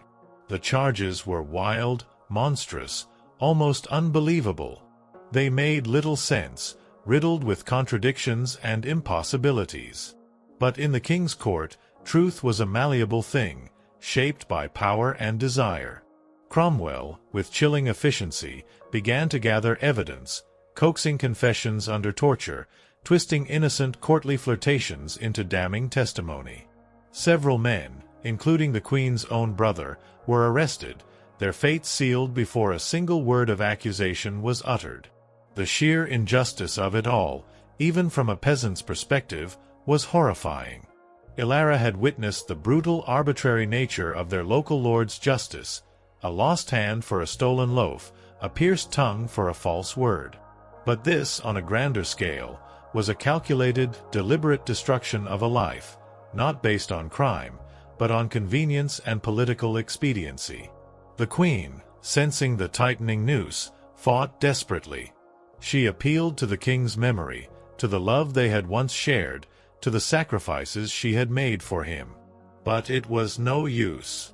The man who had once torn England apart for her now refused to meet her eyes. His heart hardened, his gaze fixed on a new horizon, on the quiet promise of Jane Seymour. In May 1536, the Queen was arrested and taken to the Tower of London. As the great, unforgiving gate slammed shut behind her, she knew the truth. She was no longer a queen. She was a prisoner, a pawn trapped in the brutal game she had once played so masterfully. Betrayal had sealed her fate. The serpent had uncoiled, and its venom was now consuming her. Ilara, from her hovel, could feel the ripple effect of this great fall from grace. The air felt heavier, laden with the weight of unseen power struggles, a stark reminder that even those at the apex of society were not immune to the crushing forces of fate. The news, though distant and filtered through terrified whispers, felt profoundly real in the plague-ridden village. It was a macabre parallel, a mirror reflecting their own helplessness. They were peasants dying by the hundreds, unremembered, unmourned in any grand sense. The Queen was dying in a stone fortress, her fall a public spectacle, her name whispered in scandal and condemnation. Yet, both faced a similar brutal end, a testament to the indifference of fate and the unforgiving nature of power in their age.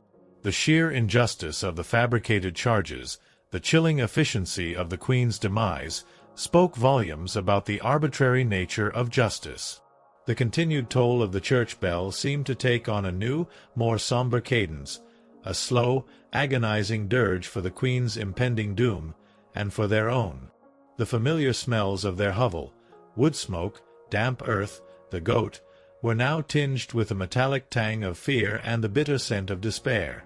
Ilara's own shattered dreams, once simple aspirations for her children's health and enough food to stave off hunger, had been ground into oblivion by the crushing weight of their existence. The romanticized image of the knight, once a distant comfort, was now replaced by the chilling reality of courtiers as serpents, poisoning the very source of power. The nights were filled with broken sleep, haunted by nightmares of the Queen's desperate pleas, of Cromwell's cold smile, of the King's indifferent gaze.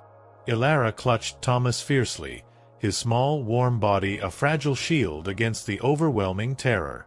What hope was there for a world where even the most powerful could be so brutally consumed by ambition and betrayal? The dreams of a better life, a brighter future, were now utterly shattered, replaced by the stark reality of a present defined by fear and death, a present where the serpent had uncoiled in the court, and its venom seeped into every corner of the kingdom, reaching even the lowliest hovel. Their very survival felt like a defiance, a desperate act of will against a world determined to break them. The sun, a pale, anemic disk, continued its slow descent, painting the western sky in hues of bruised purple and bleeding orange. The church bell tolled on, a ceaseless rhythm that marked the passage of time and the relentless march of death. Ilara huddled with Gareth and Thomas, their small family a fragile island in a sea of despair. The plague was a monstrous, immediate terror, but the distant, insidious threat of royal disfavor, orchestrated by the serpents in the court, was a chilling reminder that no one, not peasant nor queen, was truly safe in this harsh, unforgiving medieval world. Their shattered dreams, once simple aspirations for a healthy life, were now merely dust, scattered on the winds of disease and political intrigue, leaving behind only the bitter taste of ash and the lingering whispers of betrayal. The castle, once a symbol of distant power, now felt like a grand, drafty prison, echoing with the cold reality of a king's disfavor, a force as deadly as any plague, and a terrifying testament to when the serpent uncoiled in the court. Story 19: The King's Fury, a Queen's Last Stand. The relentless toll of the church bell, a ceaseless dirge for the dying, had become an almost unbearable weight in Ilara's soul. The silence of the unmarked graves, which now covered their village like a festering blight, screamed louder than any human voice. The plague, a merciless reaper, continued its grim harvest, claiming lives with terrifying speed, leaving behind a chilling emptiness that permeated the very air. Ilara moved through her days in a numb trance, her body aching, her heart heavy with grief and fear, the harsh reality of their existence utterly subsuming any fleeting hope.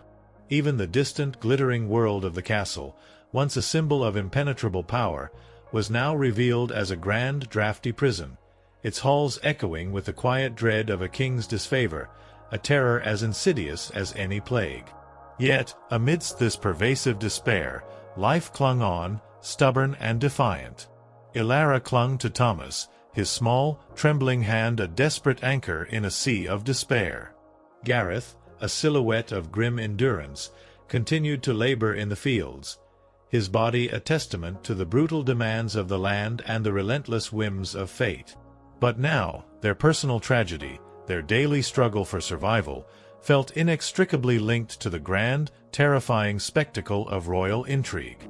For the common folk, the stability of the realm depended on the king, and when the serpent of betrayal began to uncoil in the court, its venom could reach even the lowliest peasant, poisoning the very air they breathed, ensuring that no one, not even a queen, was truly safe from the king's fury. The queen, now a prisoner in the Tower of London, had once been a dazzling star, a woman of immense power and formidable ambition who had reshaped the very fabric of the English court. Her rapid ascent to power, tearing centuries of tradition asunder and breaking England from the very church that now tolled its mournful bell, had created a legion of enemies. They had watched, with barely concealed resentment, as her family had been elevated to unprecedented heights, and as she, a woman, had dared to wield influence usually reserved for kings. Now, this star was plummeting, its light extinguished by the calculated cruelty of her rivals and the chilling indifference of the king she had once captivated. Inside the cold, echoing stone walls of the tower, the queen was a prisoner, stripped of her dignity, facing monstrous accusations. She was accused of adultery with multiple men, including her own brother, George Bullen, of incest, and of conspiracy against the king. These charges were wild, outlandish, almost unbelievable, riddled with contradictions and impossibilities. But in the king's court, truth was a malleable thing, shaped by power and desire, twisted by ambitious rivals and the relentless cunning of Thomas Cromwell. The trials were mere theater, a grim performance designed to give the king exactly what he wanted, an exit from an inconvenient marriage, wrapped in a thin veil of legality and disgrace. The queen, however, was no meek, swooning maiden. Even in the face of utter destruction, her spirit remained fierce, unyielding. This was her last stand, a desperate, defiant battle against an insurmountable tide. She defended herself with the same sharp intellect and unwavering composure that had once won the king's heart and captivated the court. She denied every accusation, her voice clear and strong, even as her body weakened from the confinement and despair. She reminded them that she had been crowned with sacred oil, chosen by God, anointed as Queen of England. She spoke of her loyalty, her sacrifices, the love she had once shared with the very man who now sought her destruction. She clung to her innocence, her dignity, her very soul, even as the world conspired to strip them away. But it was all for nothing. The verdict had been decided long before the Queen set foot in the courtroom. Witness after witness, many coerced or bribed, spoke damning words, their testimonies flimsy, yet effective. The jury, comprised of nobles who owed their very titles and fortunes to the king's whims, would never defy his unstated will. The trial was a spectacle, a public unmaking of a once unbreakable woman, designed to send a chilling warning to all who dared to aspire too high or to displease the king. The Queen was found guilty. Her brother, George, and the other men accused alongside her were also condemned to death. For them, it would be the brutal traitor's death of hanging, drawing, and quartering. But for the Queen, a final chilling act of mercy was granted: execution by beheading, carried out by a French swordsman, a faster, cleaner, less brutal end than the axe. Even in her demise, the king asserted his control, a subtle act of power, perhaps more for his own conscience than for the Queen's comfort. The news, carried on the few terrified whispers that still reached their plague-ridden village, struck Ilara with a cold, hollow dread. It was a chilling parallel to their own lives, a macabre reflection of the arbitrary power that held them all in its cruel grip. They were peasants, dying by the hundreds, unremembered, unmourned. The Queen, dying in a stone fortress, her fall a public spectacle, her name forever tainted by scandal and condemnation. Yet, both faced a similar brutal end, a testament to the indifference of fate and the unforgiving nature of power in their age. The sheer injustice of the fabricated charges, the chilling efficiency of the Queen's demise, spoke volumes about the arbitrary nature of justice. Ilara continued her daily grind, her body moving with the automation of long habit, but her mind was consumed by these distant echoes. The plague raged around them, claiming lives with terrifying speed, leaving behind a profound silence. But the human cruelty, the calculated betrayals within the king's court, seemed almost as terrifying as the invisible disease. It was a reminder that suffering came in many forms, some physical, some political, all equally devastating. As the morning of May 19, 1536, dawned grey and cold over the Tower of London, Ilara could almost feel the chill that permeated those ancient stones. The Queen, dressed carefully for her final moment, a dark grey gown trimmed with fur, a crimson kirtle beneath, colors of dignity and sacrifice, prepared herself. She spent hours in prayer, kneeling on the hard stone floors, her hands clasped tightly, her voice steady. She confessed to no crimes because she believed she had committed none. She was not afraid to die, she said, but she prayed that her death would bring peace to the kingdom and perhaps mercy to her little daughter, Elizabeth. Her ladies-in-waiting, those few who had stayed loyal, wept in private, but the Queen comforted them instead, her dark humor still flickering. She would be remembered, she joked bitterly, as a queen who had lost her head. The king, meanwhile, showed no sign of mercy. He was already arranging his next marriage to Jane Seymour even before the Queen's execution date was finalized. For the Queen, this final betrayal from the man who had once torn down a kingdom for her must have been the deepest cut, a wound far more profound than any physical torment. At dawn, she pinned up her dark hair and tucked it beneath a simple cap, ready to face the blade with grace. On the scaffold, built within the tower's walls for the small, silent crowd of courtiers, guards, and witnesses, the Queen stood tall. Her grey gown fluttered slightly in the cold morning breeze. She looked thinner, her face pale, but her composure was astonishing. There were no hysterics, no broken sobs. She faced death with the same fierce dignity that had once shaken a kingdom to its knees. She spoke briefly, choosing her final words carefully. She did not accuse. She did not defend herself. She prayed for the king's health and prosperity, the very man who had abandoned her.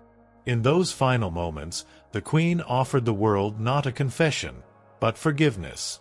Her courage stunned even those who had come to see her fall, a final, defiant act of grace in the face of ultimate betrayal.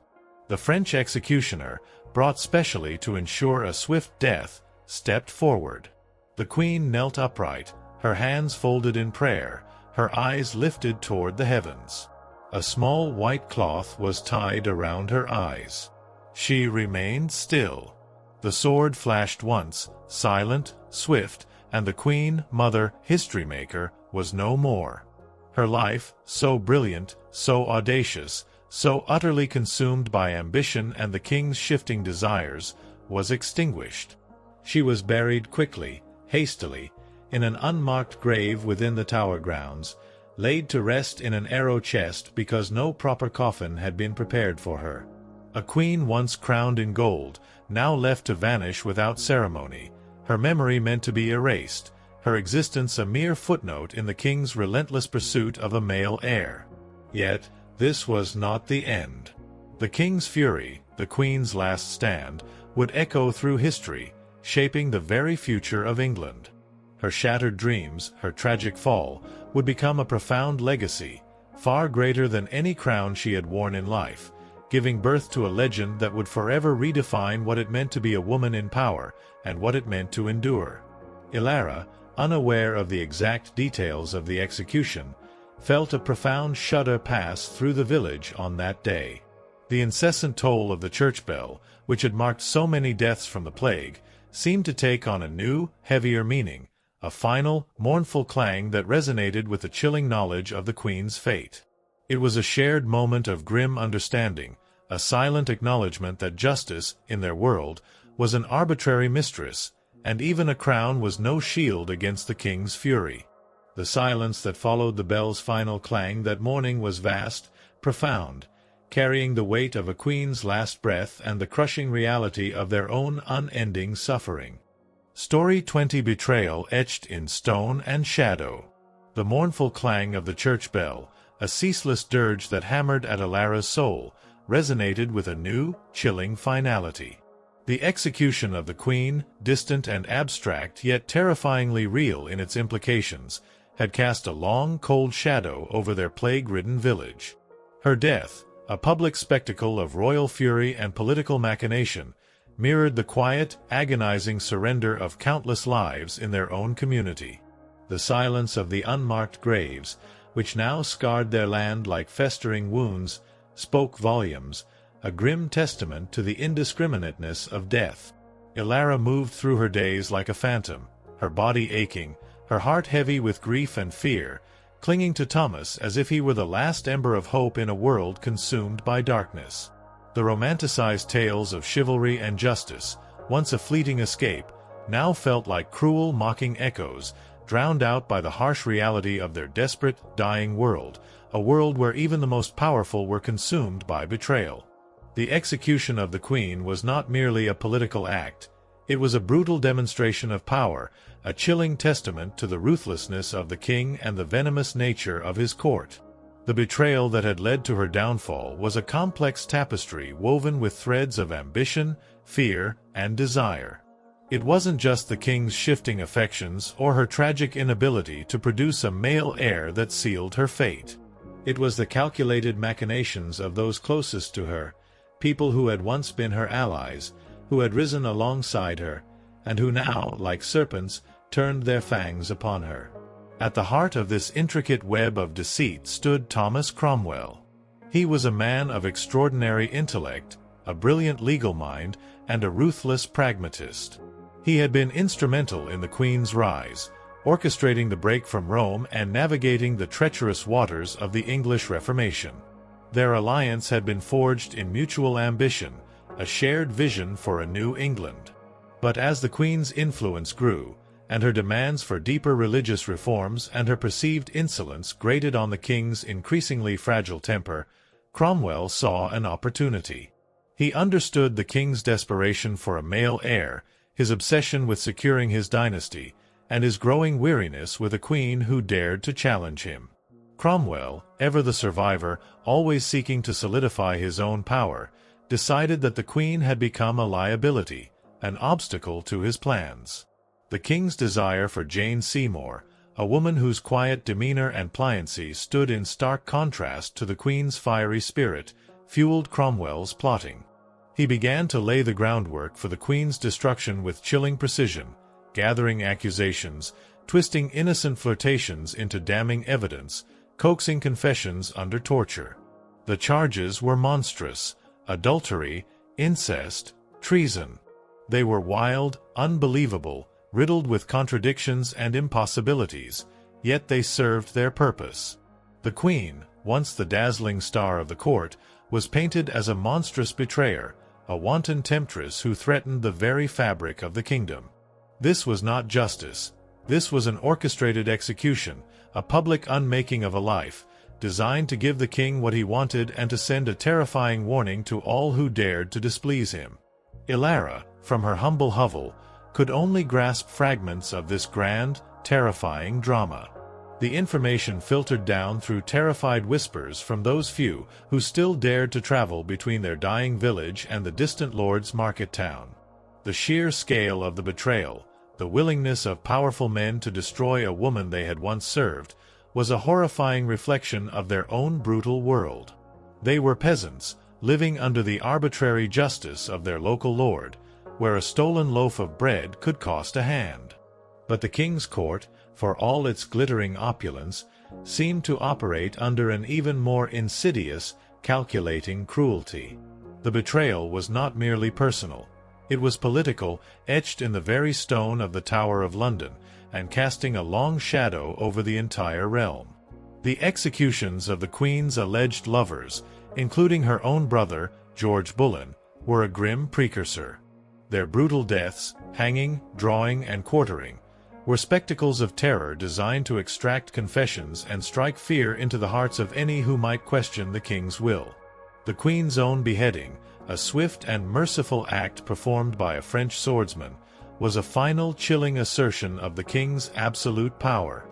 Her composure on the scaffold, her final dignified words of forgiveness, her unwavering denial of guilt, these details, if they ever truly reached Ilara's ears, would have been lost amidst the overwhelming clamor of their own suffering.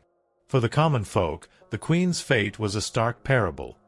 Even a crown was no shield against the king's fury, and betrayal, once unleashed, knew no bounds.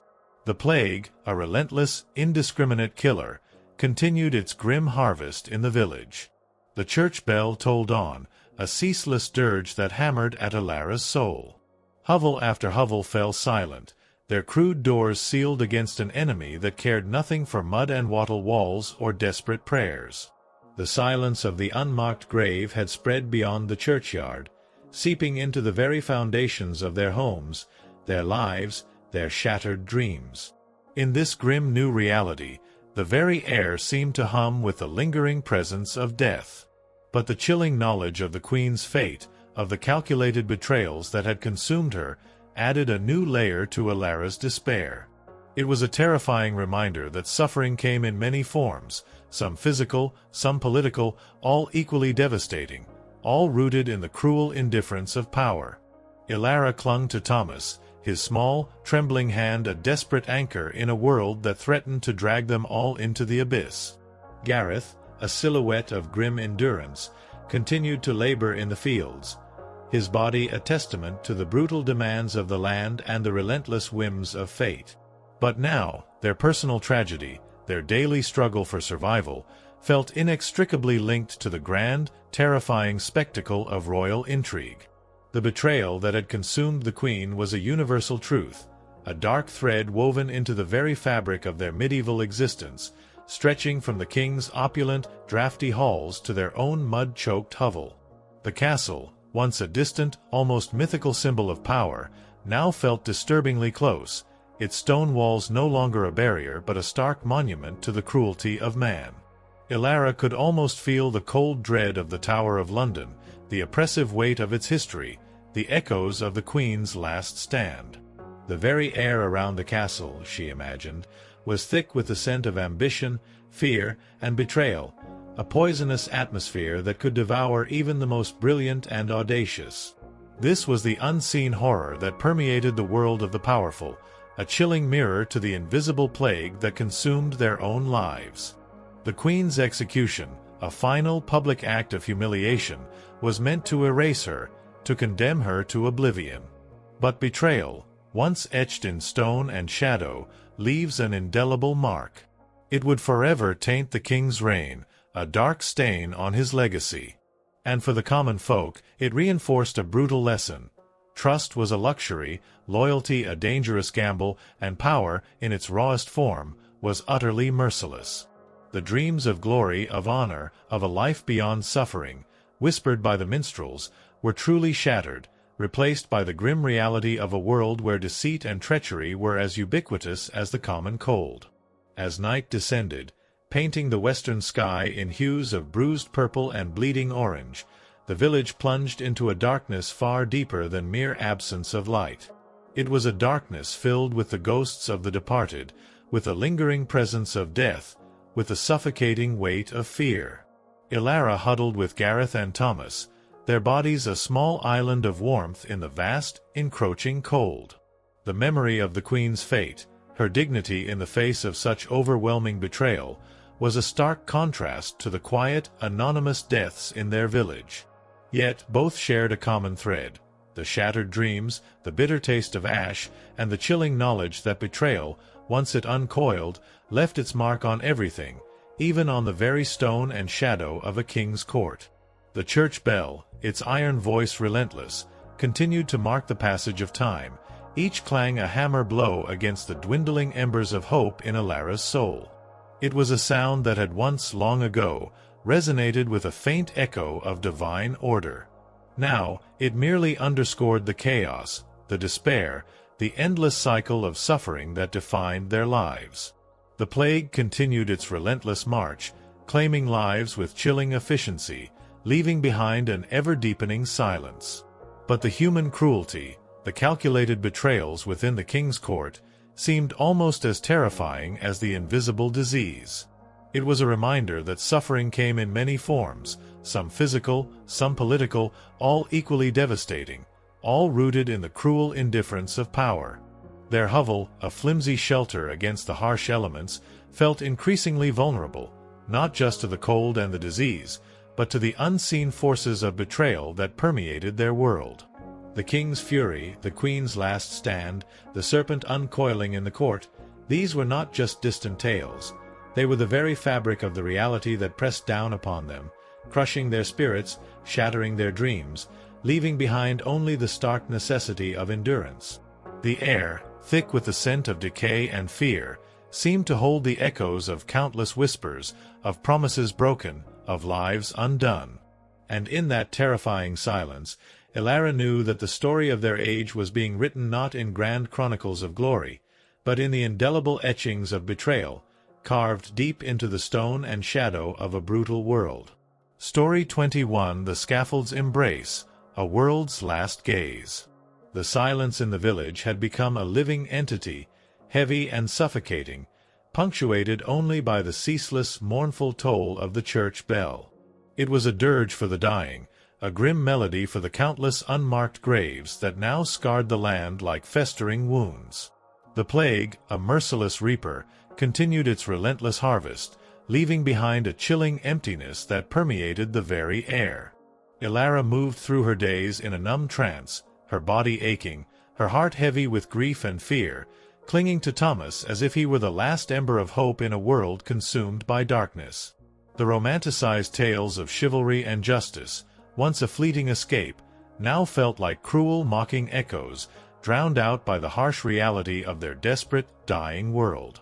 Even the distant, glittering world of the castle, once a symbol of impenetrable power, was revealed as a grand, drafty prison, its halls echoing with the cold dread of a king's disfavor and the pervasive stench of betrayal.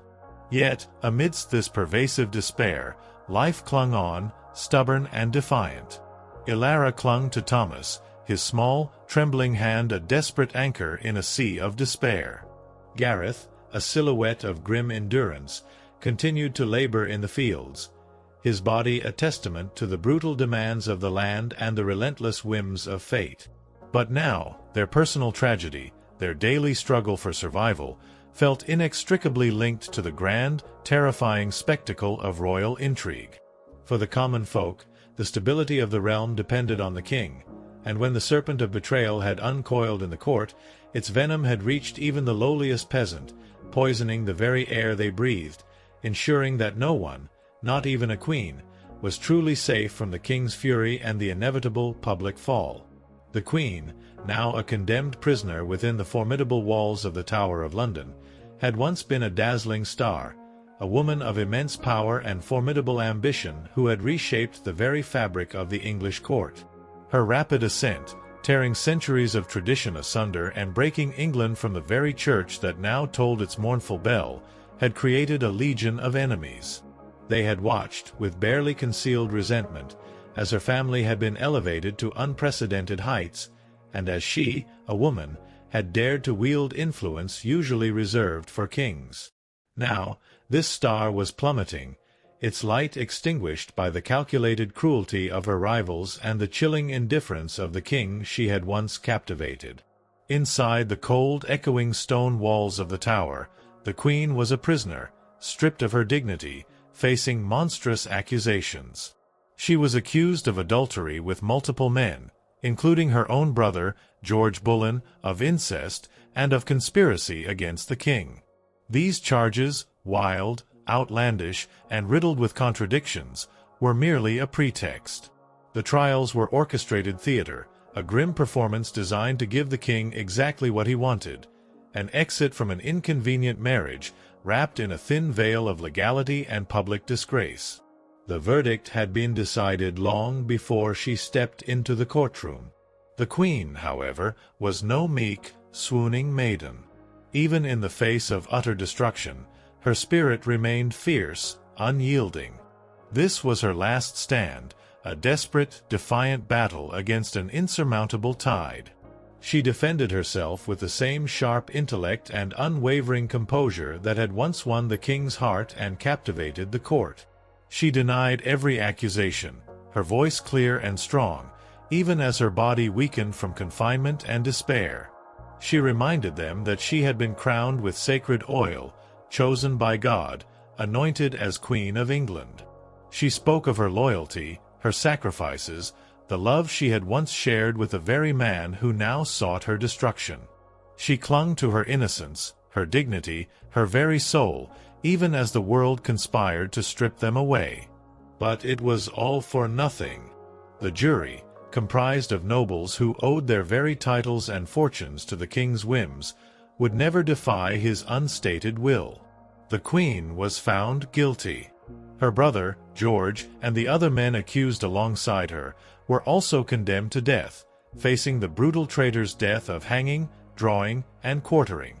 But for the queen, a final chilling act of mercy was granted: execution by beheading, carried out by a French swordsman, a faster, cleaner, less brutal end than the axe.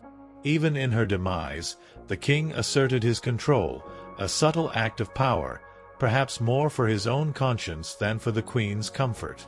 The news, carried on the few terrified whispers that still reached their plague-ridden village, struck Ilara with a cold, hollow dread.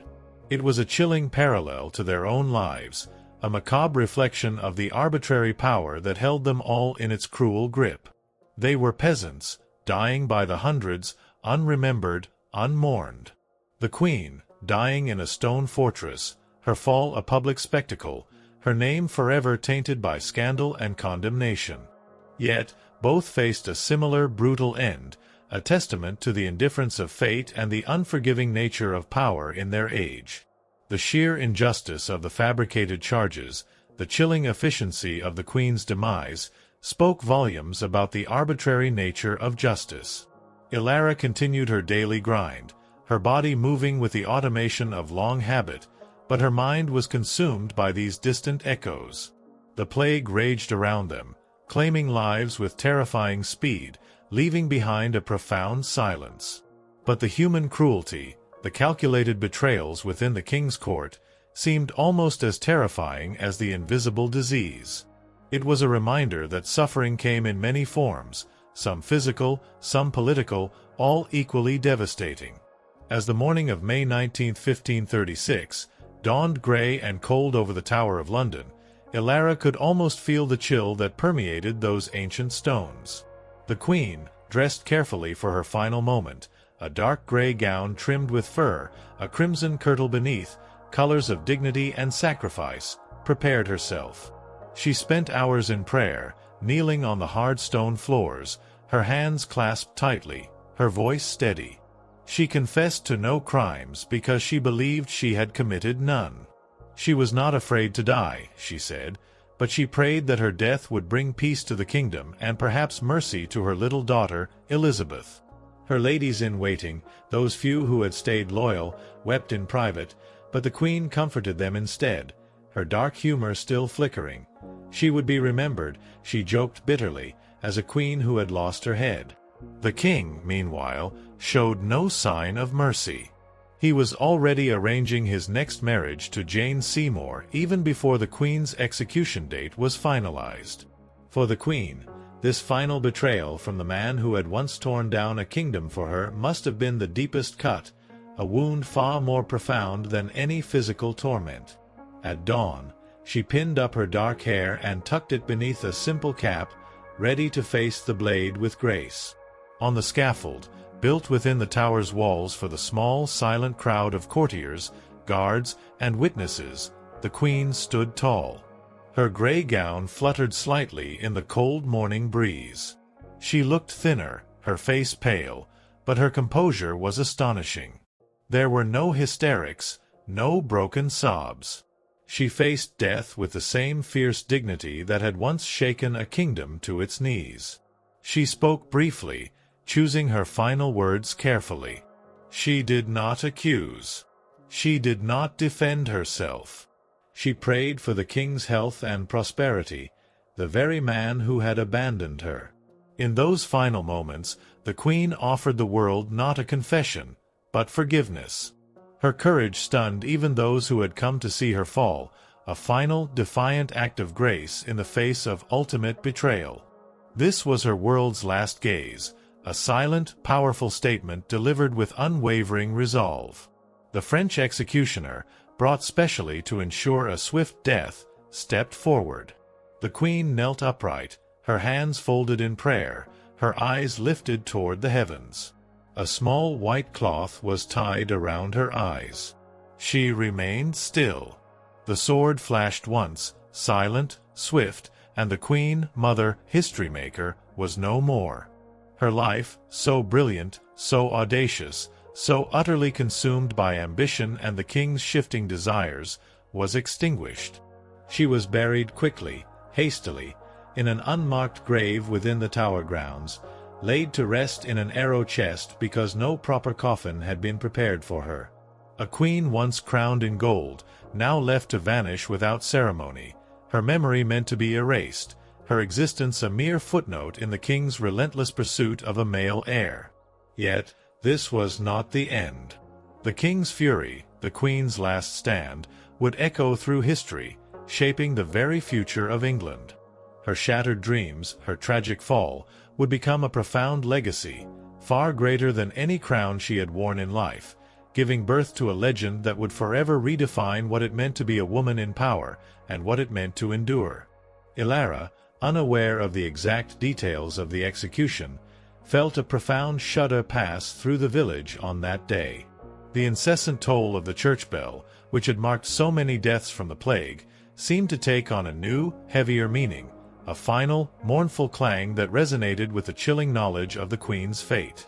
It was a shared moment of grim understanding, a silent acknowledgement that justice, in their world, was an arbitrary mistress, and even a crown was no shield against the king's fury. The silence that followed the bell's final clang that morning was vast, profound, carrying the weight of a queen's last breath and the crushing reality of their own unending suffering. As days turned to weeks, the plague's relentless march continued to decimate their village. The silent houses, the too frequent burials, the pervasive fear, these were the grim realities. The news from the distant court, though less immediate, continued to filter down, tales of the swift marriage of the king to his new queen, Jane Seymour. There was no real joy in the news, only a weary resignation. Life, it seemed, continued its relentless, uncaring pace, even as death consumed everything in its path. The queen's execution, a distant echo of tragedy, underscored the ultimate fragility of all life, whether crowned or clad in peasant wool. The world, Ilara knew, was simply a stage for suffering, and their role was merely to endure, to watch the drama unfold from beneath their own gray sky, their dreams shattered, their hopes long since turned to dust. The scaffold's embrace had claimed a queen, and in her final gaze, the world had seen the chilling truth of absolute power and the ultimate cost of ambition in a ruthless age. Story 22: Crimson Dust, A Nameless Queen's Passage. The ceaseless toll of the church bell had not softened its cadence. It had merely receded, a background thrum in a world saturated with the bitter tang of decay and the chilling silence of absence. The plague, a merciless reaper, continued its grim harvest in the village, leaving behind a devastation that defied comprehension. Hovel after hovel stood vacant, their crude doors sealed against an enemy that cared nothing for mud and wattle walls or desperate prayers. Ilara moved through her days like a phantom, her body aching, her heart heavy with grief and fear, clinging to Thomas as if he were the last ember of hope. The romanticized tales of chivalry and justice felt like cruel, mocking echoes, drowned out by the harsh reality of their desperate, dying world. Even the distant, glittering world of the castle, once a symbol of impenetrable power, now seemed a grand, drafty prison, its halls echoing with the cold dread of a king's disfavor and the pervasive stench of betrayal, culminating in the queen's public unmaking. Her final, dignified stand on the scaffold, that last defiant gaze, had ended in a swift, silent severing. Yet, as one great drama of power and demise concluded in England, far across the known world, another ancient secret lay buried, waiting for centuries to reveal its crimson heart. Years would fold into decades, then centuries, the memory of their plague-ridden village fading into the mists of time, along with the names of Ilara, Gareth, and Thomas, lost to the relentless sweep of history. The medieval world, with its brutal realities and fleeting moments of desperate joy, would transform, its harsh truths gradually giving way to new ages, new struggles, new ways of understanding the world. And as time flowed, twisting and turning like a river seeking its inevitable destination, the focus of our story shifts, far from the cold, damp villages of Europe, to a place of humid depths and ancient whispers. Deep within the Chiapas jungle in southern Mexico, long before Spanish conquistadors would stumble upon its grandeur, the ruins of Palenque whispered stories from the ancient Maya world. Towering temples, their limestone faces eroded by time and the relentless embrace of the jungle, still rose above the emerald canopy, brimming with secrets. It was a civilization built on complex knowledge, sophisticated artistry, and a profound connection to the cosmos, a world utterly removed from the daily struggles of a European peasant, yet sharing the universal human dance with life, death, and the yearning for meaning. For centuries, these ruins lay hidden, slowly reclaimed by the verdant embrace of the jungle, their grandeur veiled by thick vines and towering trees. Scholars of a later age would meticulously unearth parts of this forgotten empire, focusing on the most obvious monuments, the largest pyramids, the most famous kings. The Temple of the Inscriptions, the burial site of the mighty King Pakel the Great, dominated the site, its intricate carvings telling tales of cosmic rebirth and divine kingship. Its secrets were vast, its significance undeniable. But even in such a grand landscape of discovery, some secrets remained stubbornly hidden, waiting for their opportune moment. It wasn't until 1994, a moment in time almost incomprehensibly distant from Ilara's agonizing existence, that one of Palenque's most profound secrets finally revealed itself. A dedicated team of Mexican archaeologists, led by the meticulous Fanny Lopez Jimenez, was surveying Temple 13, a relatively modest pyramid. It stood unassuming next to the more famous Temple of the Inscriptions, its quiet presence often overlooked, its potential for grand revelations seemingly low. The throne, as it was casually known, wasn't expected to hold much of significance, perhaps minor offerings, forgotten rituals, nothing to rival Pakal's monumental tomb. Yet, as the team carefully mapped its structure, they noticed something odd, a subtle anomaly that piqued their seasoned curiosity. A sealed, hidden chamber beneath the pyramid structure. It was an anomaly that screamed of intent, of purpose, of something deliberately concealed. Crucially, it bore no signs of being touched by looters. Unlike so many other ancient sites, plundered through centuries by those seeking quick riches, this chamber was pristine. It had waited, undisturbed, for millennia, holding its breath, guarding its silent secrets. When the archaeologists finally broke through the ancient masonry and cautiously lowered themselves inside, they were met by a profound silence, thick with the weight of centuries. The air, untouched by the outside world for so long, felt heavy, ancient, almost sacred. And then, as they gently eased open the lid of a stone sarcophagus that rested silently within, something extraordinary happened. A cloud of brilliant, shocking red dust billowed upwards, rising like smoke, filling the chamber with a vivid, almost supernatural hue. It was crimson, vibrant, astonishing. The entire interior of the sarcophagus, and indeed the chamber itself, was covered in powdered cinnabar, a toxic mercury sulfide. To the ancient Maya, this was no mere pigment. It was one of the most sacred and dangerous substances in their world, used ceremonially for its vibrant color, symbolizing blood, rebirth, and the life force that connected the human and divine realms. And lying within that crimson cloud, shrouded in the terrifying beauty of cinnabar, was the skeleton of a woman. She had been buried with an almost unimaginable care and reverence, her bones fragile but remarkably intact, preserved by the very dust that now coated them. Her skull, though ancient, still wore a jade mask, its mosaic tiles gleaming faintly in the archaeologist's cautious light. Her body was surrounded by an array of exquisite funerary offerings, necklaces, diadems, ear spools, all crafted from jade and shell, each piece a testament to her immense status. Everything about the burial screamed royalty, divinity, immense importance. And yet, there was a haunting void. No name was inscribed on the sarcophagus. No glyphs on the walls identified her. She was clearly someone of profound significance, one of the richest female burials ever found in Mesoamerica. And yet, she was a total enigma. Why was she buried in red powder? Who was she? Was she a queen, a priestess, a royal consort, or perhaps even Pakal's own wife? The researchers, captivated by the vivid hue of her burial, simply called her the Red Queen, and the name, imbued with mystery and grandeur, stuck. Even with modern forensics, they couldn't say for sure who she was, only that she had lived around the 7th century, during the golden age of Palenque, a period of immense artistic and cultural flourishing. Unlike most Maya tombs, hers had been purposefully hidden, untouched, isolated.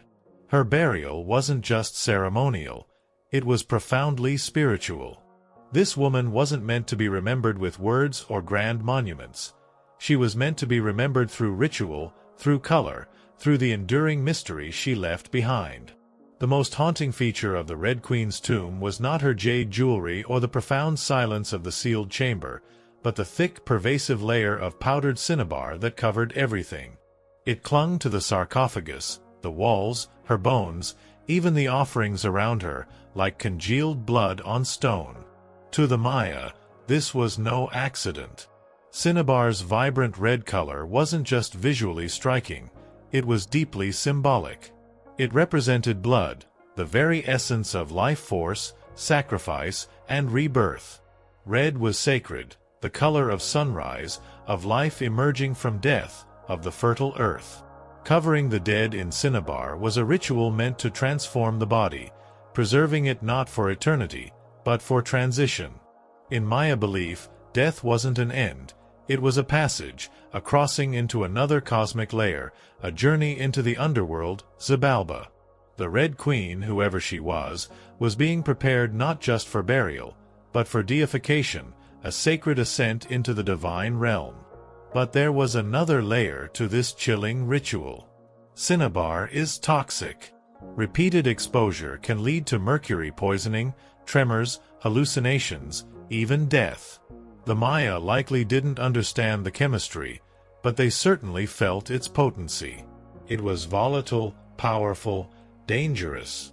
To bathe a corpse in it was to declare this person no ordinary mortal, but someone of immense spiritual significance, someone touched by the gods. In Palenque, very few were buried with such intense cinnabar coverage.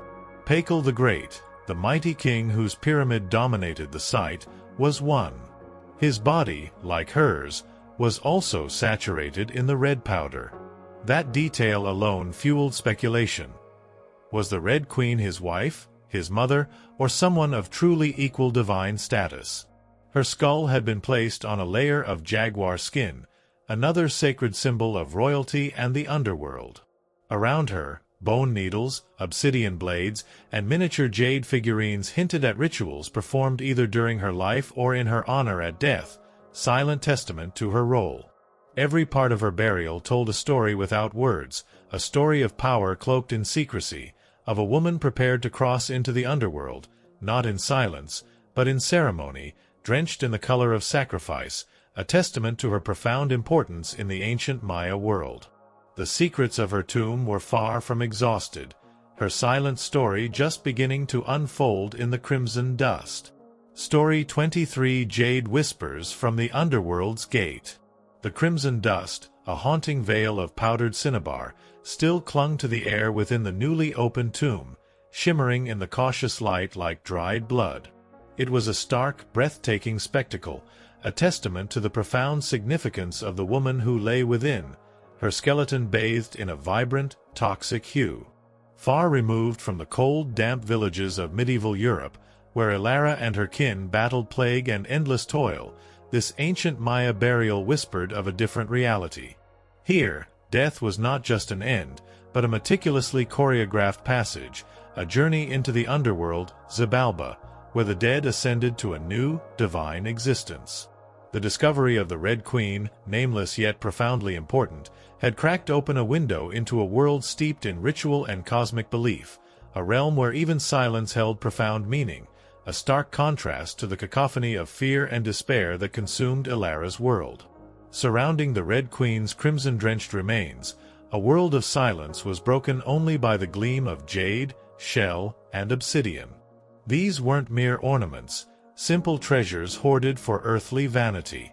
No, these were offerings, each one carefully chosen and imbued with potent meaning, meticulously selected to accompany her on the perilous journey to the Maya afterlife, the terrifying and layered realm of Xibalba.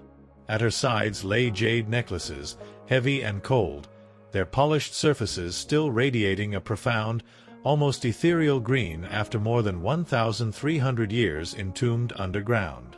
Jade, to the Maya, was not just beautiful, it was sacred.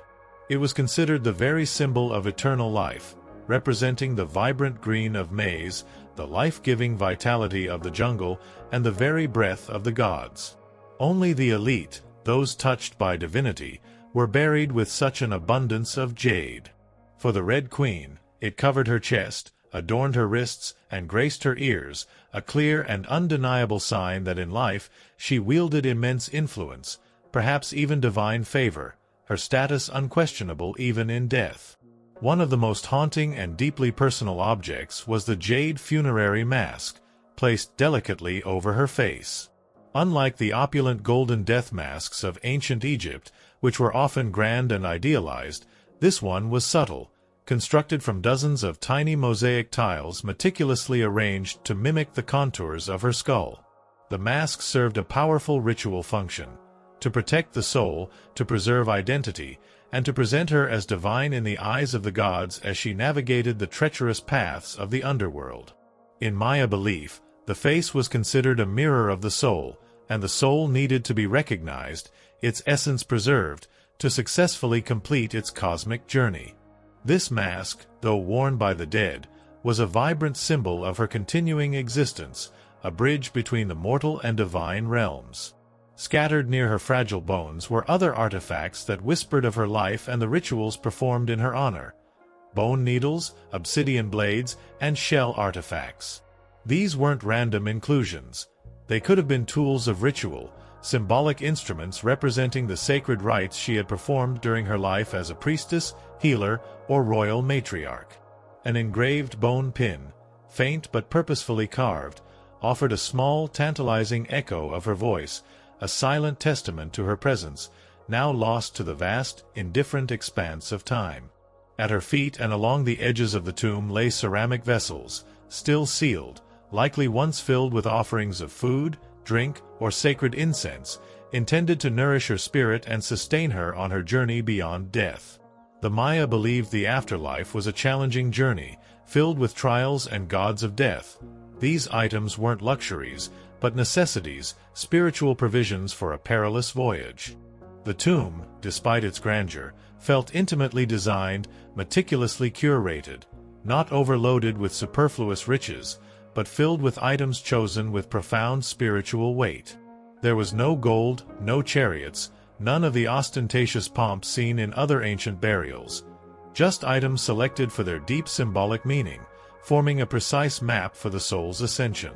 Through these treasures, we glimpse how the Maya understood death, not as a finality, but as a transition of power, a profound transformation. The Red Queen wasn't buried to be forgotten. She was being prepared to ascend, to become one with the cosmic order, to wield influence even from the realm of the dead. These jade whispers from the underworld's gate spoke of a profound belief system, a world where the veil between life and death was thin, permeable, and constantly navigated through ritual and reverence. The sheer artistry and deliberate placement of each artifact within the tomb underscored her extraordinary status. The jade, in particular, with its deep green hue, linked her to the vital forces of nature, to the lush jungle, to the very cycle of life and death that governed the Maya world. Its presence in such abundance indicated not just wealth, but a sacred connection to the gods, a testament to her divine lineage. The obsidian blades, sharp and unforgiving, hinted at ceremonial bloodletting, a practice central to Maya ritual, used to honor the gods and ensure cosmic balance. Was she a participant in such rites during her life? Or were these tools meant to symbolize her passage through the underworld, cutting through the veil of death? The questions lingered, each artifact a silent, tantalizing riddle. The ceramic vessels, though simpler in form, were equally crucial. What potent concoctions had they held? Chocolate, the sacred drink of the Maya elite, believed to be the food of the gods? Maize, the life-giving staple, representing sustenance and rebirth? Or perhaps even pulque, a fermented agave drink, used in rituals to induce altered states, guiding the soul on its spiritual journey?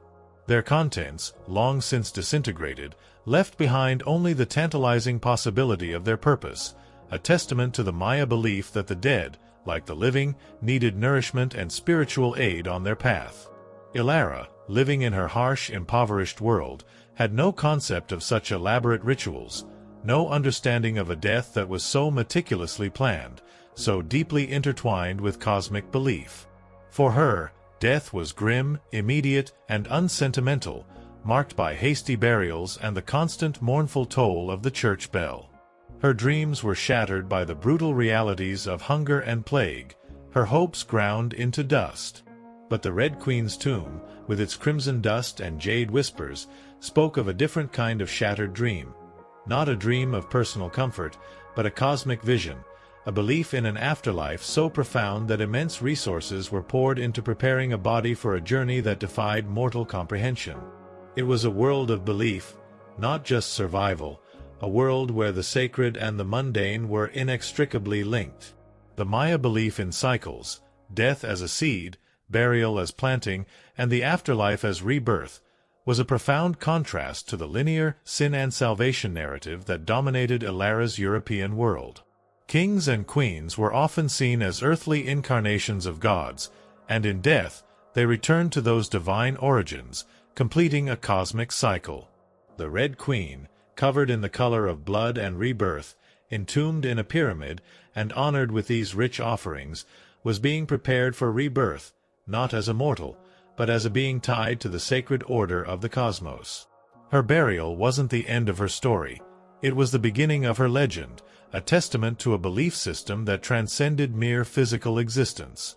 As the archaeologists continued their meticulous work, carefully cataloging each jade bead, each shell artifact, each piece of cinnabar-drenched bone, the tomb slowly yielded more of its secrets. The sheer effort involved in constructing such a burial, in procuring such precious materials, in performing such intricate rituals, underscored the immense power and sacred status of the woman within. She was not just a queen by title, but a spiritual beacon, a figure of profound importance in her civilization. The jade whispers from the underworld's gate were not just a dialogue with the dead. They were a conversation across millennia, inviting a modern world to reconsider its understanding of ancient power and the complex, deeply spiritual lives of civilizations long lost to time. The enduring mystery of her identity, the fact that no name was inscribed, only deepened the allure.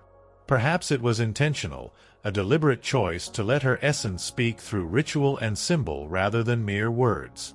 In Maya cosmology, the soul lived on not through monuments, but through ritual, symbol, and the whispers of the earth. And so, the Red Queen remained suspended between legend and truth, a woman who ruled, remembered not in stone, but in scarlet and silence, her passage marked by the precious jade that had accompanied her on her eternal journey. Her tomb, a doorway to the underworld, continued to hum with the echoes of ancient ceremonies, a powerful, silent testament to a world where even death was a vibrant, transformative act. Story 24: The Serpent's Coil, Power and Betrayal. The crimson dust of the Red Queen's tomb, a silent testament to ancient Maya power and ritual, settled back into the air, its haunting beauty echoing the profound mysteries it held. Far from the relentless grip of the medieval plague that consumed Elara's village, a different kind of ancient drama unfolded in the silent ruins of Palenque. Here, death was a sacred passage, meticulously choreographed with jade whispers and cinnabar blessings, a stark contrast to the brutal, unceremonious end that awaited the common folk of Europe. The Red Queen, nameless yet profoundly important, spoke of a world where queens held immense, almost divine influence, a concept that would have been utterly alien to Elara, whose own queen had been consumed by a king's fury and courtly betrayal. And it is this very nature of power, its intoxicating allure, and the venomous betrayal it often breeds, that links these disparate worlds, revealing a universal truth about the human heart, regardless of age or civilization. The Maya world, as the Red Queen's burial hinted, was a place where politics was often a family affair. Royal women weren't merely passive consorts, figures to be admired from afar. They were diplomats, priestesses, and power brokers. They conducted intricate rituals, sponsored the construction of towering temples, and played crucial roles in maintaining dynastic legitimacy. Their bloodlines, meticulously traced through generations, were political capital, used to forge strategic alliances and secure claims to the throne. This was a sophisticated understanding of power, where feminine influence was not merely tolerated but vital, woven into the very fabric of their society. Consider Sak-Kuk, the mother of Pakal the Great, the mighty king whose grand tomb lay just steps from the Red Queen's. When the throne of Palenque was left vacant, it was Sak-Kuk who stepped into the void, ruling as queen regent until her young son came of age. She was no mere placeholder, warming the seat for a male heir. She was a ruler in her own right, issuing decrees, overseeing massive construction projects, and commanding the respect of her people. Without her shrewd leadership, Pakal, the greatest king of Palenque, might never have risen to power at all. And she wasn't an anomaly. Across the vast Maya world, in places like Yaxchilan, Naranjo, and Calakmul, ancient inscriptions etched in stone and murals vividly portray women performing major ceremonies, engaging in warfare diplomacy, and sometimes ruling outright as powerful queens. They were often depicted on stelae and murals, dressed in elaborate headdresses and regalia, standing beside kings as equals, or sometimes even elevated above them, their words carved in glyphs, their names remembered for centuries. But memories, like empires, are fragile. By the time Spanish conquistadors arrived centuries later, much of that intricate knowledge had eroded, lost to the relentless sweep of time and the collapse of many Maya cities.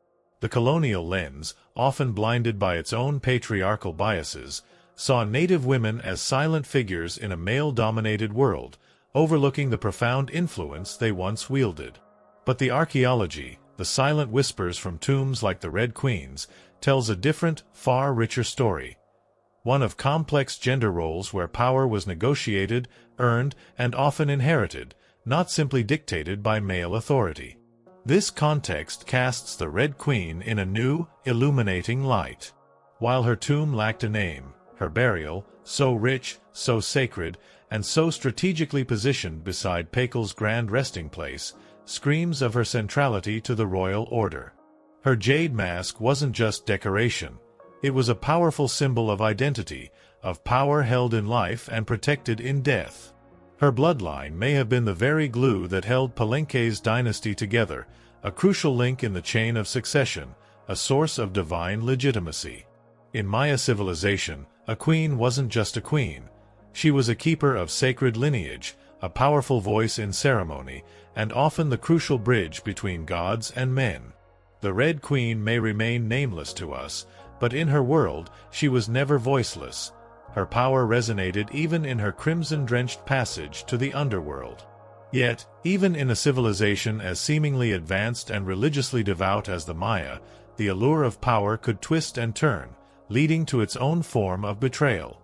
While we have no explicit written records of courtly intrigue from Palenque, the very nature of dynastic succession, the constant struggle for influence, and the occasional shifts in power across other Maya city-states hint at a brutal undercurrent. The serpent of ambition, though perhaps not as overtly documented as in a European court, coiled silently beneath the surface, waiting for its moment to strike. Power, whether wielded by a king or a queen, was a precarious thing, always vulnerable to challenges, always demanding vigilance. Consider the human element, common across all civilizations, from the mud hovels of medieval Europe to the towering pyramids of Mesoamerica. The drive for control, the fear of losing it, the ruthless decisions made in the name of legacy. These are universal currents. A king might fear a rival, a queen might fear losing her influence, a nobleman might covet a throne. These unspoken desires, these simmering resentments, were the seeds from which betrayal grew, turning former allies into deadly enemies, shattering dreams of stability and peace. The meticulous rituals and strict hierarchies of Maya society, while designed to maintain cosmic and social order, also created fertile ground for subtle power plays. A powerful priestess, skilled in divination and ritual, might challenge the authority of a king through her divine connections.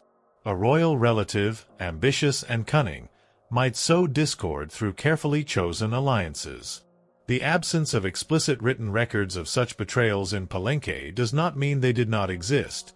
It merely means they were perhaps less overtly recorded, or their consequences folded into the broader narrative of cosmic cycles and divine will. The Maya, for all their wisdom, were still human. Their leaders, like any, faced immense pressure to maintain agricultural bounty, to secure trade routes, to defend against external threats. A king who faltered, whose crops failed, or whose military campaigns proved unsuccessful, could find his authority questioned, his position challenged. And in such moments of vulnerability, the serpent of betrayal, coiled patiently in the shadows, would begin to stir. It might take the form of a quiet conspiracy among disgruntled nobles, a subtle undermining of the king's divine legitimacy, or a carefully orchestrated ritual that hinted at a rival's greater favor with the gods. The very grandeur of a queen's burial, like the Red Queen's, could be seen not just as reverence, but as a political statement. The immense resources poured into her tomb, the jade, the cinnabar, the architectural precision, these were symbols of her enduring power, perhaps even meant to bolster the legitimacy of her descendants, to remind future generations of her crucial role in the dynastic lineage. But even such posthumous power could be challenged, its memory manipulated, its true nature debated for centuries, leaving future archaeologists to piece together the fragments of a story where power and betrayal were inextricably linked. The constant need for alliances, for intermarriage between ruling families of different city-states, also brought its own set of vulnerabilities. A foreign-born queen, though bringing powerful connections, might always be viewed with a degree of suspicion by the native elite. Her loyalty, her influence, her very presence could be seen as a threat, sparking resentment and fueling plots.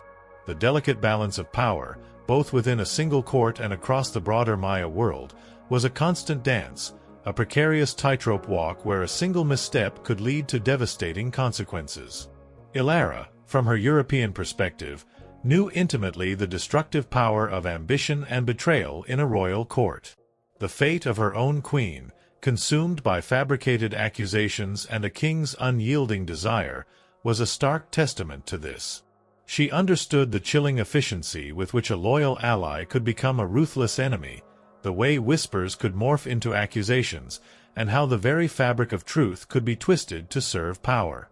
While the specific rituals and beliefs of the Maya were alien to her, the underlying currents of human nature, the desire for control, the fear of loss, the willingness to destroy rivals, were painfully familiar.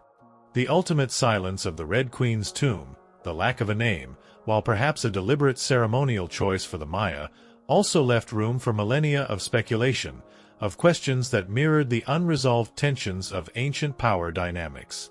Who truly wielded influence? Who ultimately triumphed? Was her burial a celebration, or a final, elaborate act of containment, meant to solidify a narrative that served those who remained? The answers were lost to time, but the very act of unearthing her, of revealing her crimson-drenched passage, brought those ancient questions of power and betrayal back to life, echoing across the vast expanse of human history. The cold, still air in Ilara's village continued to hum with a pervasive scent of fear and decay. The relentless toll of the church bell beat out the grim rhythm of their existence, each clang a hammer blow against their dwindling hopes. The plague raged, claiming lives with chilling efficiency, leaving behind a silence more profound than any grief. But the distant echoes of a queen's tragic fall, the terrifying reality of betrayal etched in stone and shadow, served as a chilling reminder that no one, not peasant nor queen, was truly safe. The serpent's coil, its venomous embrace, was a universal truth, a grim constant in the tapestry of human existence, whether under a gray European sky or beneath the humid canopy of the ancient Maya jungle. And in this shared vulnerability, in this universal dance with power and betrayal, lay the profound, enduring connection between their shattered dreams, across continents and across millennia. Story 25: An Empress Forged in Ice and Intrigue. The crimson dust of the Red Queen's tomb, a silent testament to ancient Maya power and the relentless grip of ritual, now felt like a distant, haunting echo. Far from the humid depths of the Chiapas jungle, and further still from the plague-ridden villages of medieval Europe where Ilara and her kin battled unending suffering, our story shifts again, across continents and centuries, to a different stage where power was forged, not by stone and cinnabar, but by ice and the chilling fires of intrigue. The universal truth of power, its intoxicating allure, and the venomous betrayal it often breeds, remained constant, linking these disparate worlds, revealing a profound human drama regardless of age or civilization. The serpent of betrayal, whether it coiled in a Maya court or a European castle, always left its indelible mark. Centuries after the medieval queen's tragic fall, her life consumed by a king's fury and courtly machinations, a new figure would emerge, destined to reshape an empire of vast, frozen plains. Long before she became Catherine the Great, Empress of all Russia, mistress of reform, and an icon of ambition, she was simply Sophie. Born Sophie as Friederike Augusta von Anhalt-Zerbst in 1729, she was the daughter of a relatively obscure German princely family. Her tiny duchy in Pomerania offered little in terms of power or influence. The world into which she was born was still steeped in rigid hierarchies, where a woman's destiny was often dictated by birth, marriage, and the will of powerful men. Yet, Sophie herself possessed something no mere title could provide: a razor-sharp intelligence, a relentless charm, and a quiet, burning hunger for greatness that would, in time, defy all expectations. Her upbringing was strict, almost Spartan, devoid of the warmth and nurturing often associated with childhood. Her mother, Johanna, was a cold and calculating woman, less a maternal figure and more a social climber obsessed with status and securing favorable marriages for her children. Sophie's father, a Prussian officer, was distant, his presence more formal than disciplinary. From a remarkably young age, Sophie learned to walk a precarious fine line between obedience and cunning, a skill that would prove indispensable in the brutal courts she was destined to inhabit. She devoured books voraciously, an insatiable appetite for knowledge that set her apart. She mastered multiple languages, and crucially, she learned how to observe a room before speaking in it, how to assess the currents of power, how to listen more than she spoke. These were not mere accomplishments. They were survival tools, honed in solitude, preparing her for a world where words could be weapons and silence a shield. When the Russian Empress Elizabeth Petrovna, a formidable ruler in her own right, began searching for a suitable wife for her heir, Grand Duke Peter, her gaze swept beyond Russia's sprawling borders. Peter himself was of German descent, a weak-willed and immature boy-man, obsessed with toy soldiers and Prussian military drills. Empress Elizabeth believed a foreign bride, pliable and grateful, would be easier to control, a quiet consort who would not challenge the existing power structures. Sophie, with her noble German blood, her Lutheran faith, which she would, of course, be forced to abandon, and a carefully cultivated reputation for both grace and humility, seemed to fit the bill perfectly. She was seen as unassuming, a blank canvas upon which the Russian court could paint its expectations. At just 14 years old, Sophie was summoned to Russia. She arrived in the freezing capital of St. Petersburg in 1744, a stark contrast to the small, intimate German courts she had known. She wore thin German fabrics, utterly unsuited for the brutal Russian winter, but carried herself with a diplomatic smile, a mask that already concealed depths of ambition few could perceive. Her mother, ever the pragmatist, pushed her forward like a chess piece, seeing only the potential for status and influence. Sophie, however, had a far grander game in mind. She would not be a mere pawn. She intended to become a queen, and more. To become acceptable in Russian society, a society deeply rooted in Orthodox tradition, Sophie understood that a mere facade would not suffice. She immersed herself completely, converting to orthodoxy with a zeal that surprised even her tutors. She took the name Ekaterina Alexeyevna, Catherine, a name that would, in time, become synonymous with power and empire. The conversion ceremony was public, symbolic, and utterly life-altering. She wasn't just changing religions, she was burning the bridge behind her, stepping into a foreign empire with no way back. She studied the Russian language with an almost fanatical dedication, mastering its nuances, its idioms, its subtle power. She delved into Russian history, memorized Orthodox rituals, and cultivated relationships with influential figures in the court, particularly within the powerful imperial guard. No one watching that quiet, diligent teenage girl in a fur-trimmed coat, adapting with such remarkable speed and precision, could have predicted what would come next: betrayal, revolution, enlightenment, and an empire. From the moment Sophie stepped foot in the Russian court, she stopped being a pawn and began planning how to become a queen.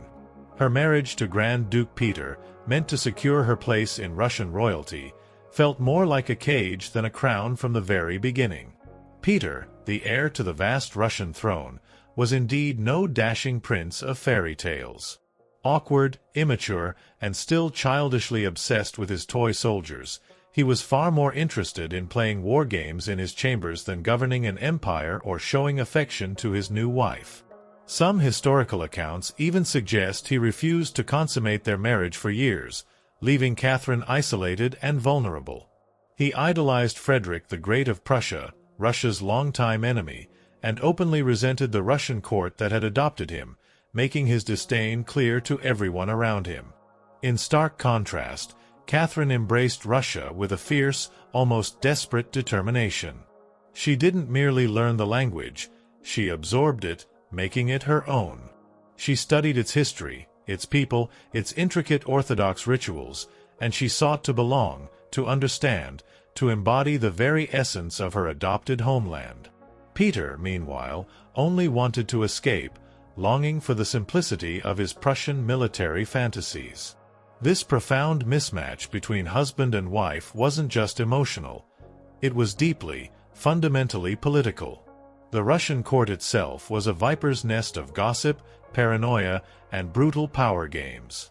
Empress Elizabeth, though still ruling with absolute authority, was aging, and her health was in decline.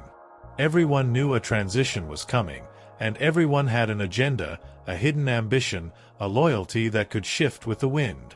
Catherine was watched constantly. Her letters were read, her friendships monitored, and her every move scrutinized by a web of spies and eager gossips. She couldn't trust her husband, who was openly contemptuous of her and often spoke carelessly. She couldn't truly trust her mother, who was still whispering in her ear on behalf of foreign interests. She couldn't even fully trust her own servants, knowing they could be informants for her myriad rivals. In this cutthroat world, alliances could turn into accusations overnight, and a single misstep could lead to utter ruin. But Catherine was no fool. She learned to play the court's dangerous games quietly, cultivating allies in the shadows, building a network of loyalty that bypassed the official channels. She charmed military officers, made genuine friends with scholars and intellectuals, and developed a formidable reputation for dignity, restraint, and an almost unnatural calm, a stark contrast to her husband's childish tantrums and open contempt for Russian traditions. While Peter alienated everyone around him, Catherine was meticulously building a foundation of support, a silent, powerful base that would, in time, become her greatest weapon. Behind closed doors, while Peter played with his toy soldiers, Catherine immersed herself in the works of Enlightenment thinkers, Voltaire, Montesquieu, Diderot. She absorbed their ideas of reason, progress, education, and the role of a monarch as a servant of the people, even if her own future rule would be absolute. While others saw her as a young, somewhat isolated consort, she was meticulously building a vision, not just for herself, but for Russia itself, a nation of strength, education, and reason, capable of standing shoulder to shoulder with the great powers of Europe. But there was one fundamental problem that hung over her like a guillotine blade. The longer Peter lived, the longer Catherine remained in limbo, a powerless wife to a man utterly unfit to rule. So she waited, observed, and planned, her patience as vast and cold as the Russian plains. She knew the Russian throne would not be inherited, it would have to be taken. This was the chilling truth that forged her, tempered her ambition, and prepared her for the audacious act that would forever change the course of history. Story 26: The Unseen Hand That Guided Empires. The vast, frozen plains of Russia, a world away from the plague-ridden villages of medieval Europe and the silent, jungle-enshrouded ruins of ancient Palenque, now became the stage for a new kind of power play. Sophie, who would soon be known as Catherine, had spent nearly 2 decades navigating the treacherous currents of the Russian court, honing her intellect, cultivating her charm, and observing the brittle nature of imperial authority. The serpent of ambition, so vividly illustrated by the medieval queen's tragic fall and the Red Queen's mysterious, power-laden burial, coiled just as fiercely in this era of enlightenment and expansion. Sophie knew, with chilling clarity, that the Russian throne would not be inherited. It would have to be seized, guided by an unseen hand manipulating the very threads of destiny. In 1762, after what must have felt like an eternity of waiting, watching, and quietly maneuvering, Catherine saw her moment. It was a window of opportunity opened by the very man who should have been her greatest obstacle. Her husband, Peter, now Peter III, Tsar of all Russia. His reign, short and spectacularly disastrous, began unraveling almost immediately, a testament to his profound unsuitability for rule. In just a few short months, Peter managed to alienate every single pillar of Russian society. He offended the church, disrespecting its rituals and attempting to confiscate its vast lands.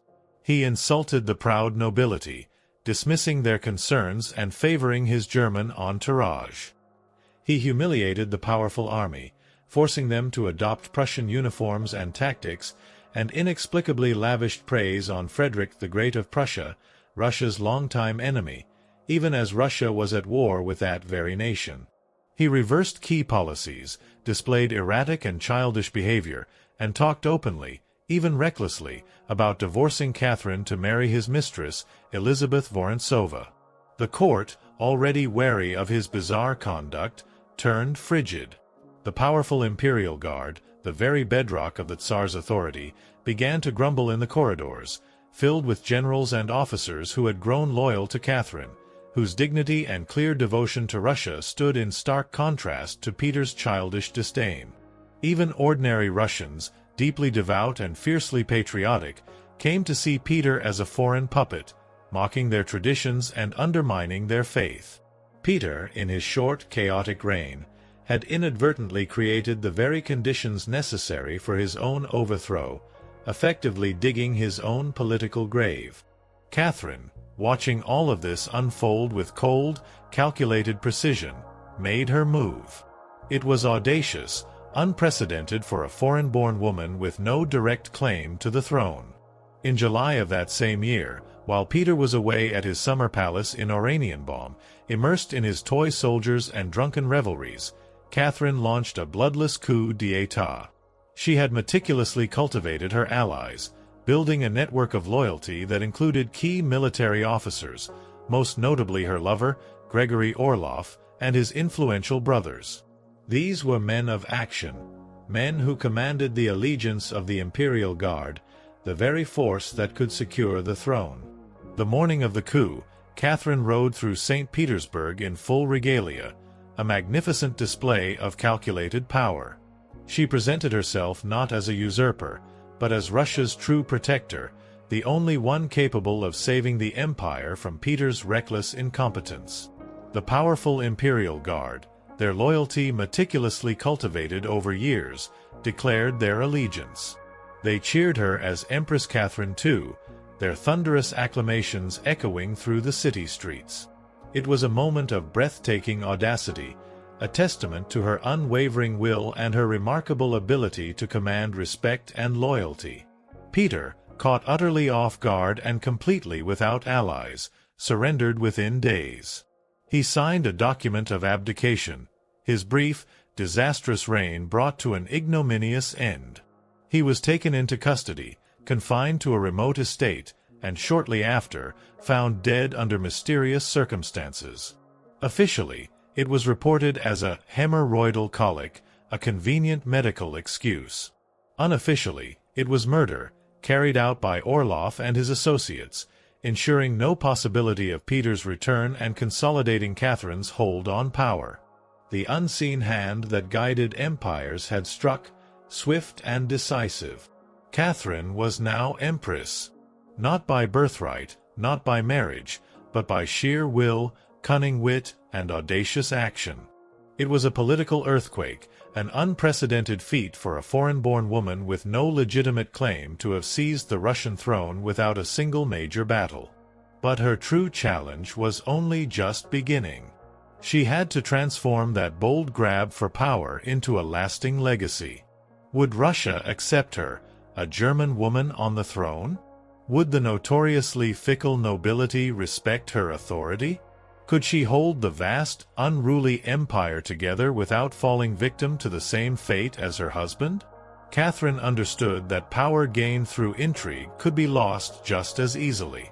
She needed to rule not merely as a schemer, but as a visionary, a legitimate ruler who could command both fear and respect. And so began her remarkable transformation from a careful conspirator to a reforming empress. She understood that simply seizing power was not enough. She had to legitimize it, to imbue her reign with purpose and stability.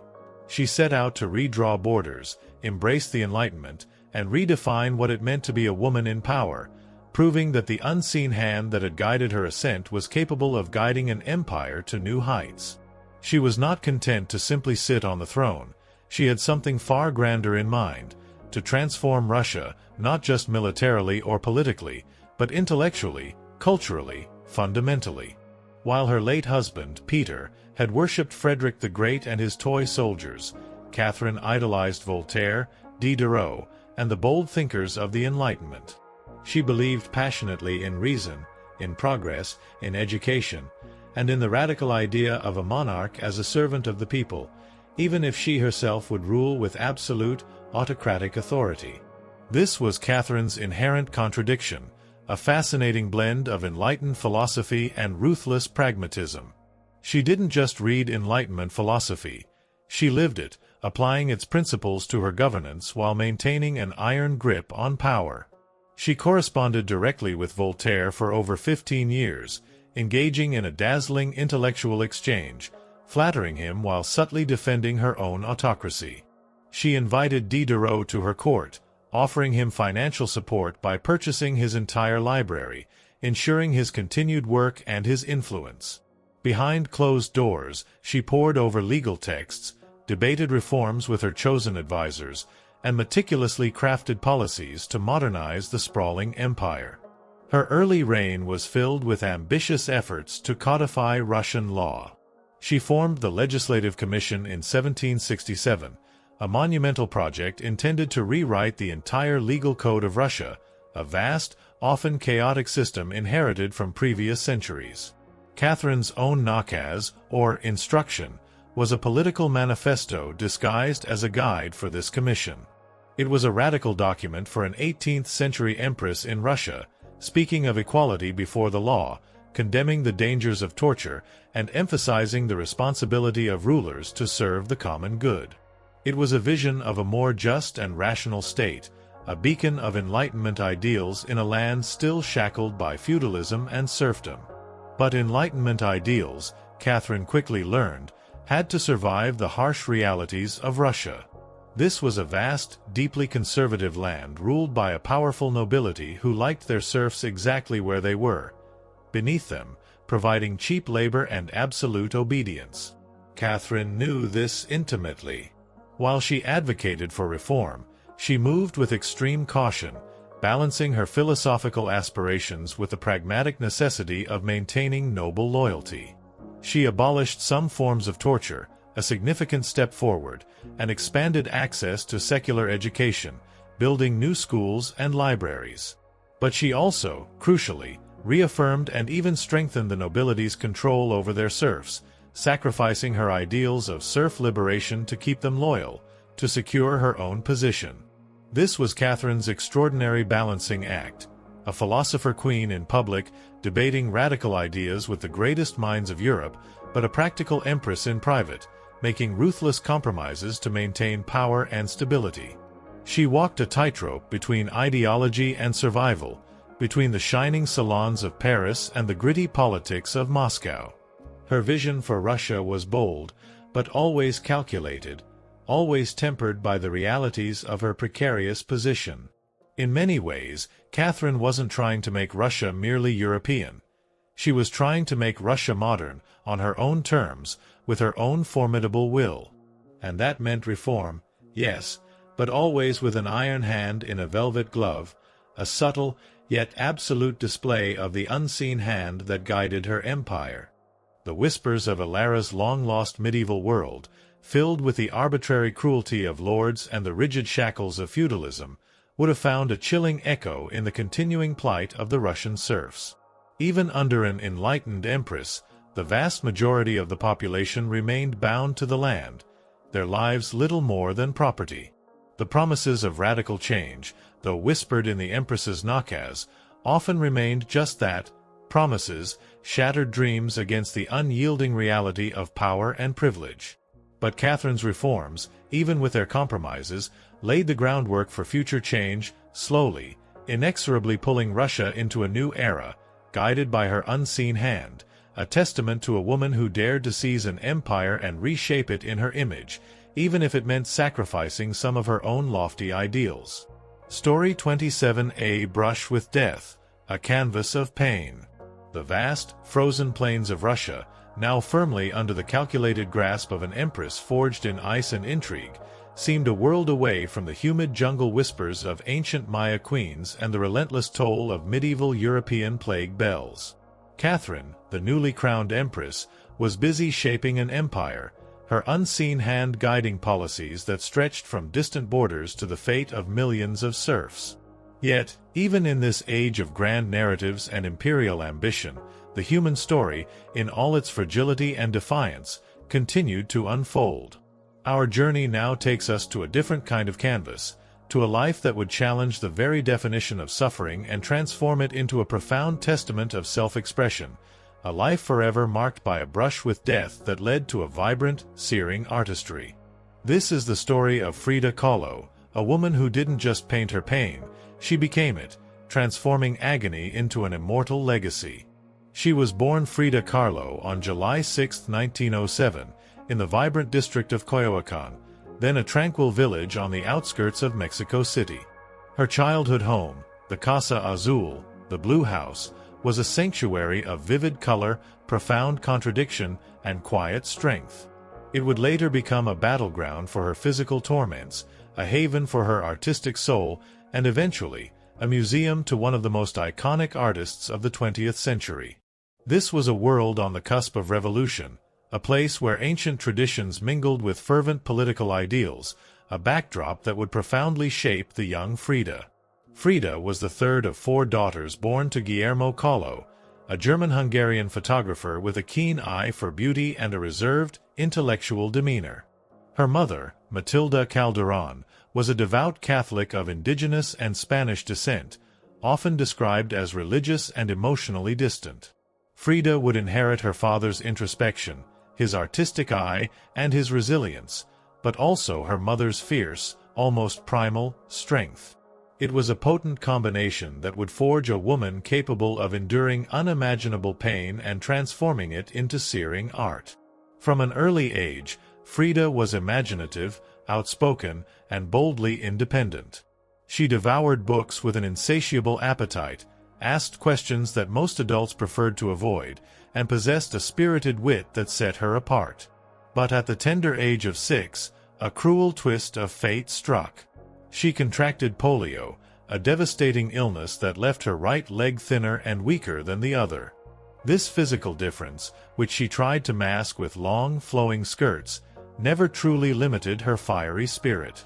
In fact, it ignited a defiant streak, a refusal to be defined by her limitations. The illness confined her to bed for months, isolating her from other children, fostering a profound introspection. During this period of forced solitude, she grew incredibly close to her father, who encouraged her to exercise, to ride bicycles, and to keep her mind sharp, nurturing the very independence that would later define her.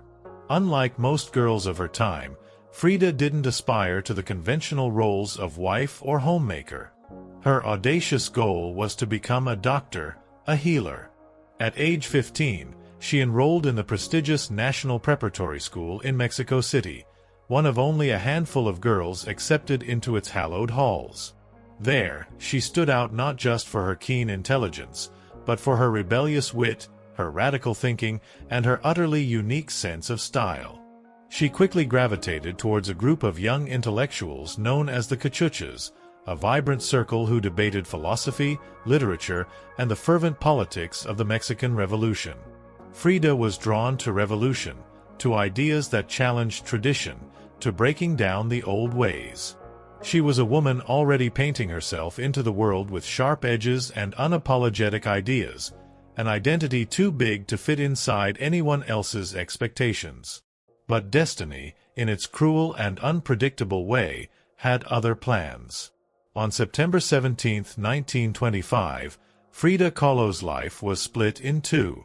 The girl she had been, with her dreams of healing and her burgeoning intellectual curiosity, vanished in a horrific instant. That afternoon, she boarded a wooden bus with her boyfriend, Alejandro Gomez Arias, after school. They were laughing, teasing each other, probably arguing, for Frida never did anything halfway.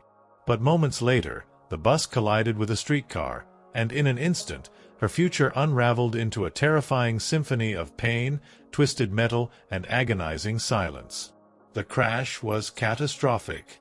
The streetcar crushed the wooden bus against a wall, splintering wood and flinging passengers. Frida was impaled by an iron handrail. It entered her left hip, piercing her abdomen, and exited through her pelvis. Her spinal column fractured in 3 places, her right leg was shattered in 11 places, her foot dislocated. Her collarbone and ribs broke, and her shoulder was dislocated. She was just 18 years old. A man, witnessing the horror, covered her with his borrowed overcoat. Someone else, with a morbid fascination, noticed her body was sparkling, not from blood, but from the gold powder she had been carrying in a pouch. It had exploded on impact, dusting her broken form in what looked like glittering ash, a macabre shimmer in the face of unimaginable agony. Frida was rushed to the Red Cross Hospital, where she underwent numerous surgeries over the following months, her body a landscape of agonizing repairs. She spent weeks encased in a full-body cast, flat on her back, utterly immobile, writhing with infection, pain, and uncertainty. The future she had imagined, that audacious dream of becoming a doctor, slipped further and further away with every passing day, lost in the haze of morphine and despair. But in that agonizing stillness, something began to stir, a desperate, defiant spark. Her father, sensing her profound despair, brought her brushes and paints. Her resourceful mother rigged a special easel to hang above her bed, allowing her to paint while lying flat on her back. A mirror was then placed on the canopy directly above her, so she could see herself. And there, lying in plaster and agony, Frida began to paint. At first, it was out of sheer boredom, a desperate attempt to fill the endless hours of confinement. But soon, it became an obsession, a compulsive need. Her first subjects were her own reflection, simply because, as she famously said, "I paint myself because I am so often alone, and because I am the subject I know best." But what emerged from those canvases was not vanity. It was survival. The crash had shattered her physically, breaking her body in ways that would torment her for the rest of her life. Yet, paradoxically, it had also opened a door into her own mind, her own body, and eventually, into the surreal, brutally honest language of pain and identity that would define her art. The girl who had wanted to heal others now began the agonizing process of healing herself, one brush stroke at a time. The physical scars were deep and permanent, but the act of painting became a vital, desperate act of self-reclamation. Her early works were small in scale, painted on tin or wooden panels, often inspired by Mexican retablos, devotional paintings meant to tell stories of suffering and miracles, offered as thanks to saints. Frida turned this tradition inward, making her own body the canvas, her raw emotions the altar. She painted herself as split, as pierced, as bleeding. In one haunting painting, she depicted herself impaled by nails like a modern-day martyr, her face stoic despite the agony. In another, she floated in a barren landscape, tethered to a broken column, a stark and powerful metaphor for her shattered spine. She painted herself weeping, fractured, decapitated, and bare, but never passive, always watching, her gaze direct, unflinching, defiant. Her pain was not sanitized, not softened for public consumption. She painted the ugliness of trauma with a searing beauty, a defiant honesty, and even a darkly humorous irony. Each piece was a reclamation of her body, her experience, and her identity as a woman in a world that often tried to define and constrain her. But Frida wasn't just telling her personal story. She was inventing a new kind of visual narrative, one that blended Mexican folk art, the emerging surrealism movement, meticulous medical illustration, and deeply personal symbolism. Her paintings became dreamlike autopsies of her own soul, framed in vibrant color, rich culture, and powerful myth. By the time she recovered enough to walk again, albeit painfully and with the aid of crutches or a cane, Frida was no longer the girl who had wanted to be a doctor. She was an artist, and her art was unlike anything anyone had ever seen. She had taken the worst thing that had ever happened to her, the brutal encounter with death, and turned it into a source of profound, searing creation, forging her immortal legacy from the crucible of her own suffering. Story 28: The Art of Suffering, the Beauty of Defiance. The vibrant hues of Frida Kahlo's Casa Azul, a sanctuary of color and contradiction nestled on the outskirts of Mexico City, felt a universe away from the stark, gray landscape of medieval Europe or the silent, crimson-drenched tombs of ancient Maya queens. Yet, the universal human struggle against pain, the relentless pursuit of meaning, and the audacious act of self-expression served as an invisible thread, weaving together these disparate tales. Frida, having survived a catastrophic bus crash that shattered her body and dreams of becoming a doctor, now lay encased in plaster and steel. Her physical form, a battleground of agonizing recovery, was relentlessly fighting itself with every breath. But in that agonizing stillness, a new language was being born, a language of brushstrokes that would transform profound personal suffering into a searing, defiant beauty. This was not merely therapy. It was an act of creation, a bold testament to the human spirit's refusal to be silenced. Frida didn't paint pretty flowers or polite landscapes, the gentle subjects favored by many of her contemporaries. No, she painted pain. Her pain. Physical, emotional, existential. It was raw, unflinching, and often hard to look at, which was precisely the point. Her first subjects were self-portraits, not out of vanity, but out of necessity.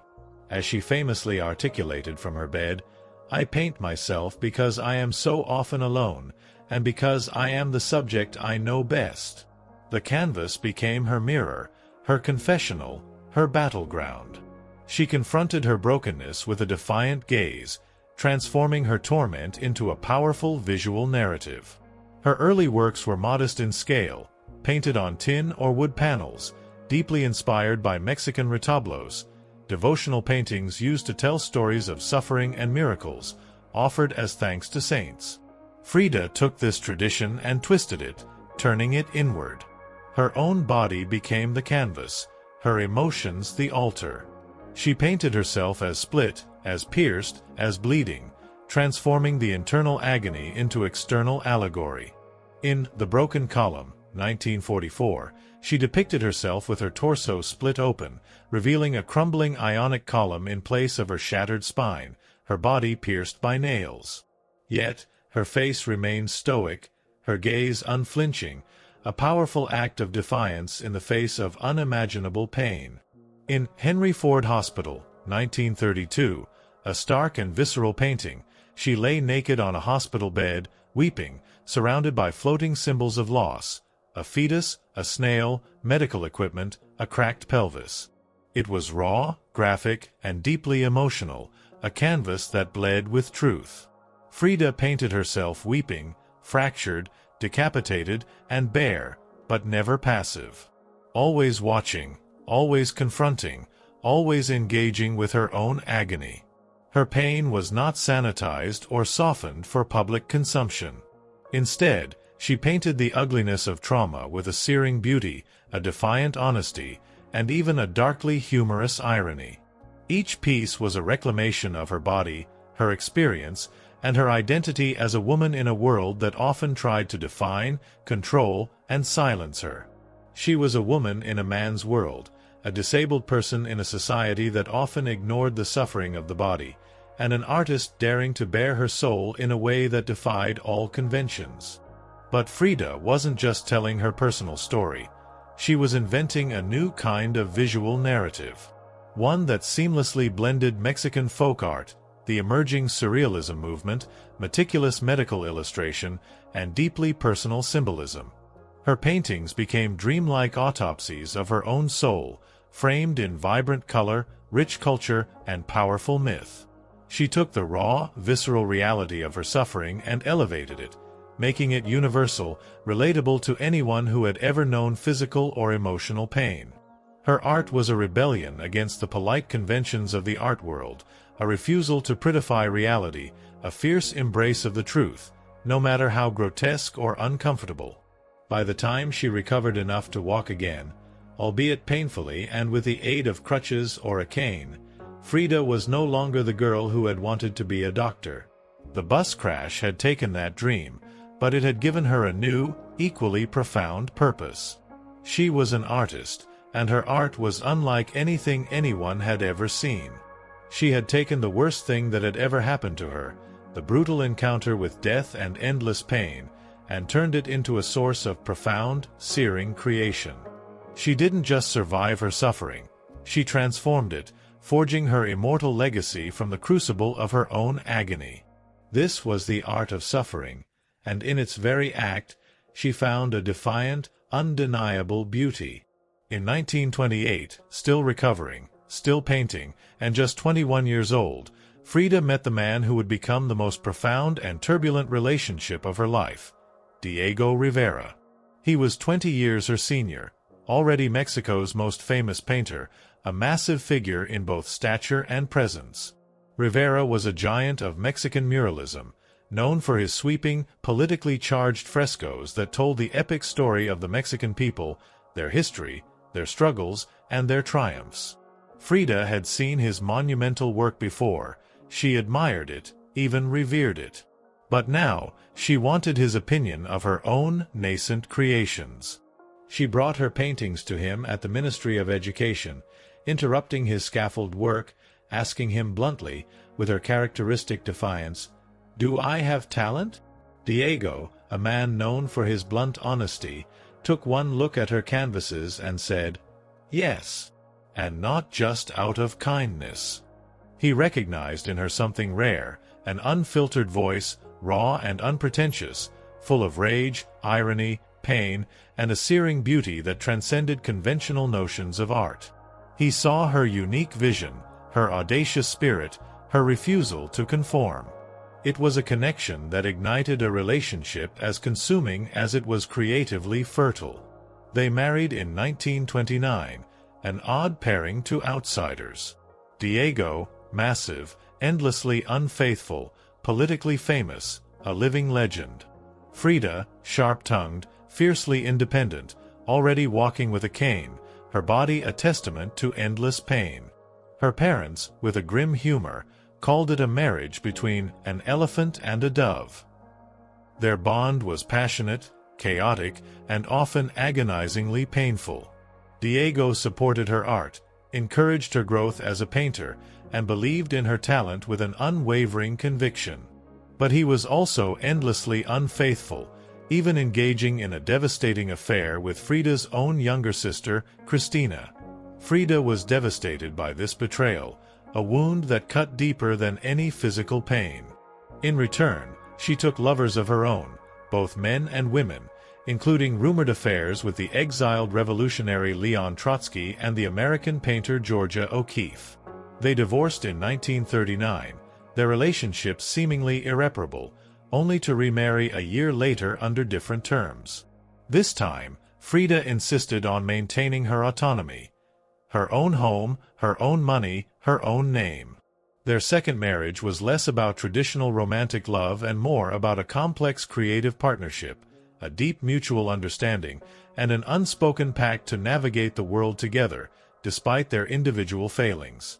Despite the betrayals and the heartbreak, Diego remained a constant force in Frida's life. He challenged her, he wounded her, but he also believed in her as an artist, as a revolutionary, and as a woman who could redefine what painting could be.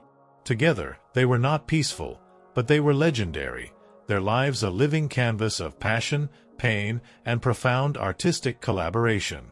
In the 1930s, Frida followed Diego on a journey north to San Francisco, Detroit, and New York, as he completed high-profile mural commissions for wealthy American patrons.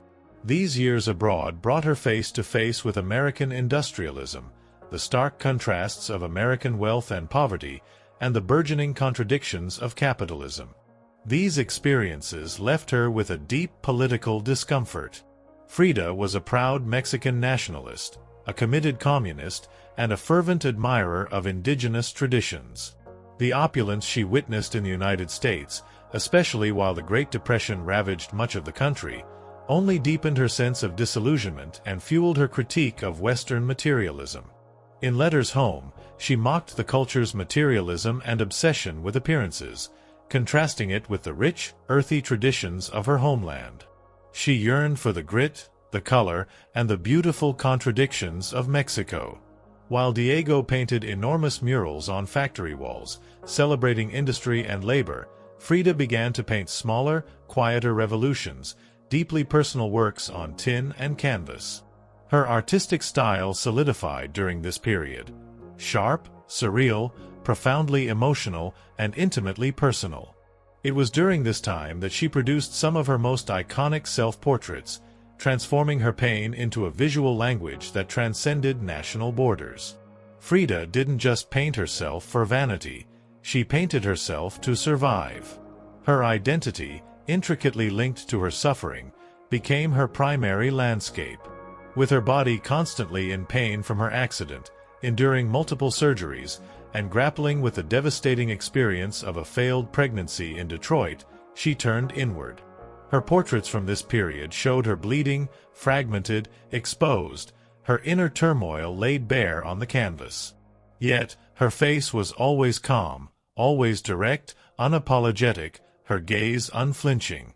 She presented her agony with a raw, undeniable honesty, daring the viewer to look away. Henry Ford Hospital, her visceral depiction of her miscarriage, stands as a testament to this period, a raw, graphic, and deeply emotional canvas that bled with truth, a public exhibition of her private suffering. Back in Mexico, Frida immersed herself even more deeply in leftist politics. She and Diego famously welcomed the exiled revolutionary Leon Trotsky into their home, the Casa Azul, a testament to their unwavering political convictions. Frida consciously adopted and popularized the wearing of Tehuana dresses, traditional indigenous garments from Oaxaca, not just as a fashion statement but as a powerful political and cultural declaration, reclaiming her Mexican heritage and celebrating the strength of indigenous women. Her art was never disconnected from her beliefs. Her identity, her body, and her ideology all intertwined, creating a unique and powerful artistic vision. While Rivera was painting grand murals of revolution, Frida painted its profound human cost, the body in pieces, the mind on fire, and the self always staring back, defiantly. In exile and in illness, she became not just a painter of pain, but a painter of resistance, her art a potent weapon against the forces that sought to silence her. Story 29 Love's Tempest, Revolution's Heartbeat. The vibrant hues of Frida Kahlo's Casa Azul, a sanctuary where art bled from suffering and defiance painted every wall, felt like a universe away from the grim, gray reality of medieval Europe or the silent, crimson-drenched tombs of ancient Maya queens.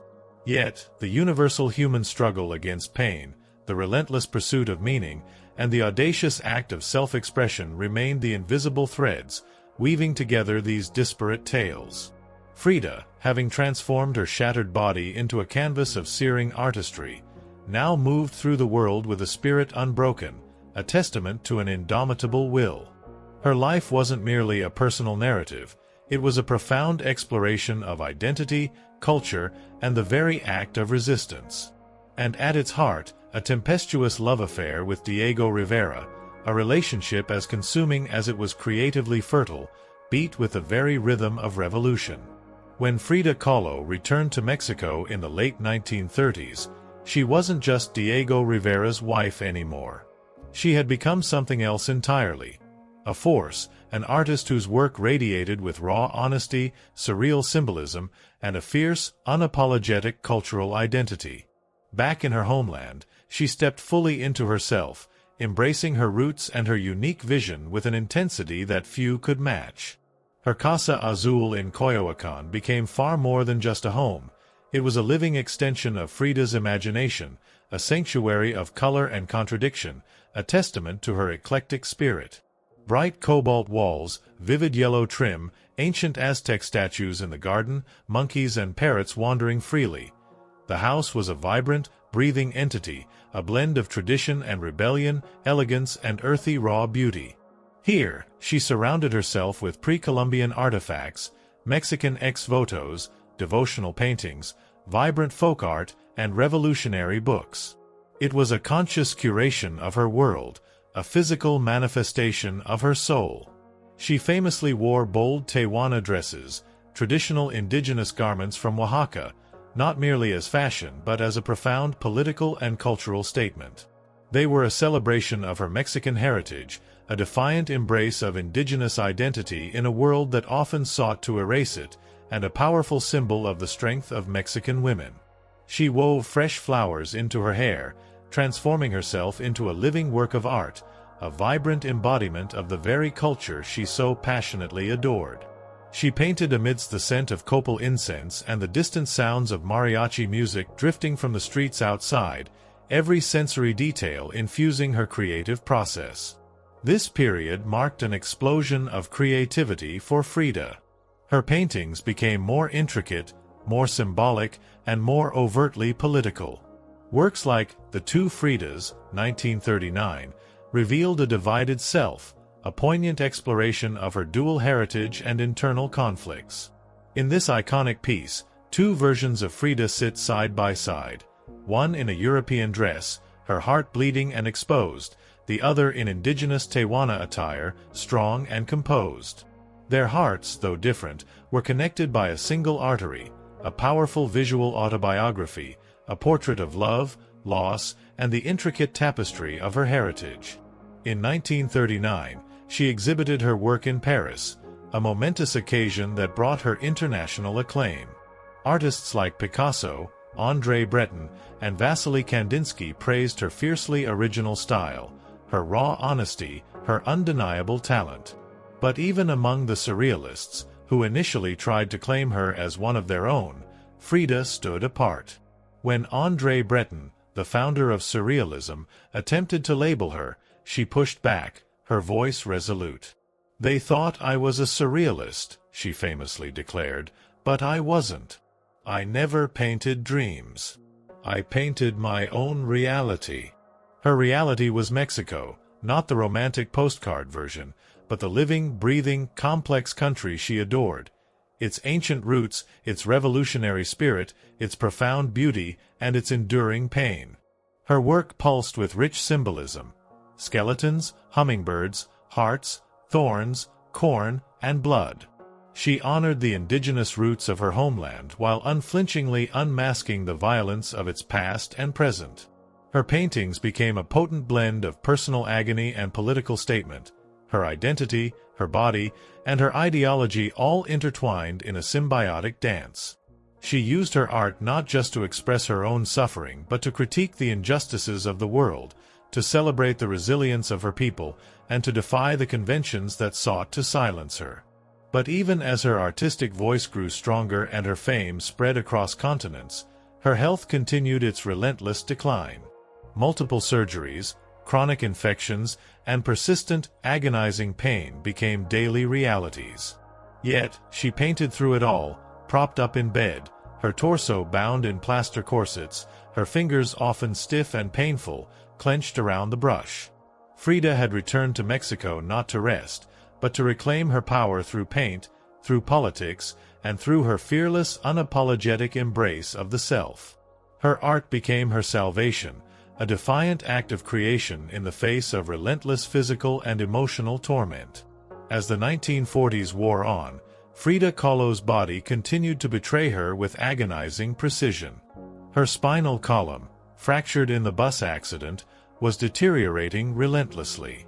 Her right leg, already weakened by polio, suffered from constant infections, threatening amputation. She underwent more than 30 surgeries in her lifetime, often in grueling succession, each a desperate attempt to alleviate the incessant pain that consumed her. At times, she was bedridden for months, encased in suffocating body casts or immobilized by traction devices that stretched her bones apart, crucifying her to her bed. But still, she painted. Each canvas during these years became both a release and an act of resistance, her works growing darker, more defiant, imbued with a clarity sharpened by pain. She refused to hide behind metaphor, preferring a stark, visceral honesty that dared the viewer to look away. In The Broken Column, 1944, she presented herself split down the middle, her body pierced with nails, a cracked ionic column replacing her spine. Yet, her face remained stoic, her gaze unflinching, a powerful declaration of endurance. Pain for Frida was no longer just a subject, it was her companion, her antagonist, her muse. It was the very air she breathed, the raw material from which she forged her art. Her political voice also grew louder, more insistent, even as her body weakened.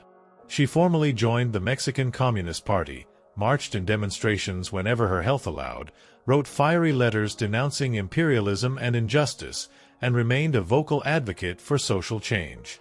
When her health no longer allowed her to walk, she appeared at protests in a wheelchair, defiantly holding signs and shouting slogans, her clenched fist raised in the air, a symbol of unwavering revolutionary spirit. In 1953, a long-overdue celebration of her art finally took place. Frida was given her first solo exhibition in Mexico. Her health was so fragile that her doctors explicitly told her she couldn't attend. But Frida, in a final audacious act of defiance, did what only Frida would do.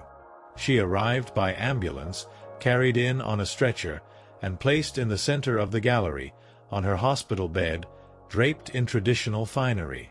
Surrounded by her own powerful work, she greeted guests with tequila, laughter, and that unquenchable fire still burning brightly in her eyes. It was a triumph, a powerful statement that her spirit, her art, and her defiance would not be contained by the limitations of her body. Her final paintings were both childlike and harrowing, filled with a raw emotional power. In Marxism Will Give Health to the Sick, 1954, she painted herself wearing a steel corset, but cradled by the hands of Marx, casting away symbols of oppression, a testament to her enduring belief in the power of ideology to transcend suffering. Her last known work was a still life of sliced watermelons, one piece bearing the defiant words, "Viva la vida," long live life. Even in the face of death, she remained defiant, joyful, and utterly political, her art a celebration of life despite its relentless pain. Frida Kahlo's last portraits weren't just self-portraits. They were acts of revolution, painted in agony, but always signed with an unwavering affirmation of life. Her art was a testament to the fact that even when love's tempest raged and suffering consumed the body, the heartbeat of revolution and defiance could still echo through every brushstroke. Story 30: An Immortal Mark on a Scarred World. The vibrant chaos of Frida Kahlo's final exhibition, where she defiantly greeted guests from her hospital bed, felt like a universe away from the silent, crimson-drenched tombs of ancient Maya queens or the plague-ridden villages of medieval Europe. Her life, a searing canvas of pain transformed into art, had been a tempest of love, revolution, and unwavering defiance. Each brushstroke, a defiant heartbeat against suffering, marked her as an artist who didn't just paint her reality.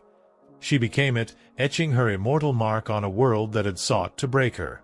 But even the most vibrant lives, the most defiant spirits, must eventually face their end. On July 13, 1954, at the age of 47, Frida Kahlo died in the very place she had been born, the Casa Azul in Coyoacán. The official cause was listed as a pulmonary embolism, a sudden, merciful release from years of agony. But those closest to her, those who had witnessed her relentless battle, whispered of something deeper. She had been ill, yes, her body ravaged by chronic pain, countless surgeries, and the cumulative toll of endless medical interventions. But she was also profoundly exhausted, worn down by a long, relentless war with her own physical form, a spirit stretched to its very limits. Just days before her death, with her body weak and confined to a wheelchair, she had insisted on attending a political protest against the CIA coup in Guatemala, her clenched fist raised in the air, a final, defiant act of revolutionary solidarity. Revolution, it seemed, remained her final heartbeat. Her last diary entry was brief, yet piercing, a poignant reflection of a soul ready for release. "I hope the exit is joyful, and I hope never to return." It was a wish for peace, for an end to the ceaseless torment that had defined so much of her existence. Frida's funeral was held at the Palacio de Bellas Arts, Mexico's most prestigious cultural institution, a testament to the profound impact she had made. Her body, draped in the bold red flag of the Mexican Communist Party, was watched over by a solemn assembly of friends, family, fellow artists, and revolutionaries, a poignant gathering reflecting the myriad facets of her life. Diego Rivera, her tumultuous love and lifelong artistic partner, was inconsolable, calling her the greatest love of his life, even as his betrayals had nearly broken her. But in the years that followed her death, something extraordinary happened. Frida Kahlo refused to disappear. At first, her name was whispered only in niche art circles.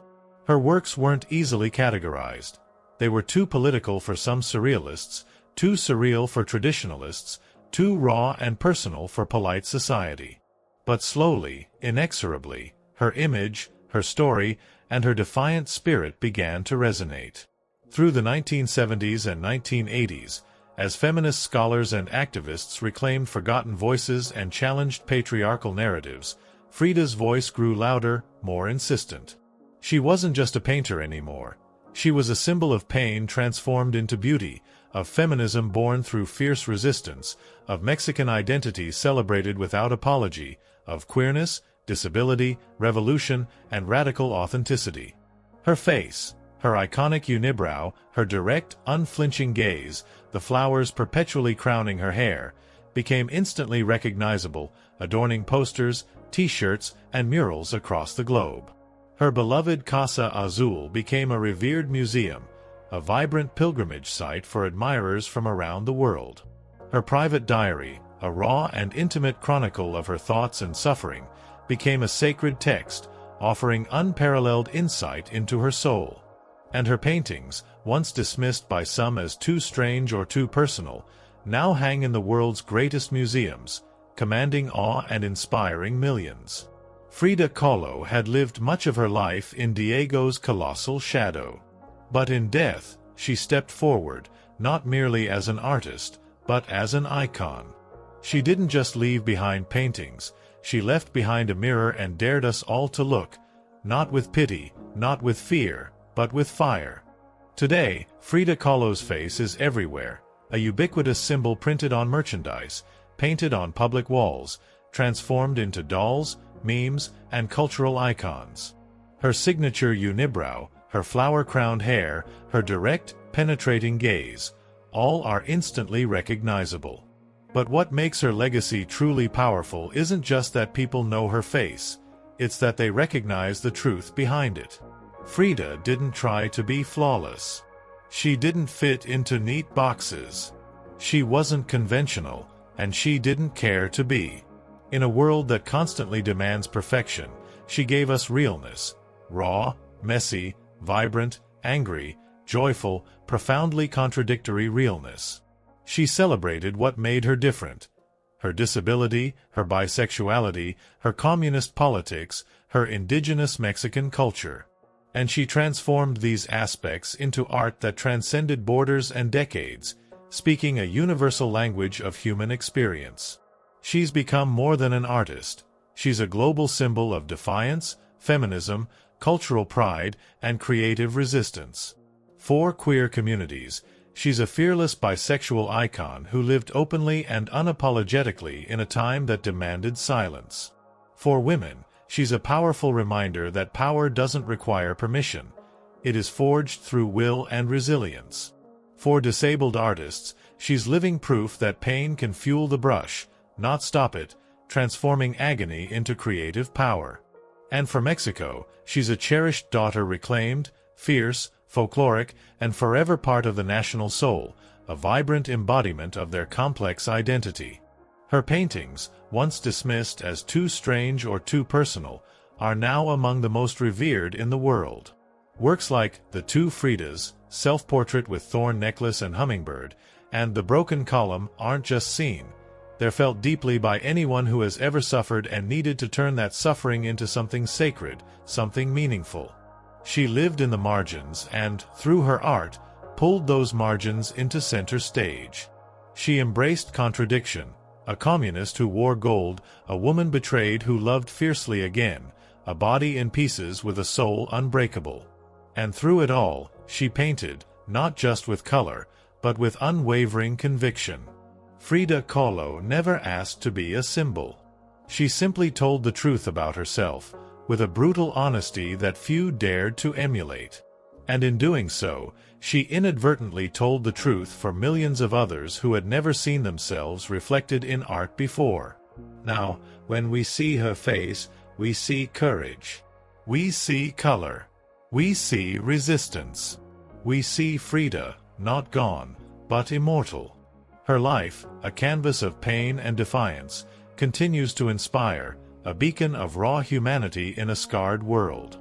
Her legacy, much like the untold stories of Alara and Gareth, the mysteries of the Red Queen, and the grand ambitions of Catherine the Great, remains a testament to the enduring human spirit.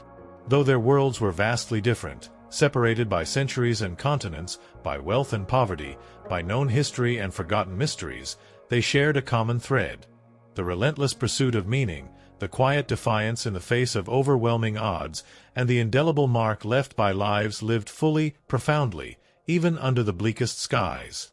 Alara and Gareth, nameless peasants swallowed by the plague, may not have left behind paintings or grand tombs, but their story, the story of their grim endurance, of their shattered dreams beneath a gray sky, is just as vital. It reminds us of the countless untold lives that paved the way, that endured unthinkable suffering, that clung to fleeting moments of humanity. The Red Queen, shrouded in crimson dust and jade whispers, speaks of ancient beliefs, of a sophisticated world where death was a sacred transformation, a journey of profound meaning. Her nameless passage reminds us that power and influence can be etched in ritual and symbol, not just in written names. Catherine the Great, an empress forged in ice and intrigue, dared to seize an empire and reshape it with an unseen hand, a testament to audacious ambition and ruthless pragmatism. Her story reminds us that even absolute power is a delicate balance, constantly threatened by betrayal and the whims of fate. And Frida Kahlo, who turned her shattered body into a universe of art, reminds us that human suffering, no matter how profound, can be transformed into something beautiful, something defiant, something that transcends the personal and touches the universal. Her art is an eternal cry against silence, a vibrant affirmation of life in the face of constant pain. It is a reminder that even when dreams are shattered, when the world seems determined to break you, there remains an unyielding spirit, a capacity for creation, for love, for revolution. Each of these lives, from the lowliest peasant to the most powerful empress, from the ancient queen to the modern artist, leaves an immortal mark on our scarred world. They remind us that history is not just a collection of grand narratives or cold facts, but a living tapestry woven from countless individual stories of courage, despair, resilience, and transformation. They are the echoes from a past where dreams were constantly shattered, where survival was a daily struggle, and where the human spirit, against all odds, found a way to persist, to defy, to create. And in listening to these echoes, in truly understanding their journeys, we find not just history, but a profound reflection of ourselves, and the enduring, unbreakable spirit that continues to beat within the human heart, even under the grayest, most indifferent of skies. The final bell tolls, not for an end, but for a beginning, the beginning of understanding the weight and beauty of these shattered dreams, and the immortal marks they left behind.